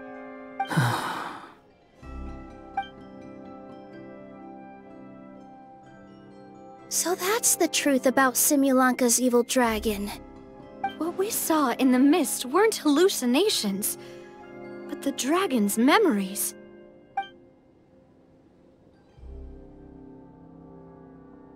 Huh. I thought it was strange. The people around the Broken Sea are clearly stranded, but I never heard any stories about the dragon attacking the village.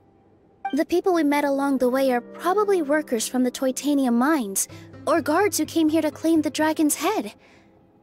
Durin probably allowed them to live here because there was nowhere else for them to go. When I first came to this world, a voice spoke to me and said, "You are the hero of this world. Now go forth and save the dragon." Who is the person behind this voice anyway? And why did they bring us all here? Come with me. The answer to all this can be found below.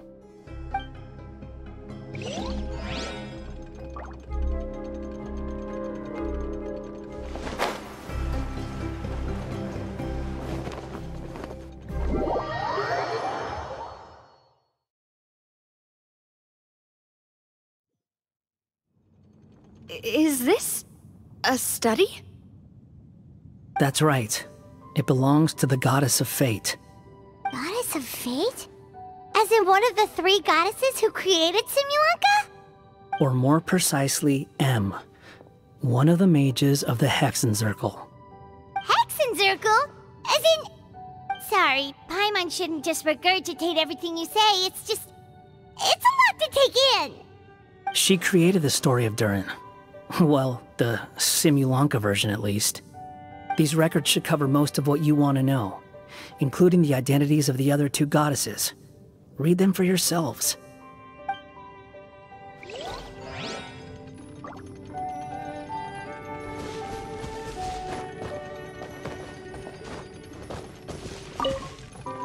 My dear sisters, I fear my pen shall soon run dry. Even now, as I write this letter to you, my dexterity is all but failing me. Thank you for enjoying my stories and for creating this world for me. The time we spent together was the most wonderful youth I could have asked for. I always feel so young when we're together. A says that even after I'm gone, the goddess of fate in Simulanka will continue to exist and carry on granting people's wishes. It makes me glad. If you ever want to chat, feel free to pay a visit to the goddess statue. Just don't wish for anything weird.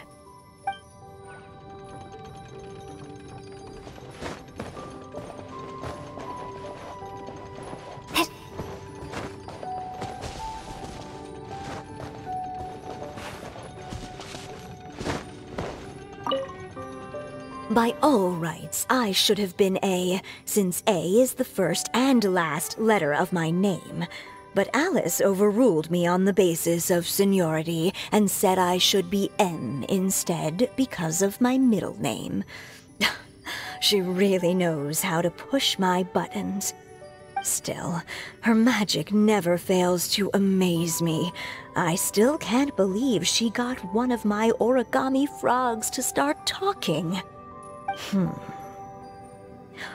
Why don't I write a story with origami animals as the main characters? Let's see. Once upon a time, in a magical forest, there lived a group of animals made of paper. Barbie loves looking into the future, so she used her powers to map out the fates of all living things in Simulanka. But knowing the ending in advance takes all the fun out of the story. I think I'll make a bet with her. I believe that one day, the people of Simulanka will decide to carve their own destiny. Apparently, she wants to build a statue of herself in the capital city.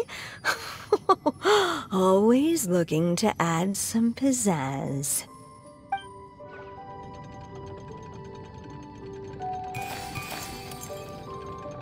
It's Simulanka Durin. And he's looking up at something. A star. This must have been after M passed away. This looks like a mine. Maybe the Toitania miners dug too deep? So deep that they dug right through to the world on the next page. Yeah. Now that you mention it, this miner's lamp looks really similar to the star on the previous page. The Forest of Blessings. This book has been recording Simulanka's history all along. Look at the size of those footprints. If that's every time he lands, then no wonder people are so terrified of him. So that's why you took the stars.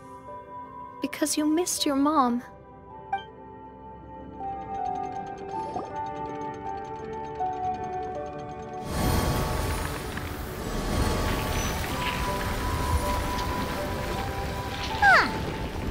She looks different from the one in the Metropole. It's a different goddess. This one is the goddess of fate.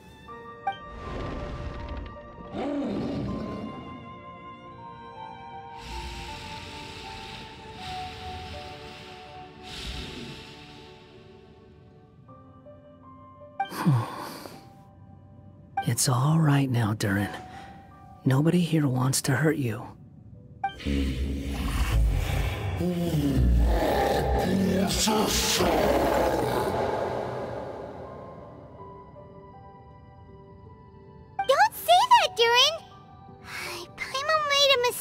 She was wrong about you.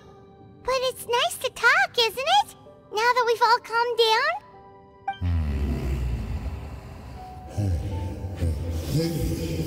Hmm.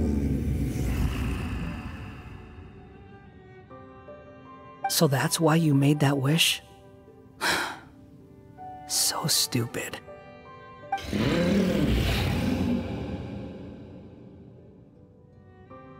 Hey! Anyone with eyes can see that all you want to do is get along with everyone.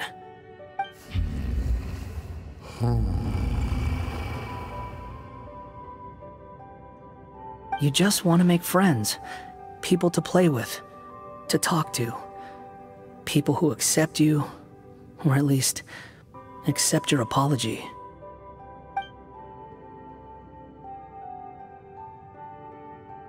Oh, you never hurt anyone. Heck, the idea never even crossed your mind.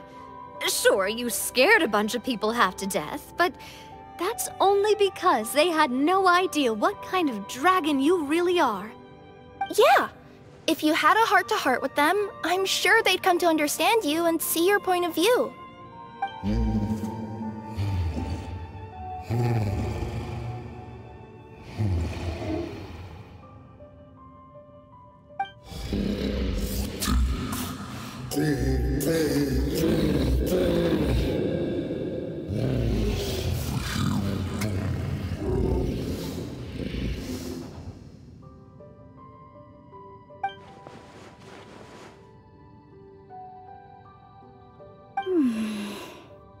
The curse. Huh? Nilou? Is it your true wish to live side by side with the people of Simulanka?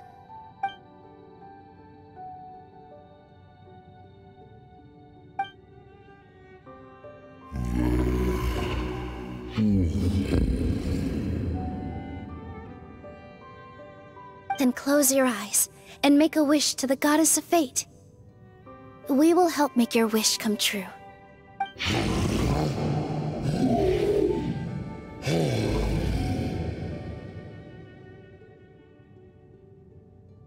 Just trust me.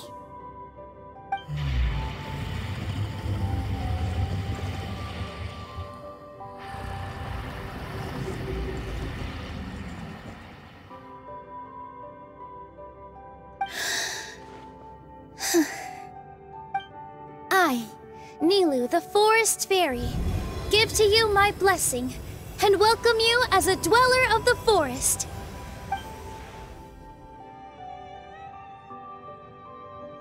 May everyone accept you as one of our own, and may the Forest of Blessings be a place you can call home. I, Navia, King of Constellation Metropole, give you my blessing. I grant you citizenship to my kingdom. Oh, me too! As the, Nekomata in Boots of this world, I give you my blessing too.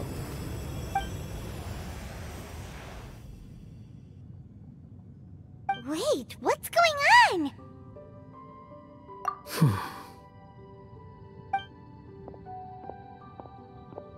I, the hero of this world, give you my blessing. I recognize you as a resident of Simulanka.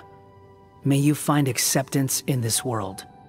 Also, speaking as someone who'd like to be your friend, I wish you all the best for the future.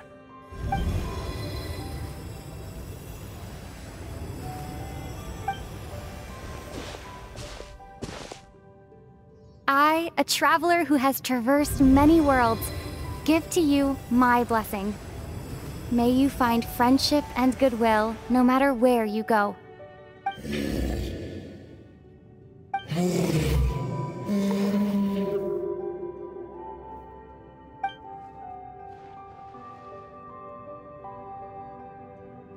As for this world, I leave it to you.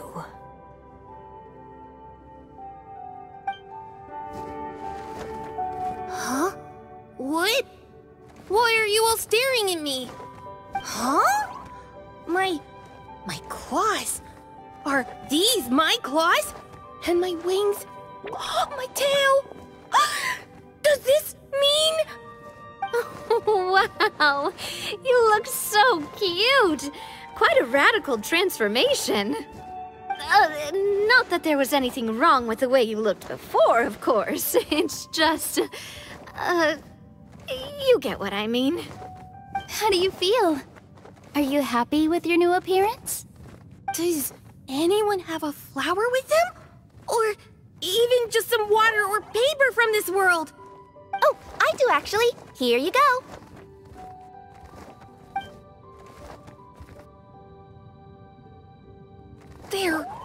They're not changing. I can touch things without changing them. Hey, that's great! One more flying friend for Paimon! Now the residents of Simulanka won't be scared of you anymore. But what about all the things that I did before?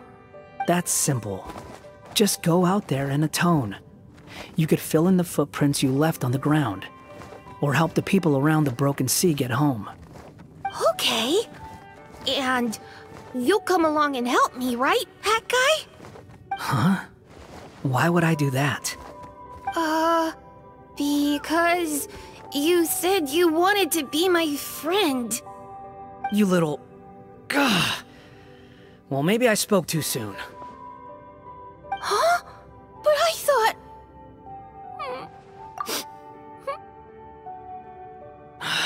All right, fine. I'll go with you. Really? Yes, really. Lying to you would be no fun anyway. Oh, thank you! You're the first friend to call me by my name! Let's go back up. I'm about to suffocate down here. Oh, it feels so good to finally see Hat Guy meet his match. Yeah, okay. Paimon just never thought we'd see the day, that's all. All right. Let's also head back up then. Don't be scared, Durin. We'll be right by your side. Thank you for your blessings, everyone! Oh, this is the happiest day I've had in a really long time!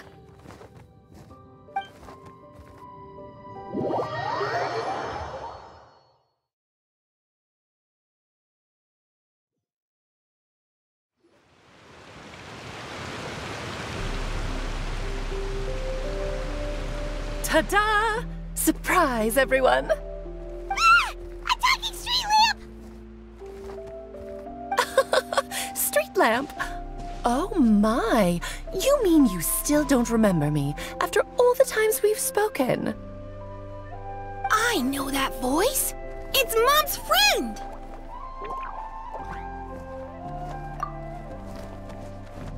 Hello there, traveler and friends. And Durin, it's good to see you. You've changed quite a lot.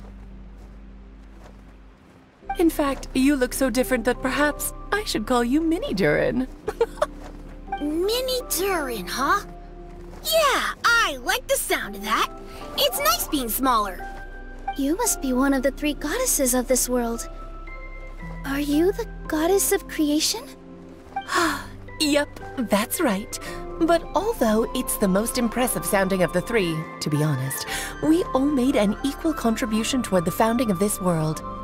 If you've ever read any of M's stories, you'll know just how enchanting the worlds are that she writes about. So enchanting that I just had to step inside and explore it for real. So I got B involved, and with M's consent, created the world of Simulanka. Whoa, whoa, whoa! You're getting a little ahead of yourself. First things first, would you mind explaining what you're doing here? In fact, no! What are we even doing here? Don't worry, all will be revealed. After everything you accomplished on your journey, you're free to ask me anything you want. Let's start with your first question then. I'm here because I sensed a great magic power emanating from the book just now, and I couldn't resist the urge to peek inside and check it out. That must have been when we all gave Mini Durin our blessings, right? Yes, exactly. In the world of fairy tales, words and emotions often carry far more power than any spell. It's all thanks to your magic that Mini Durin was able to take this form. Come say hi to me, little one. Oh, look at you. You're as cute as a button. So, what about us? Was it always part of the plan that we'd come here? Plan isn't the word I'd use. If you ask me, I'd say fate works in mysterious ways.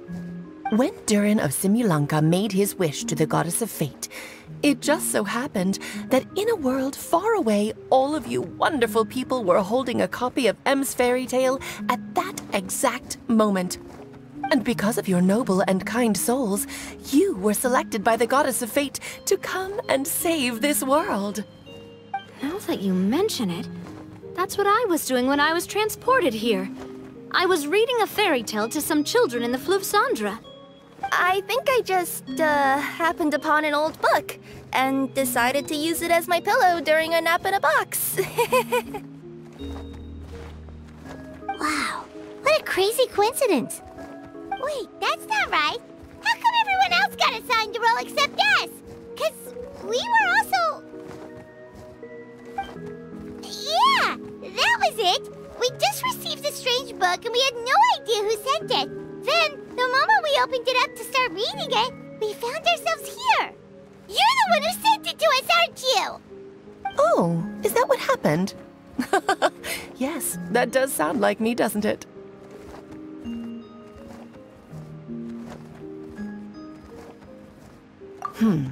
Good question. Why indeed? Maybe I thought this was such a good story it simply had to be read by someone.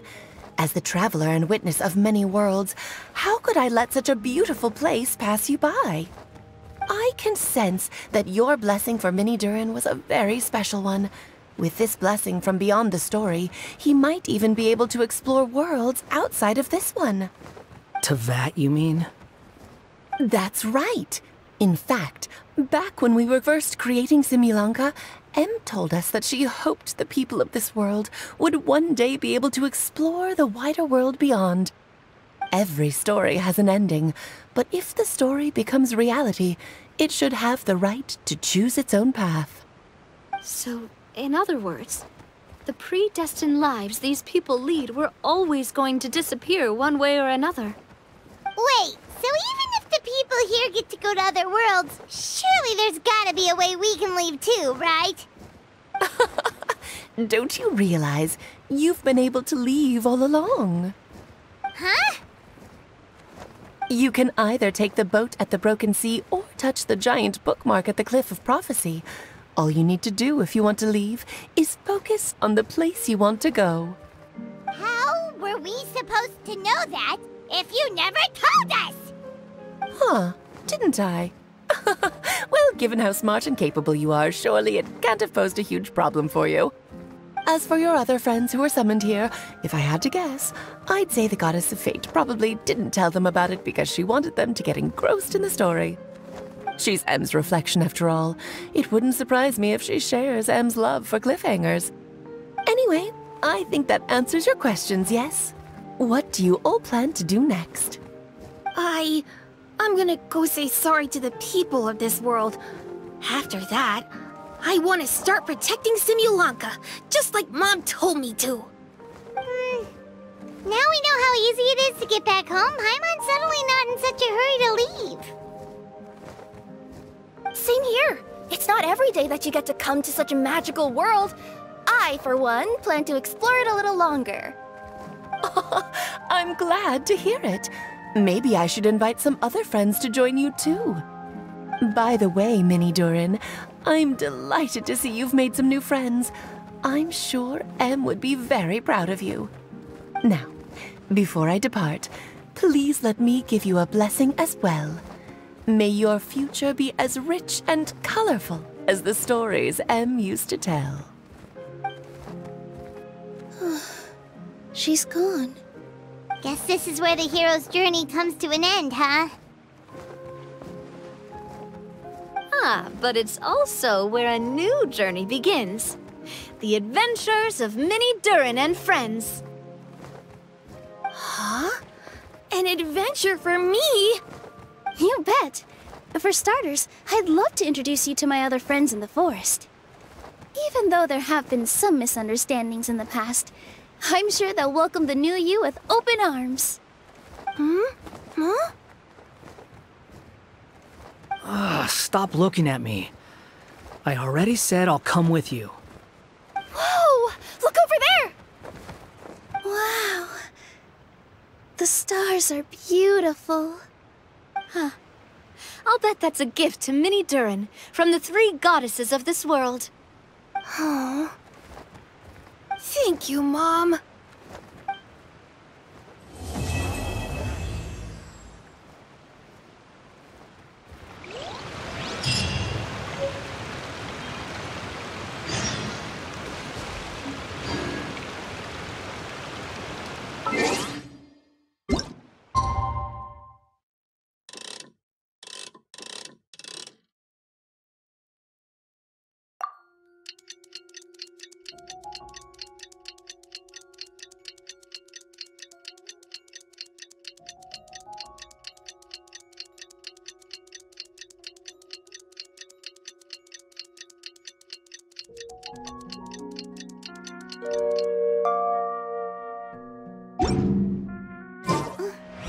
It's been a while since our last adventure. Oh, Paimon wonders how Minnie Durin is getting along in Simbulanka. Let's go to the Forest of Blessings and take a look.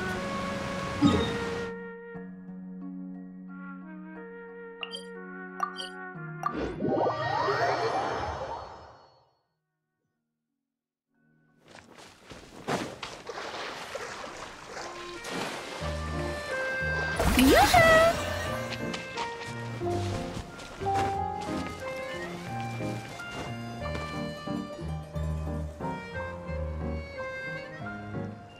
Here's your 2 magic tonics. Why, thank you, young lady. And might I add that you're looking quite lovely today. Jean, come on, take a seat and let's have a drink. I ordered one for you as well. But is this really appropriate? I mean... Still worried about Klee? Relax. Albedo's with her. She'll be fine. Kaya and Master Jean! What are you 2 doing here? Oh, look who it is. The Traveler and Paimon. You must be the pleasant surprise that Miss Alice told us about. Greetings to you both. This is one place I didn't expect to run into you two. The locals here have been talking non-stop about some brave heroes who saved the world. Let me guess. You two have been up to your old tricks. Well, not just us. We only played a small part. You could say we were 2 members of the Heroes Adventure Team. Still sounds mighty impressive to me. As ever, our honorary knight is making us proud wherever they roam. That's right. We received a letter of invitation from Miss Alice, proposing that we take Klee for a vacation in Fairyland when work dies down. I wasn't sure what she meant by Fairyland at first, but if my eyes are not deceiving me, she was being quite literal. Klee ran off excitedly as soon as we arrived. I'm a little worried about her, but Albedo insisted he would look after her while we do our own thing. We could hardly say no to such a considerate offer, so I took it upon myself to bring Jean to the nearest tavern we could find. Any excuse for a drink, huh? Well, we are on vacation. It's only fair that we get to indulge ourselves a little. You're right. I should make an effort to relax and unwind. It's what Miss Alice would want, after all. Oh, wait, Kaya? What exactly did you order from the bar? The house special, of course. Best way to get a taste of the local culture.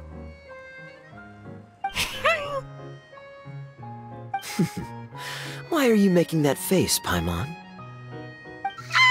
Nothing.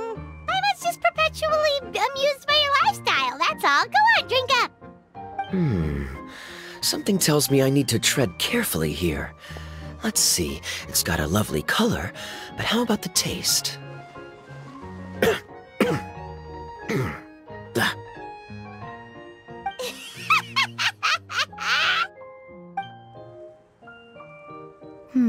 I think maybe I'll pass. But it's such a shame to waste it. All right, Paimon. Well played. Well, Paimon got burned too, if it's any consolation. It's nothing personal. Oh, by the way, we weren't the only ones who got invited here. I saw Kale earlier. She didn't see me, though. She was making a beeline for that big tree. The Kingdom of Breezes and Bells, you mean? Oh, this is turning into a huge reunion! Maybe we should go say hi to her! All right. Well, give her my regards. Thank you. Enjoy your time here, too.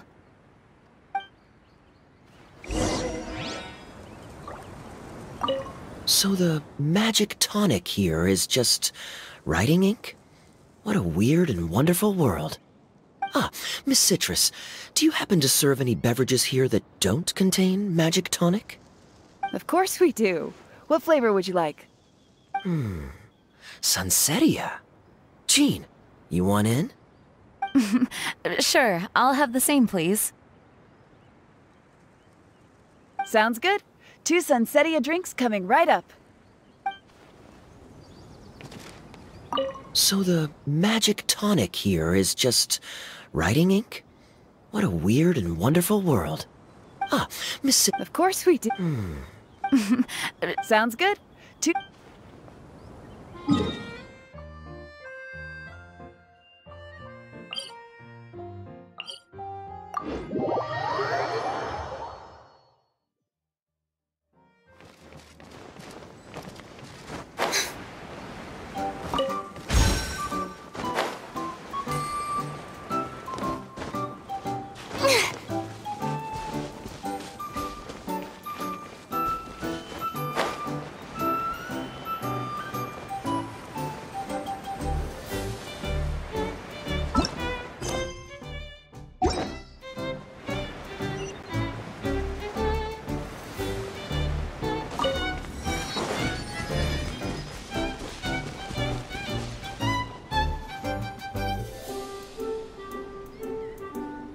The structure of the tree houses here is nothing short of amazing. I have to write it down, so I can tell Master Tighnari all about it later.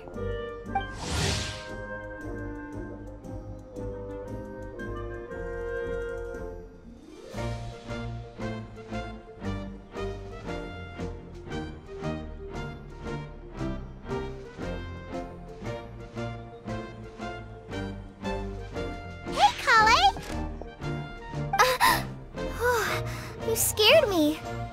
Traveler and Paimon? You got invited here too? Yep. Well, they sort of skipped the invitation part, but anyway, what you doing out here? Something caught your eye? Oh, yeah. I'm trying to observe and summarize the structures of the trees here, and also the animals that live here. Well, the residents, I guess? I still can't get over the fact that they're all someone's origami handiwork. Once a forest ranger, always a forest ranger, huh? Not sure you'll be able to apply much of what you learn here back home, though, with this being a magical world and everything. What? Over there, by the giant footprint, have those houses always been there? Oh, those? The local flying squirrels told me that they were built by a small dragon and some guy wearing a hat. Oh, that must have been Minnie Durin and Hat Guy. Any idea where they went? Supposedly, after building the houses, they went to somewhere called, Constellation Metropole? Did I say that right? Yep, you got it. Oh, also, when the locals mentioned the dragon, did they seem at all, did they say how they felt about him at all? Now that you mention it, the atmosphere changed a little when they talked about him. Oh no. They mentioned some stuff along the lines of past misunderstandings and welcoming new members. I only just got here, so I know very little about what has happened in the past. They seemed genuinely grateful for the houses, though, and said they were going to plan a welcome party. Oh, thank goodness. Phew. Sounds like the forest has begun to accept him. It's a step in the right direction.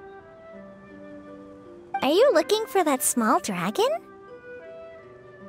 Yeah, he's a new friend we made after we arrived here. No way! Really? I'm getting more and more interested in your story. No. I've got to save it for next time. For now, I've got to make the most out of my time in this wonderful world. Oh, there's no rush. Just take it slow and enjoy yourself. Like Kaya. Oh, he sends his regards, by the way.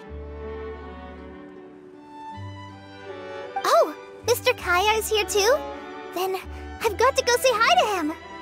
Well, right now he's at the tavern and he probably won't be leaving until he's drunk.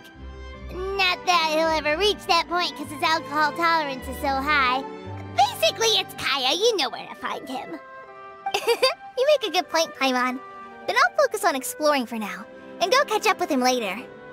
Shall we go pay a visit to the Metropole Traveler? Maybe Minnie, Durin, and Hakai are still there. Oh, right. By the way, something pretty interesting has been happening in Sumeru recently. Master Trinari has been working really hard on it, so if you have time, definitely go and check it out. Sounds good. We'll find some time in our schedule. Of course. See you later.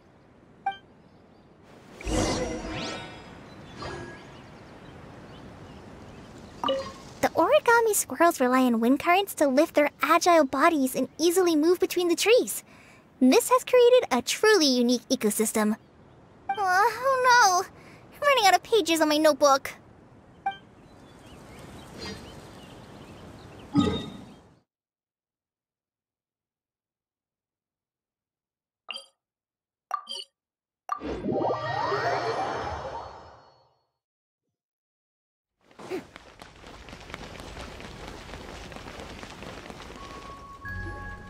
What? Are my eyes deceiving me? There is no way. I can't believe it.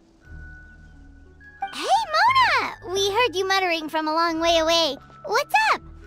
Oh, is your scry glass acting up again? Oh, it's you, the saviors of this world. My scry glass is fine, but I'm not sure I can say the same about my eyes. Look! Look at this statue! What? Is it broken or something? Looks fine to Paimon. That's your master, right? AKA the goddess of prophecy? I refuse to believe it. There's no way that old hag looks anything like this. When she was younger. Oh, actually, now that you mention it, this does remind me of the fashionista phase she wrote about in her diary. She can't hear me, can she? I swear I just got chills down my spine. Either way, it's probably a little rude to talk about her right under her statue. But how do you know it's a statue of her if you never saw her as a young woman? I did a quick scry when I came into this world, and when I saw the stars' reflections, I was at a loss for words. It looks like fate in Simulacra is based directly on Tevat. A projection of real-world fate to form an image of reality. Or in layman's terms, basically the creator made this world inside a mirror or a lake, and this world is the reflection. Still sounds pretty impressive. The more I scried, the more familiar everything looked. It's her work, there's no doubt about it. Even so, everything's far more complex than I'd imagined. Trying to decipher it all is giving me quite a headache. I also asked the locals about her. They call her she who has dominion over the stars and the course of fate itself. Not even a pretense of humility. Clearly, she let the role of creator goddess get to her head. Not that I'm surprised in the least, of course. It certainly matches the tone of her diary. Anyway, we should change the topic. Oh, so Mona, have you seen a small dragon around by any chance? He's about the same size as Paimon, but with tiny little wings. Ah, you mean the one that caused all that trouble? I haven't seen him for myself, but I heard that he came to the Metropole not long ago to formally apologize for his actions. Apparently, he brought a huge stash of Toitanium and plant oil to make amends. Most people accepted his apology, although there are some who said that they'll reserve judgment until they've seen how he acts in the future. Oh, okay. Do you know know where we could find him? One moment.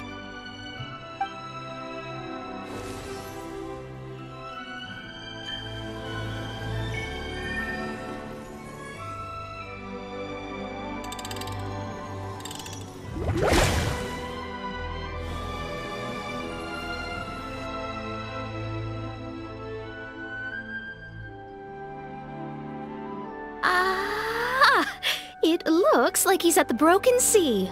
There's a big group of people with him, too. Cool! Wanna come with us? We can introduce you? I think I'll sit this one out. This might be the closest I ever get to meeting the old hag in her youth, so I think I'll spend some time seeing what else I can glean from her grand design. You guys have fun. Anytime. We'll be off now. See you later, Mona!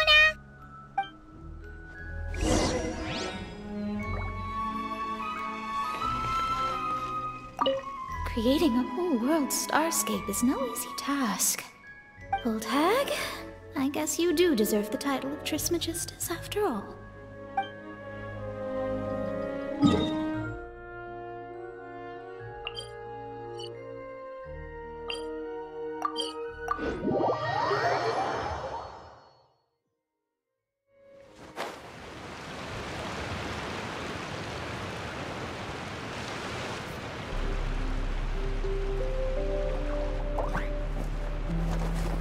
Osvaldo Hafnavines! Does thou see what I am seeing? Tell me that my all-perceiving Aug de Verurtelung deceiveth me not! Your eyes see true, mein Fräulein.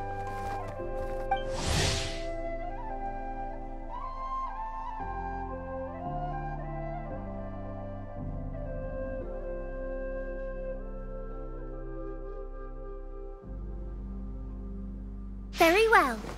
Then, as sovereign ruler of the Immenachreich, I extend to you both my greetings, O Night Dragon from the land of the Thousand Stars, and his hat-wearing servant. Who did you just call a servant? What mein Fräulein means to say is, hello, it's a pleasure to meet you. Pleasure to meet you too. But Hat Guy's not my servant. He's my friend.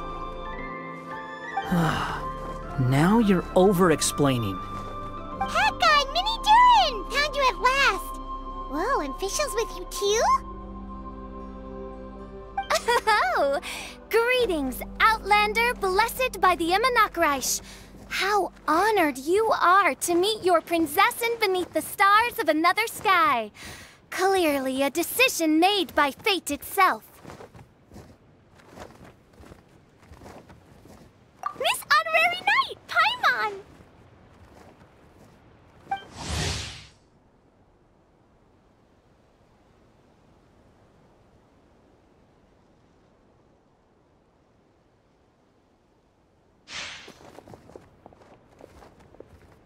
Greetings.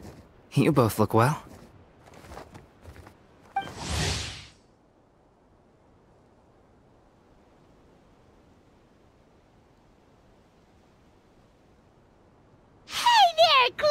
Have you been having fun here? Yup, loads and loads of fun. There are so many cute animals and a magic train that was really long and a huge, huge castle and a king lives there and everything. I've been taking Klee to see all the sights. It's been a very enriching experience. Alice's magic is truly outstanding. Yeah, Mom's amazing. Klee wants to build a great big house now, too. So, your mom and my mom were friends? Mm-hmm. Our moms were friends, which makes you my big brother. My mom used to read your mom's stories to me all the time. They were great. Big brother? Wow. Thank you, Klee. Can I go play with Klee, Hat Guy? Suit yourself. Albedo, can I? Go on. Just don't go too far away. I'll come pick you up later. Yay! Come on, Minnie Durin. Do you want to come play with that that's too official? Your princessin accepts your invitation. Rejoice! Though you may be concealed by fog, still you shall have the good fortune to witness the true might of the Aug de Vertelang. What Mein Fräulein means to say is, perhaps we can all play hide and seek together. Mein Fräulein is it. Hooray! I love hide and seek! Oh, me too!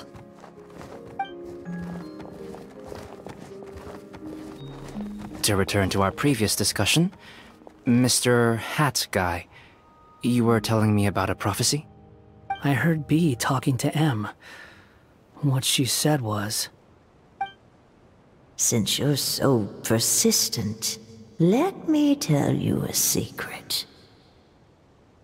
Our child will one day rise from the dead. Is she saying that Dragonspine Durin will come back to life? I only heard it in a memory, so don't hold me to it. Understood. My recent observations at Dragonspine lend credence to this prophecy as well. Durin's heart has slowly but surely been growing in vitality. The process is extremely slow, but the trend is clear. What should we do? To start with, plan for every potential scenario, including, of course, the worst-case scenario. I am well aware of Durin's past, and I sincerely hope that things never escalate to that point. Still, we need to be prepared for every possibility.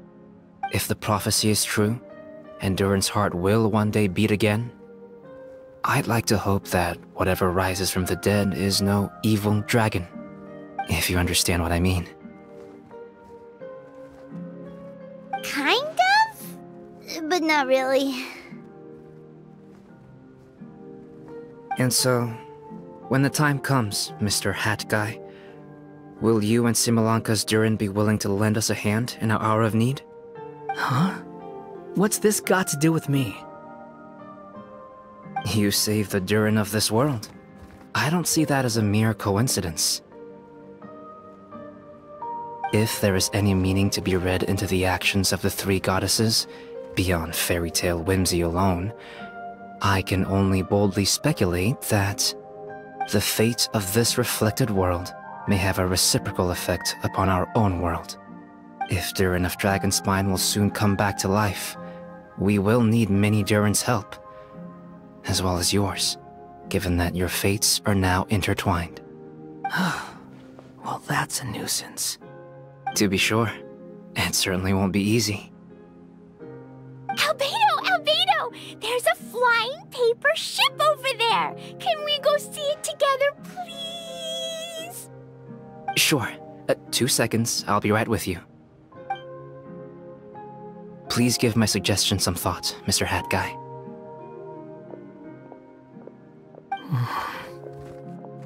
Hat Guy, I'm back! Huh? What were you guys talking about? Nothing. Huh. Okay then. Let's go join the others. Everyone's going to check out the new origami ship. All right. I'll be right there.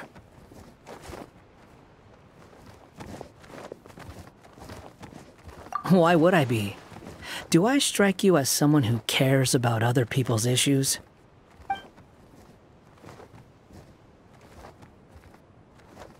Quit trying to guess what I'm thinking. I'm leaving.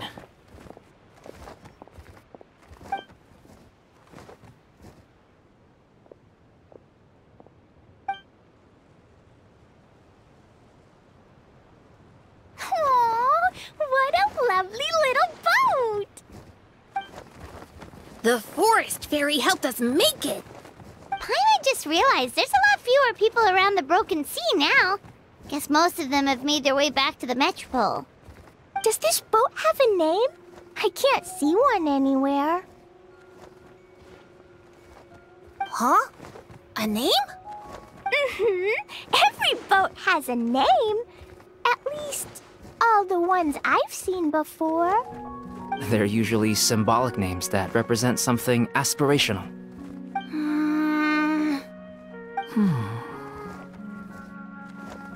Let's go with the Durin. Huh? You want to name it after me? Oh, you mean to wish Mini Durin a safe voyage as he sails into a new chapter of his life beyond this world? Your princessin approves.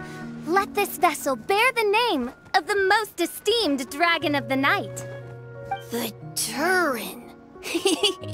Let's call it that then. Thank you, Hat Guy. Also, can I ask you a favor? Go on. Remember how Mom's friend said I should be able to leave this world? Well, I want to pay a visit to your world. Just a quick trip, can we? Huh? Is that a no? Paimon thinks that's a great idea. If the people of Simulanka are allowed to go to Teyvat, then what's the problem with taking Mini Durin there for a visit? I'm assuming I'll have to be your bodyguard while we're there. I can protect myself.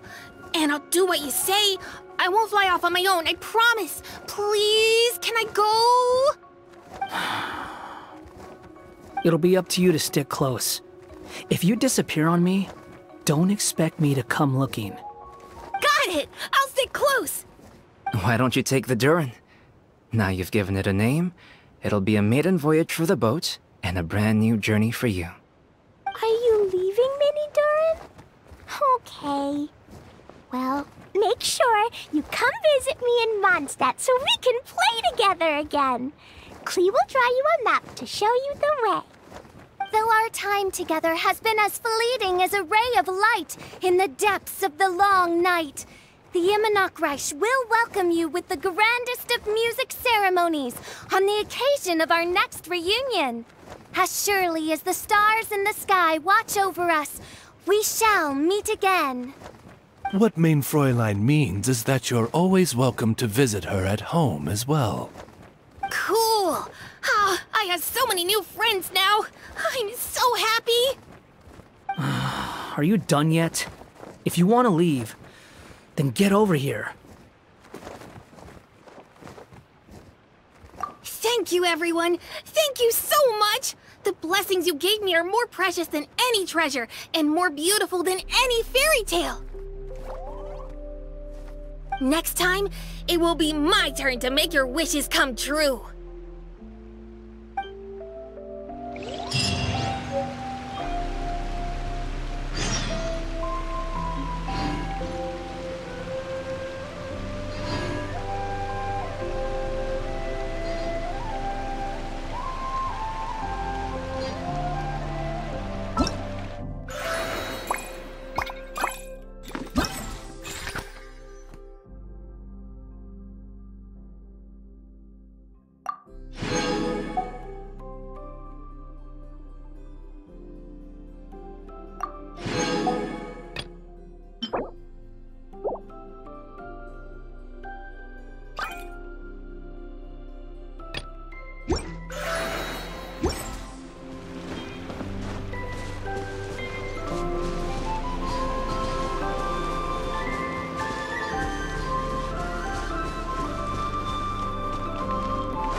Customarily refer to you as my familiar. In truth, I have always seen you as... Say no more, Mein Fräulein. I, Osvaldo Hrafnavines, hereby pledge to always stay by your side. Quite rightly so.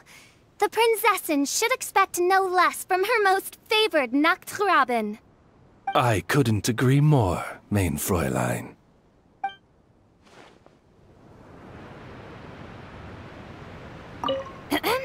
Oz! Say no more. I couldn't agree.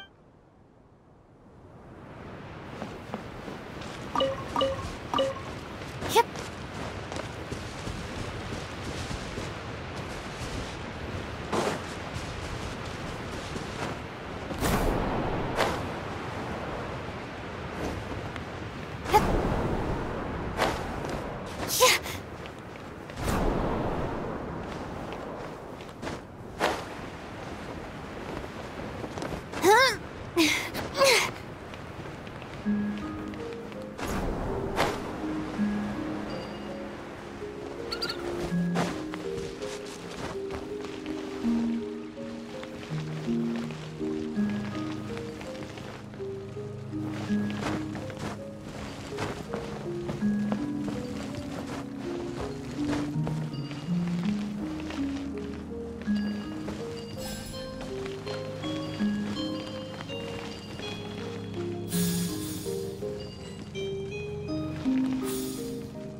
What a pleasant surprise! Truly an extra slice of joy.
Into the shadows.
Ready.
Missed it.